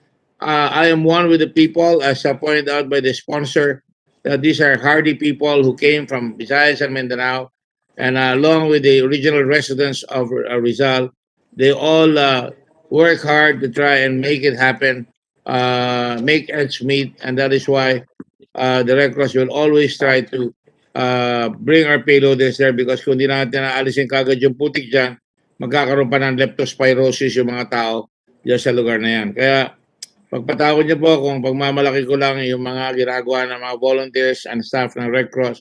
Yan ay patunay na nagmamalasakit sa probinsya ng Rizal. Isang araw nasa Tanay kami kay Mayor Tanuatco at ibang mga araw naman nasa Dalaitan doon sa Tanay at sa lahat ng paligid niyan, including Pilipia, Rizal, andyan po tayo palagi. Thank you very much, Mr. President, and I hope these two districts will add to the firmament of congressional districts that will be able to represent large numbers of population that have been underrepresented. Ang dami-daming tao pero kulang ang representasyon. At certainly, makakadagdag yan, makakapagpabilis ng mga dadating na mga gamit ng tao katulad ng karsada, katulad ng mga magagamit ng tao, education and everything. Thank you very much, Mr. President. For all those reasons, I heartily sponsor and support these measures. Definitely, Mr. President, the good gentleman will be a co-sponsor, and history would show that one of the oldest chapters of the Boy Scouts of the Philippines, Girl Scouts of the Philippines, and the Red Cross of the Philippines are the Rizal chapters, Mr. President. That's correct. Senator Pia Cayetano is recognized. Thank you, Mr. President. I'd just like to be made a co-sponsor. I just want to manifest that when I learned how to write, they teach you how to write your name and then your address. And I would always write Parañaque, Rizal, because I grew up in Rizal. And of course, Taguig was also a part of Rizal originally. So that is my simple request, Mr. President. Thank you. Accepted, So, Mr. President, myself as well, maybe that it wasn't placed on record earlier. So, myself, the Senator from Taguig, Senator Pia Cayetano, we made co-sponsors as well as Senator Gatchalian, Joel Villanueva, Senator Lacson, and Senator Coco Pimentel. Mr. President, he's raising his hand. Majority Leader, Mr. President, please do not forget me because I'm the real neighbor of San Mateo and Montalban, Rizal. Yes, That is true. He lives there. So when they suffer a flood, I also suffer a flood. So I know their situation, and so anything which can help them increase their voice in the legislature should be a welcome development. So thank you, Majority Leader, for including me in your manifestation. Thank you, Mr. President. Therefore, with that, Mr. President, we, to allow our colleagues to study the measure further, we move to suspend consideration of the same. Any objection? Hearing none, consideration suspended. These other two measures, Mr. President, there will be an omnibus speech for these two. And accordingly, Mr. President, wala nang tao sa gym nila. Nakauwi na daw po. Kasi nakakain na po. The FB streaming is not live. Wala na, hindi na online daw, sabi nila po. So, sabi ni Senator Tolentino, lalo na sa Aurora, Mr. President, daw, mahirap daw yung ano doon. Okay, with that, Mr. President, I move that we consider House Bill number 6333, and House Bill number 5944. And ask the Secretary to read the title of both measures, Mr. President. The Secretary will read the title of both measures. House Bill number 6333, an act commemorating the cityhood of San Jose del Monte, province of Bulacan, through the annual celebration of the Tanglawan Festival on the occasion of its foundation day on September 10, amending for the purpose Republic Act number 9750. House Bill number 5944, an act declaring April 28 of every year a special working holiday in the province of Aurora to commemorate the death anniversary of Doña Aurora Aragon Quezon. The Senator Francis Tolentino is recognized to sponsor the measures. Mr. President, I am directed by the Senate Committee on Local Government, in coordination with the Senate Committee on Electoral Reforms and People's Participation, through an omnibus motion for that purpose, Mr. President, to report formally and favorably House Bill 6333, the Foundation Day of San Jose del Monte, Bulacan, and House Bill 5944, the death anniversary of Doña Aurora Aragon Quezon, to be celebrated in the province of Aurora. Mr. President, with the corresponding committee reports numbers 157 and 156, Mr. President, without amendments. And I request, Mr. President, that my sponsorship speech, though I will quote in part, be inserted into the records to abbreviate the proceedings of this chamber. But Mr. President, allow me to show a 1-minute video presentation. The first video presentation would be about the Tanglawan Festival in San Jose del Monte. It is now being shown. Can we roll the video? Can we roll the video? The Tanglawan Festival, Mr. President, has been recognized worldwide.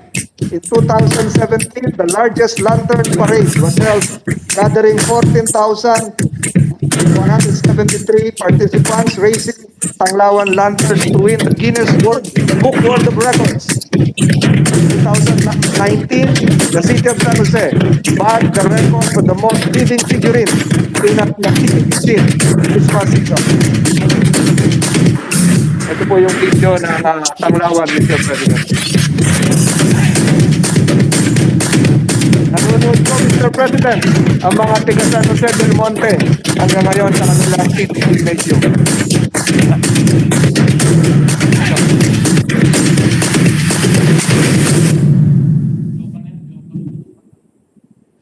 Mr. President, let me direct your attention to a second video. This is the video of the province of Aurora, where one of our members is a resident, Senator Sani Angara. Can we have that video, please? The Aurora video. Can we have the Aurora video? This is also a bill that seeks to declare a special working holiday to honor Doña Aurora Aragon Quezon of the province of Aurora. Doña Aurora Aragon Quezon is the Philippines' first official First Lady. She was one of those who campaigned for women's right to suffrage in the Philippines, and together with her daughters, they serve as nurses of the Red Cross. She was ambushed in 1947 in Bungabon, Nueva Ecija.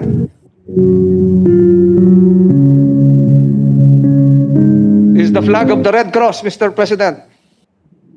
Noong ika-28 ng Abril taong 1949, nang ang may bahay ng dating presidente Manuel L. Quezon na si Aurora Aragon Quezon, kanyang anak na babae na si Maria Aurora, manugang na si Philip Buen Camino, mayor ng Quezon City na si Ponciano Belmonte, at siyang pang ibang kasama sa pamamagitan ng ambush ng Hook Balahap, nang ang delegado ay patungo sa border ng Nueva Ecija at Tayabas Baler. Ang pangyayari ay kinagimbal ng mamamayan ng Pilipinas. Sa tagpong iyon ay inanunsyo ni Presidente Quirino na ang lugar ng pag-aambush ay gagawing National Forest Preserve na pinangalan ng Aurora Memorial Park.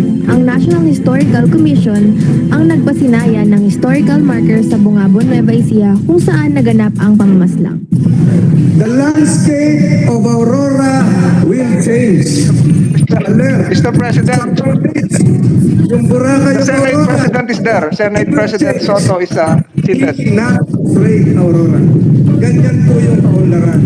Ang kailangan kong hindi magbago ay ang tao ng Aurora. Kailangan mag-aaruga pa rin kayo sa kapwa. Kailangan, kagaya ng President, hospitable pa rin kayo. So, Mr. President, with your indulgence, I request that the my entire speech, sponsorship speech, be inserted as part of the records of these proceedings, Mr. President. Thank you, Mr. President, and I seek the support of our colleagues for the passage of these two measures, which would improve travel and tourism after the COVID pandemic in those two localities in Bulacan and the province of Aurora. Maraming salamat po. At maligayang Pasko, Mr. President. Mr. President, Mr. President. Yes, Senator Joel Villanueva is recognized. Yes, thank you, Mr. President. Being a co-author and co-sponsor of the two measures, Mr. President, may I just be allowed to co-sponsor, give my co-sponsorship speech on House Bill 6333 under the committee report number 157. Mr. President, distinguished colleagues, it is my honor and great pleasure to co-sponsor this bill for commemorating the cityhood of San Jose del Monte in Bulacan through the annual celebration of the Tanglawan Festival on the occasion of its Foundation Day on September 10, amending for the purpose RA number 9750. Bilang isang true-blooded Bulakenyo, Ginoong Pangulo, lubos po ang ating pagsuporta sa panukalang batas na ito dahil alam po natin na napakahalaga nito sa ating mga kababayan sa San Jose del Monte. At binabati natin ang ating chairperson, Senator Francis Tolentino, sa pagsusulong ng panukalang batas na ito. Binabati din natin si Mayor Art Robes at si Congresswoman Rida Robes. Si Congresswoman Rida Robes, Ginoong Pangulo, ay second cousin of this representation, and we admire their leadership at ang mga ginagawa po nila doon po sa San Jose del Monte. Importante po, Ginoong Pangulo, ang paggunita sa araw ng pagkakatatag ng isang bayan dahil pinatatatag nito ang ugnayan ng lahat ng mga mamamayan, lalong-lalo na po at nangunguna ang San Jose del Monte sa may pinakamaraming barangay at pinakamalaking populasyon sa buong lalawigan ng Bulacan. Meron po silang 59 barangays at tinatayang 574,000 ang population. At alam na alam din po yan ni Senator Mig Subiri at Senator Win Gatchalian. Mas mapapalalim din po ang paggunita sa cityhood ng San Jose del Monte kasabay po ang pagdiriwang ng Tanglawan Festival na inilunsad po noong taong 2016. Simbolismo po ang tanglaw o ilaw sa direksyong tinatahak ngayon ng ating mga kababayan doon tungo sa pagiging isang sustainable at premier city. Ginoong Pangulo, nararapat din po na gawing special non-working holiday ang September 10 sa naturang syudad, lalo na po para sa mga manggagawa na nasa kaibuturan po ng kultura ng mga taga San Jose del Monte, lalo sapagkat ang kanilang kinikilalang patron ay si San Jose ay pinaniniwalaang isa ring manggagawa. Muli po, congratulations sa ating Committee on Local Government at maraming salamat po, Ginoong Pangulo, and may God bless us all. Okay. Mr. President. Gordon, Mr. President. Yes, Senator Gordon, Mr. President, and afterwards Senator Villar. Senator Gordon, then Senator Villar. Thank you very much, Mr. President. Just a brief manifestation, Mr. President. I'd like to join our colleagues in co-sponsoring this proposal, or just a brief a manifestation. San Jose del Monte used to be Sapang Palay, Mr. President. Ito nagpapakita na sumabog talaga ang populasyon natin. At nung araw talaga yung mga kapuspalad ng mga kababayan natin dyan nilalagay nung araw. At hindi ko akalain na talagang sumabog yung populasyon niya na ngayon ay isa sa pinakamalaking syudad, number 18 sa buong Pilipinas, ang population nitong San Jose del Monte, Mr. President. Can you imagine, Mr. President, it's now the first first-class, highly urbanized city in the province of Bulacan and Central Luzon. Kaya ngayon, dadating na rin yung mga mass transit dyan at saka mapapalapit lalo sa Pilipinas, sa main center. Yan, it is what we've been talking about na yung urban sprawl of providing opportunities doon sa mga nakakarating po na dapat umabot ang pagkakataon na magkaroon ng mga bahay ang mga tao na sarili nila, na hindi sila nakatira sa mga dampa at talagang meron na silang sariling paaralan. Ito ang triumph ng bayan ng San Del Monte under their local officials headed by Mayor Robe and Congresswoman Robe. Ang isa lang gustong magsalita rito ng konti, Mr. President, is because tatayo na kami dyan ng Red Cross branch and blood bank at this coming year, Mr. President. Kaya tuwan-tuwa ako na maraming tumutulong sa atin dyan. May nagbigay ng lupa sa amin, pati si Congresswoman Robe, nagbibigay ng lupa sa amin, pero meron akong kaibigan, si Tess Rodriguez, na magbibigay ng lupa sa Red Cross dyan para sa blood bank at saka yung tinatawag nating branch ng Red Cross. Baka maging sariling chapter yan. On the other hand, Mr. President, I cannot remain quiet as we honor the late Doña Aurora Aragon Quezon, the wife of President Manuel Quezon, the first lady. Unfortunately, we remember her for being ambushed. Inambush siya ng mga tigalabas, kung tawagin namin ng araw sa Central Luzon. Yung tinatawag natin hook balhap. At again, another story na hindi natapos sapagkat hindi natin nalaman eventually na kung sino talaga ang nagpapaslang sa kanya. Ang nalalaman lang natin ay si Luis Taruk ng araw at yung mga Taruk ay hindi siya gagalawin. Yun ang sinasabi dahil meron silang relasyon na pagkakaibiganan nitong si Doña Aurora Quezon. But the more poignant part of it is that a lot of people are not aware that Doña Aurora Quezon was the first president of the chairman of the Philippine, at that time, National Red Cross. Na tinindig nung araw, noong 1947, April 15, 1947, inonogirahan yan sa Malacanang grounds ni President Rojas. At from that point on, lumaki na ang Philippine Red Cross. Kaya kahapon lang nabigay kami ng Doña Aurora Aragon Awards doon sa mga tumutulong sa amin sa earthquake nito nakaraang taon sa Batangas at saka dito sa nangyaring sa COVID at saka dito sa mga bagyo na inabot natin. And from that time on, the Red Cross, your Red Cross, has become the Philippine Red Cross when we changed the name para hindi mapagkamalan na gobyerno yan. Hindi kami gobyerno dahil yan ang nasa fundamental principles. At parang narinig ko at nakikita ko, nasa opisina ko yung certificate na talagang nagpapatunay na ginawa at na-inaugurahan yung Red Cross sa Pilipinas sa paghintulot ng International Red Cross Community. And President Aurora Aragon Quezon, Chairman Aurora Aragon Quezon, was our first president. And that's why we honor those who win medals in the Red Cross the first time with the Doña Aurora Aragon Quezon. I congratulate our good friend, Senator Tolentino. His bills today are quite worthwhile, are certainly magpapalawak ng pagkakataon ng mga mamamayan. Nakakabalik lingon tayo sa ating nakaraan at mapapatunay na tayo ay alam kung saan tayo paroroon. Katulad nitong San Jose del Monte, Ram sinasabi derisively nung araw, diyan tinatapon di umano yung mga kababayan natin mahihirap ay ngayon ay highly urbanized city. So that shows na pwede tayo mag-triumph sa kabila ng kahirapan dito sa ating bansa. At yan nga, yan si Doña Aurora Quezon. Ayun lang, about an hour ago, I spoke before the Asia Pacific Red Cross group. Andun ang presidente ng chairman ng Red Cross si Francesco Roca at saka yung Secretary General na si Jagan Sapagan ay pinupuri na ang Philippine Red Cross, its history, and all the volunteers and staff that have done well.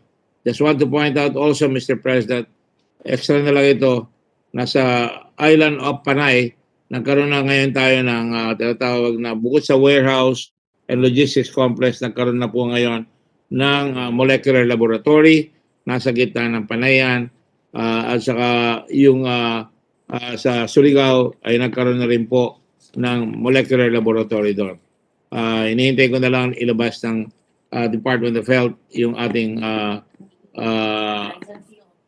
permit to operate. So, Mr. President, I congratulate Senator Tolentino. I congratulate the whole Senate because we know how to look back at our past so we can chart a better future ahead as we honor the people who made the difference in the lives of our people like Doña Aurora Aragon. Eso. Thank you very much, Mr. President. Thank you. Senator Villar is recognized. I want to manifest that I want to be a co-sponsor of this House Bill 6333 or an act commemorating the cityhood of San Jose del Monte, province of Bulacan, through the annual celebration of the Tanglawan Festival. I'm doing this because my husband, former Senator Manny Villar, is an adopted son of San Jose del Monte City because he is one of the biggest investor in San Jose del Monte City. And at the same time, I operate a farm school in San Jose del Monte City, catering to the central and northern Luzon. So maybe the good chairman will make me a co-sponsor of this house, of this bill. Thank you very much. Yes, thank you, Senator Villar. I can attest to that, Your Honor. Thank you. Thank you, Mr. President. Majority Leader? Thank you, Mr. President. And if I can also be made co-sponsor of the said measures, the one of Bulacan, because I've also You also have a house in Bulacan? No, sir. But I'm a close personal friend of Congresswoman Rita Robes and Mayor Robes. I visited there with Senator Nancy Binay. We were together during a festival of lights. Napakaganda, Mr. President. So, and of course, Aurora, you know, Aurora is the home of our dear seatmate, Senator Angara, and the father who was my mentor, Mr. President, one of my mentors, Senator Edgardo Angara. So, with the permission of the sponsor, if we can be made co-sponsor. Thank you, Mr. President. With that, Mr. President, Take note of that. yeah, to allow us to study the measure further, and by tradition, we would like to pass it today, but by tradition, we cannot pass measures on the same day. We move to suspend consideration of the same. Okay, is there any objection? Chair hears none. The motion of the Majority Leader is carried. Thank you, Mr. President. Just a bit of housekeeping before we take up some sponsorship. Senator Bongo would like to be included as a member of the BICAM for the COCO levy measure, Mr. President. So, yes. Okay, we take note of that. I can see the Senate President signing approved sign. Thumbs up. Therefore, it's no objection. Therefore, hearing no objection, the motion is approved. Thank you, Mr. President. And continuing the sponsorship, we have three measures, Mr. President. So we'd like to transfer from the calendar of ordinary business to special order, Senate Bill number 1886. I so move, Mr. President. Objection? Chair hears none. Motion's carried. May we ask the Secretary to read the title of the measure? The Secretary is And move to directed consider to read the title of the measure. to read the title of the measure.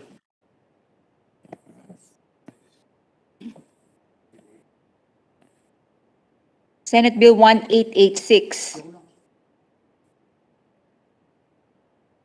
An act further expanding the jurisdiction of the Metropolitan Trial Courts, Municipal Trial Courts in the cities, Municipal Trial Courts, and Municipal Circuit Trial Courts, amending for the purpose Batas Pambansa Bilang 129, otherwise known as the Judiciary Reorganization Act of 1980 as amended. President, may we recognize the sponsor, Senator Richard Gordon, to sponsor the measure. Thank you very much, Mr. President. Senator Gordon? This sounds really very simple, but it's a very important bill nonetheless. Simply because as part of our continuing effort in the Committee on Justice, your Committee on Justice has taken it upon itself through the Senate that we unclog the tight and overloaded courts dockets, Mr. President. Nakita nyo na noong nakaraan, meron tayong community service in exchange for those first offenders hanggang arresto mayor. para mabawasan. At saka nagdagdag pa ho tayo ng 500 na judges at large at tuloy-tuloy po ang ating mga ginagawa, hindi lang dyan, ngunit sa mga bilis na napag-usapan na natin katulad ng kukulong yung mga separate facilities for those who are guilty of heinous crimes. Mr. President, justice delayed is justice denied. That sounds very tart. It's because in the Constitution, Section 16 of our Constitution, all persons shall have the right to a speedy disposition of their cases before all judicial, quasi-judicial, or administrative bodies. This is part of the Bill of Rights. Now, Mr. President, when we look at the situation in the courts, and I sit, as you know, in the Judicial Bar Council, the Chief Justices of the Supreme Court has always asked for our help to help them ease the pain of overloaded dockets. This is one of them, Mr. President. Right now,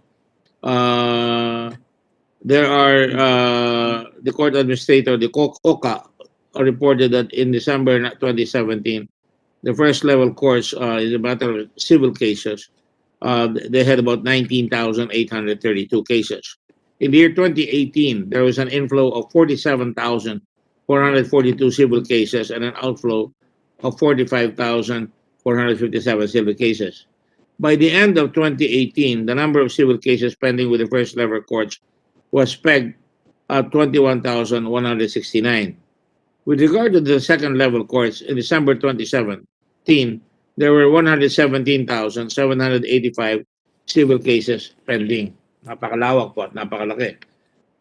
By the end of 2018, the number of civil cases pending with the second level courts was 108,484. Based on this data, this shows that our first level courts have a lower number of pending civil cases at the end of the year compared to that of our second level courts. To help declog, bawasan ang mga docket ng second level courts, which are the RTCs, the regional trial courts, and to equalize the burden between the first level courts and the second level courts, this bill proposes to expand the jurisdictional threshold of our first level courts, yung mga municipal trial courts at saka yung mga metropolitan trial courts. Under Senate Bill number 1886, we're proposing that the first level courts will have jurisdiction over civil actions involving Title II or possession of real property or any interest therein where the assessed value of the property does not exceed 400,000 pesos. Then also, in the case of admiralty and maritime actions, where the demand or claim does not exceed 2 million pesos. And then civil actions and probate proceedings, testate and intestate, where the value of the personal property, estate, or amount of the demand does not exceed 2 million pesos. Then a procedure provision on periodic indexation in Section 3, which provides that 5 years from the effectivity of this act and every 5 years thereafter, the jurisdictional amounts mentioned in Section 19, Subsection 2, Subsection 3, Subsection 4, Subsection 8, and Section 33, Subsection 1, Subsection 3, and Subsection 4, Batas Pambasa, bilang 129 as amended by this act, shall be increased by 100,000 pesos. Batas Pambasa bilang 129 was approved last August 1981, or almost 40 years ago. Since 1981, there has only been one amendment to this law, or Republic Act Number 7691 of 1994, which provides for the present jurisdictional amount of first and second level courts. A survey was conducted by the Office of the Court Administrator recently and on civil cases filed in 2019, including 342 RTCs from all over the country. Now, these are the results, Mr. President. 90% of these cases involve amounts not exceeding 2 million. Mababa. Of the 5,354 cases filed involving civil actions, probate proceedings, and admiralty and maritime proceedings, 4,792 cases which would have gone to the first level courts with the proposed amendment to BP 129. Yun sana ang pupuntahan. 76% of these cases involve property with assessed values not exceeding 400,000 pesos. Of the 2,540 civil cases filed involving Title II or possession of real property, 1,922 cases would have gone to the first level courts with the amendment of BP 129. This bill, Mr. President. Thus, further amendments to BP 129 is very timely as the values indicated therein as amended is already impractical and outmoded. Now, Mr. President, the 2019 Global Competitiveness Report published by the World Economic Forum provides for the Global Competitiveness Index 4.0, which measures the national competitiveness of countries. National competitiveness is defined as the set of institutions, policies, and factors that determine the level of productivity of a country. According to this report, the Philippines ranked 109 out of 141 countries for the criteria on efficiency of legal framework in settling disputes. Napakababa natin, Mr. President. The efficiency of legal framework in settling disputes is a response to the survey question, in your country, how efficient are the legal and judicial systems for companies in settling disputes? With 1 being extremely inefficient and 7 being extremely efficient, the Philippines scored a measly 3.0, Mr. President. So, napakababa na naman. Given this, with the proposed expansion of the jurisdiction of our first-level courts, we would not just help with the declogging of our second-level courts and the speedy disposition of cases, but also help improve our ranking in global competitiveness. Nay, Your Honor, not just improve our ranking in global competitiveness, it will indicate that we are doing something right, which hopefully will attract foreign investments sa kailangan natin para makapagtrabaho at magkaroon ng pagkakataon ang ating mga kapuspalad ng mga mamamayan. With the increase in the jurisdictional threshold of the first-level courts, civil cases will be better distributed between the first and second-level courts. Cases will now be resolved in a more efficient and faster rate. Our current justice system is slow. In fact, I say it's slow as molasses. Bakit nga naman bigat ng binubuhat nila So talaga lumalabas, hindi nasusunod yung sinasabi sa ating Bill of Rights on a speedy trial.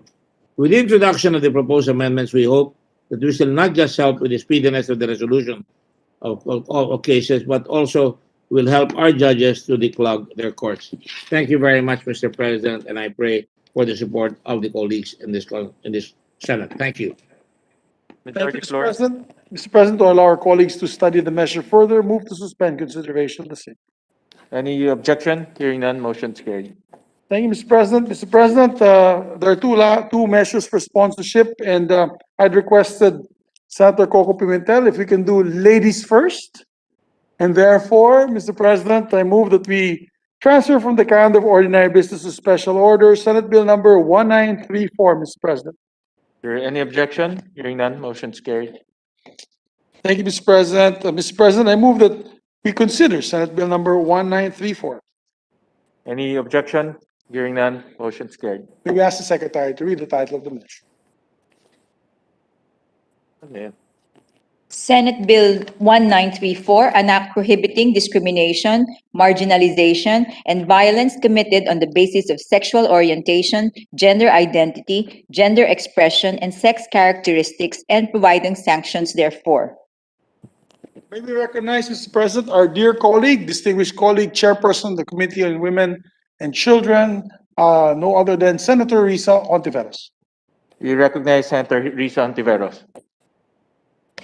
Marami pong salamat, Mr. President. O daghang salamat kaayo, Majority Leader. Magandang gabi po, Mr. President, mga minamahal kong mga kasama.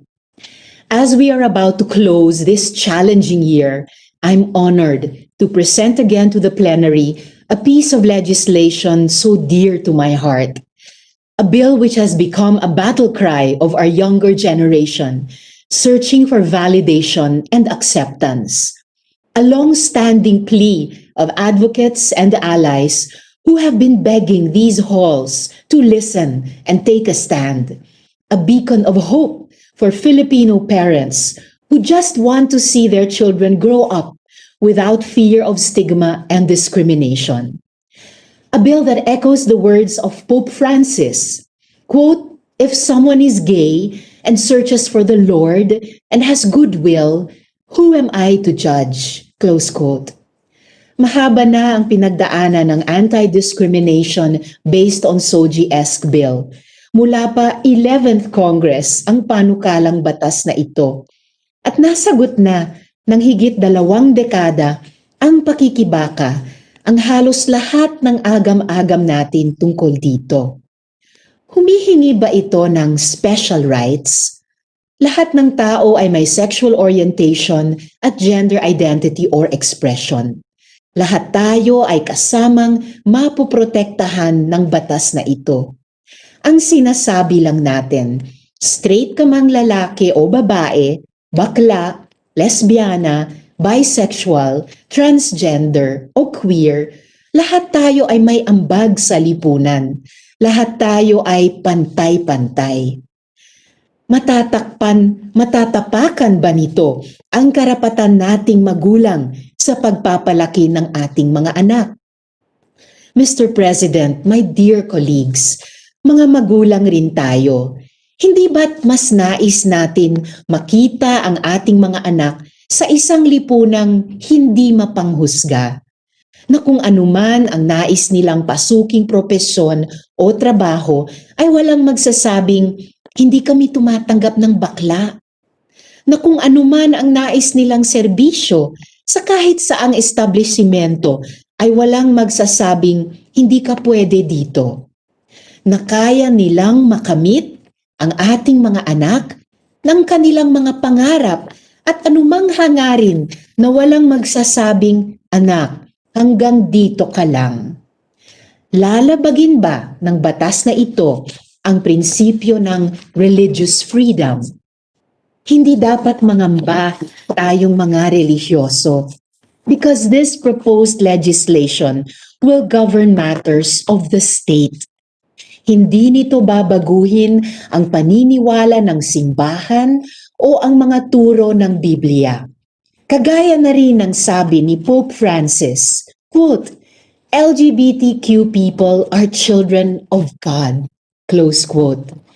Tayo pa bang mga relihiyoso ang magsasara ng ating mga puso at isipan?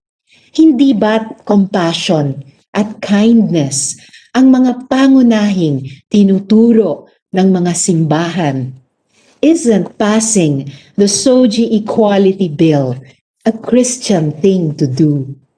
Mr. President, my dear colleagues, 11th Congress pa ang bill na ito. Panahon pa ni former Akabayan Congresswoman Eta Rosales at ng late great Senator Miriam Defensor Santiago.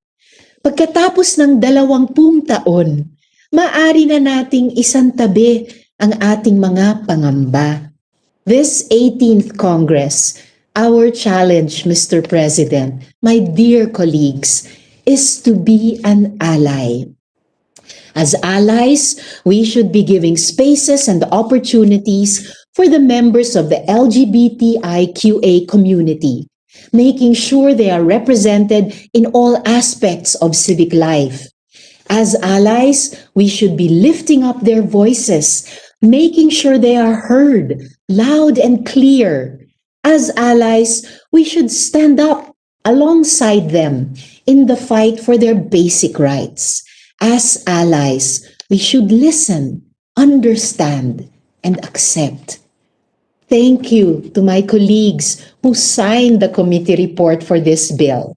Senator Nancy, Senator Amy, Senator Grace, Senator Laila, Senate President Pro Tempore Ralph, Senate Minority Leader Frank, and Senate Majority Leader Miggs.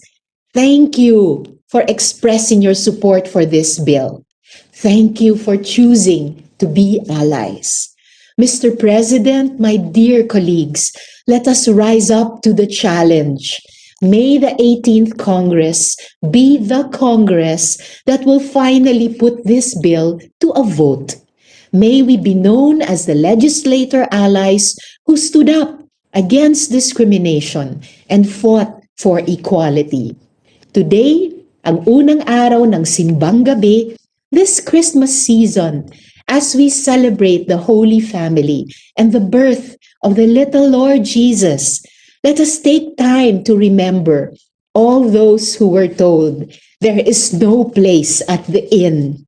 Let us be their shepherds and their angels. as we should always be for the least, the lost, and the last. May Jesus' birth, the birth of a true change maker and a true champion for equality, move us to act in ways reflective of His goodness. Maraming pong salamat, Mr. President at mga kasama. Sa kabila ng lahat, parating ang Pasko, kaya maligayang Pasko at bagong taong puno ng pag-asa at kalusugan. Salamat po, Mr. President. Thank you very much, Mr. President. Thank you very much to our dear colleague. And to allow our colleagues to study the measure further, I move to suspend consideration of the same. Any objection? Hearing none. Motion's carried.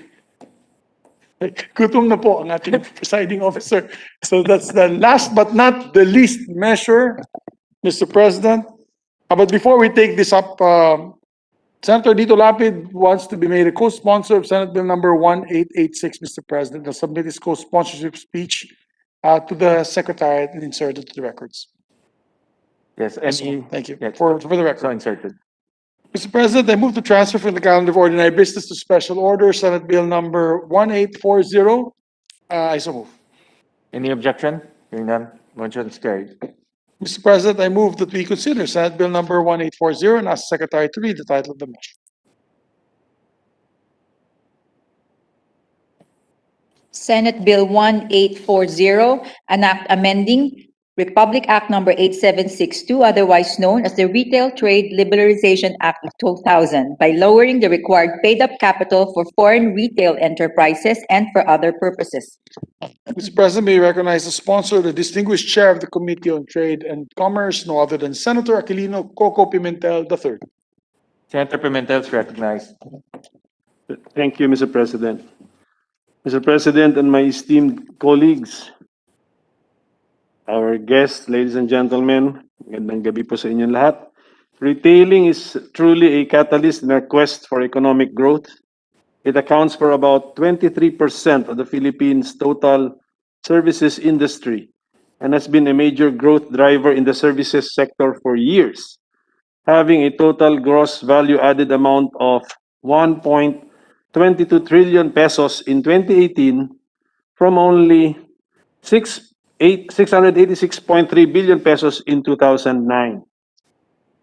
Its share in our total GDP average 13.8% in 2015 to 2019. In the year 2000, Republic Act number 8762, or the Retail Trade Liberalization Act of 2000, was signed into law, allowing the entry of foreign investments in the Philippine retail industry. This is with the end goals of spurring economic growth, promoting competition by providing better products and services to consumers, and creating more job opportunities for Filipinos. Despite the existence of the law, however, only a few foreign retailer firms have invested in the Philippine retail industry. As of December 2020, there were only 50 pre-qualified foreign retailers in the country. This is only about 2 investors per year since the law has been passed. In 2016, the Philippines received only $101 million in the foreign retail sector investments as compared to its neighboring countries which received billions. Thailand received $3.2 billion. Malaysia received $2.5 billion, while Indonesia and Vietnam received $2 billion each in retail sector investment.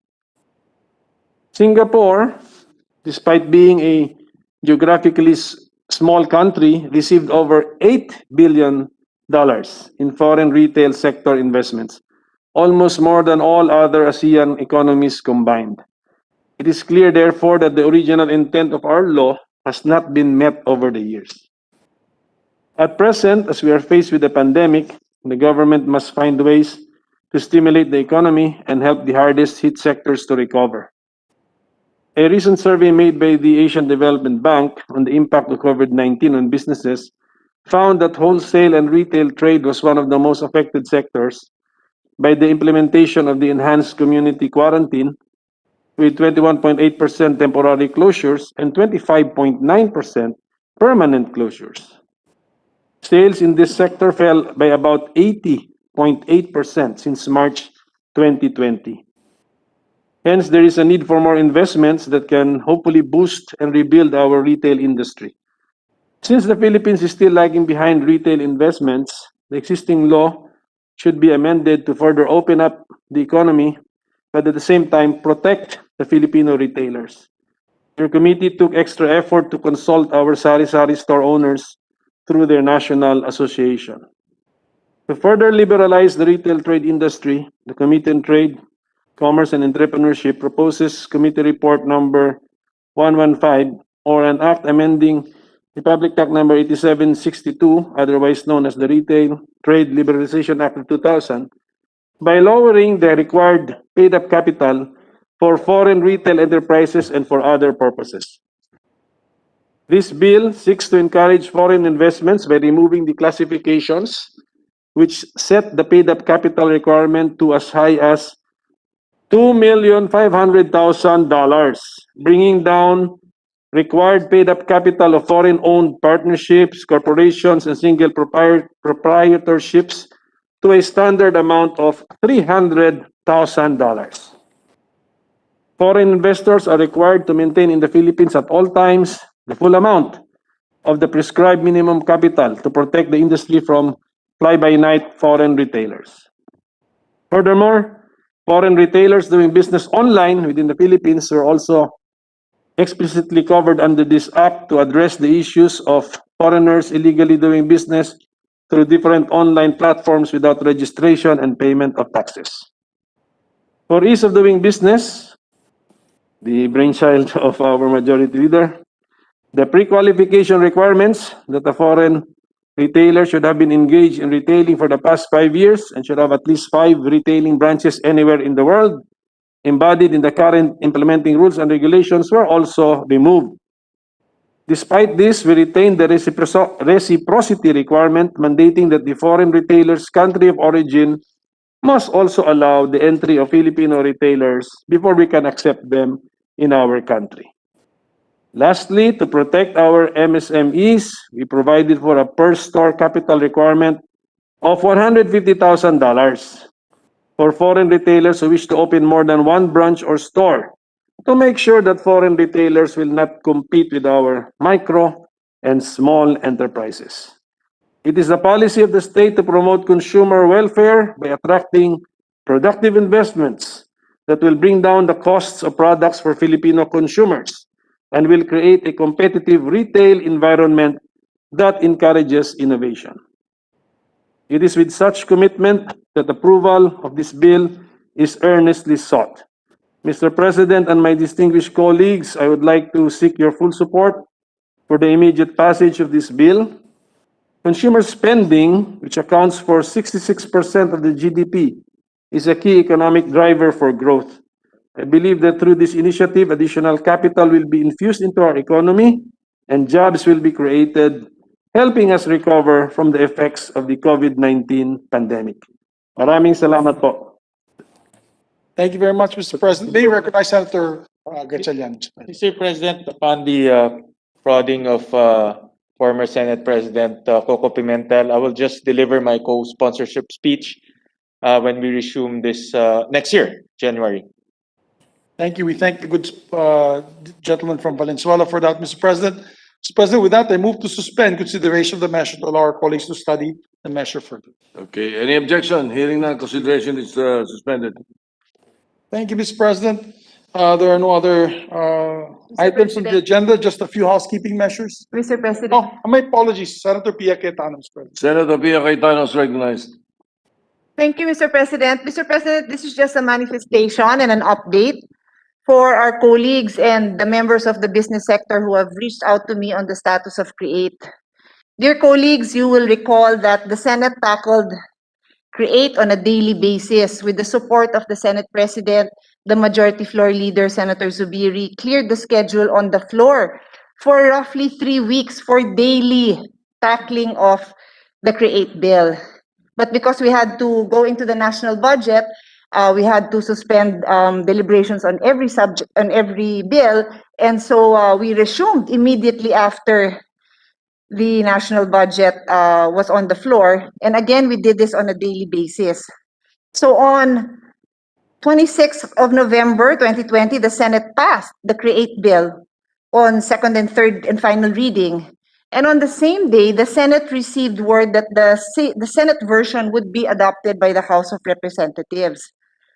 But 2 weeks after the passage of the bill in the upper chamber, there was no further word on this, and we did not receive any official action from the House. On Monday, this Monday, December 14, a news report came out about the House designating bicameral conference members, and then there was an official letter to that effect received by the Senate yesterday, indicating that in fact they have designated members for the bicameral conference with the intention of holding a bicameral conference.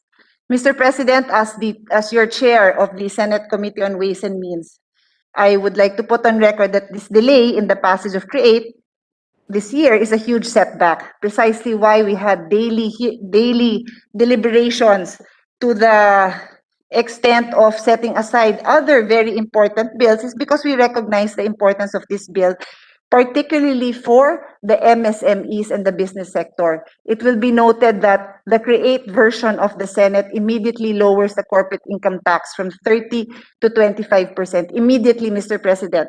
If you would compare this to the House version, their version is only a lowering of the corporate income tax by 1% every year. Further, for MSMEs, if their earning is less than 5 million pesos, they would only be paying 20% corporate tax. I know that many of our colleagues had concerns and we deliberated for long hours, but in the end, I believe that we were all excited about this measure, and the majority floor leader is nodding his head because he even stood up here and gave a very personal and impassioned he shared his story about being a medium-sized business and not receiving any incentive whatsoever, which brings me to the second part of CREATE. The second part of CREATE, Mr. President, is the incentive portion. And I'd like to put on record that the Senate worked very carefully. I'd like to thank all our colleagues. There was even a news article that said ito yung early na pamasko ng senators para sa mga taong bayan. I'd like to point out that the reason the incentive portion was so important is because we wanted to plug the leakages and we wanted accountability.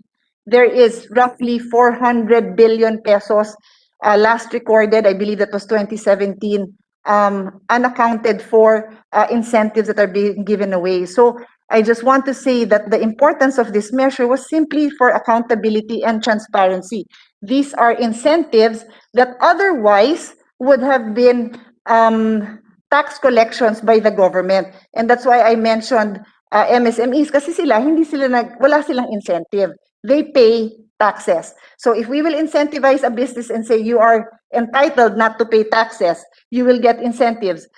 All the bills seek to do is to ensure that there is accountability, that there is the FIRB that will ensure that nalalagay sa tama itong incentives, and that the commitment of those companies would be delivered, commitments to create jobs, etc., etc. So on that note, Mr. President, we came up with a package that I believe was really well thought of. There's a 10-year transition period for companies that are currently receiving incentives, much longer than the version of the House, even longer than the original version of the Senate. And then when they apply for new applicants or those who will reapply, also very generous provisions, Mr. President. So on that note, that is my report to our colleagues. That on that note, I'm sad to say that there will be no immediate decrease in the corporate income tax. There will be no rationalization and certainty. What the businessmen had asked us is certainty, so that when the new year starts, they know kung anong papasukan nilang negosyo. Unfortunately, this will not happen, not because of the Senate though, Mr. President. I thank our colleagues and I thank the Senate President once again for his leadership in helping us pass this measure on our part. But that is as far as we can go. Thank you, Mr. President. Thank you, Senator Cayetano. Thank you, Yeah. Senator Cayetano, Mr. President. Yes, the majority leader. Thank you. Just a bit of housekeeping. I move to transfer from the Committee on Rules to the Committee on Basic Education as primary committee and Committee on Finance as the secondary committee the following bills. Senate Bill number 1610 and Senate Bill 1660. The House counterparts of these bills, Mr. President, these are local bills, have already been transferred to the Senate. So, All right, hearing no objections, so noted, made on record. thank you, Mr. President. Before I adjourn, I'd just like to again greet our secretariat, all the employees of the senators, all the senators, a Merry Christmas.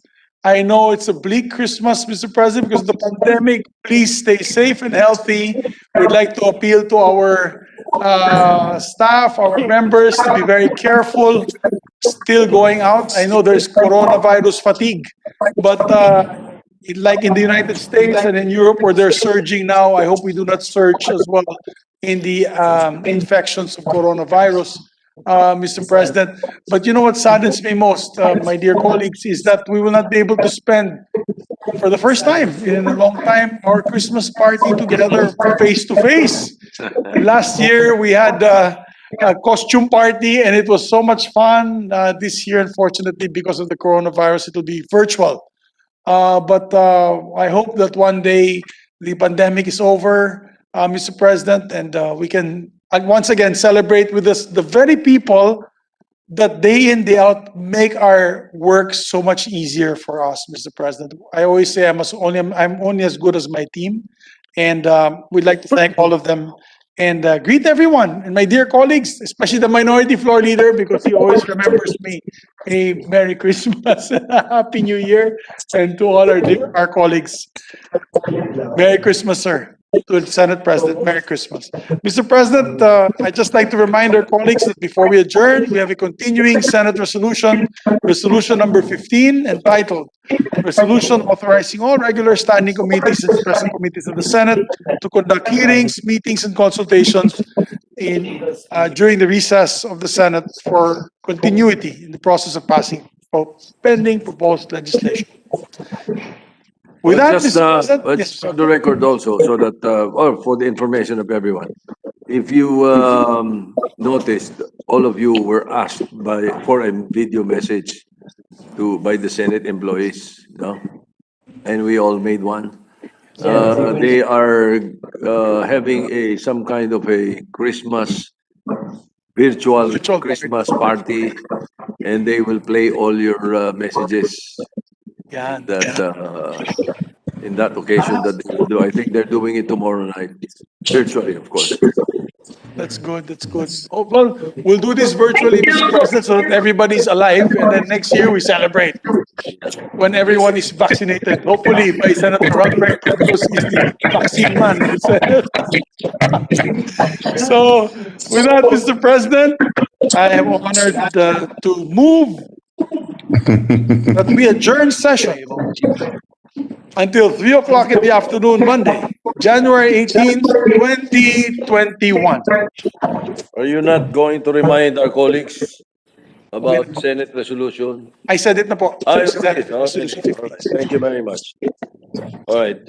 What is your motion? My motion, Mr. President, is to adjourn until 3 o'clock in the afternoon, Monday, January 18, 2021, and a Happy New Year to everyone as well. Blessed Christmas to Merry all. Christmas and Happy New Year. Christmas! Chair is done. The session is Merry adjourned until 3 o'clock in the afternoon of Monday, Everyone. January 18, 2021.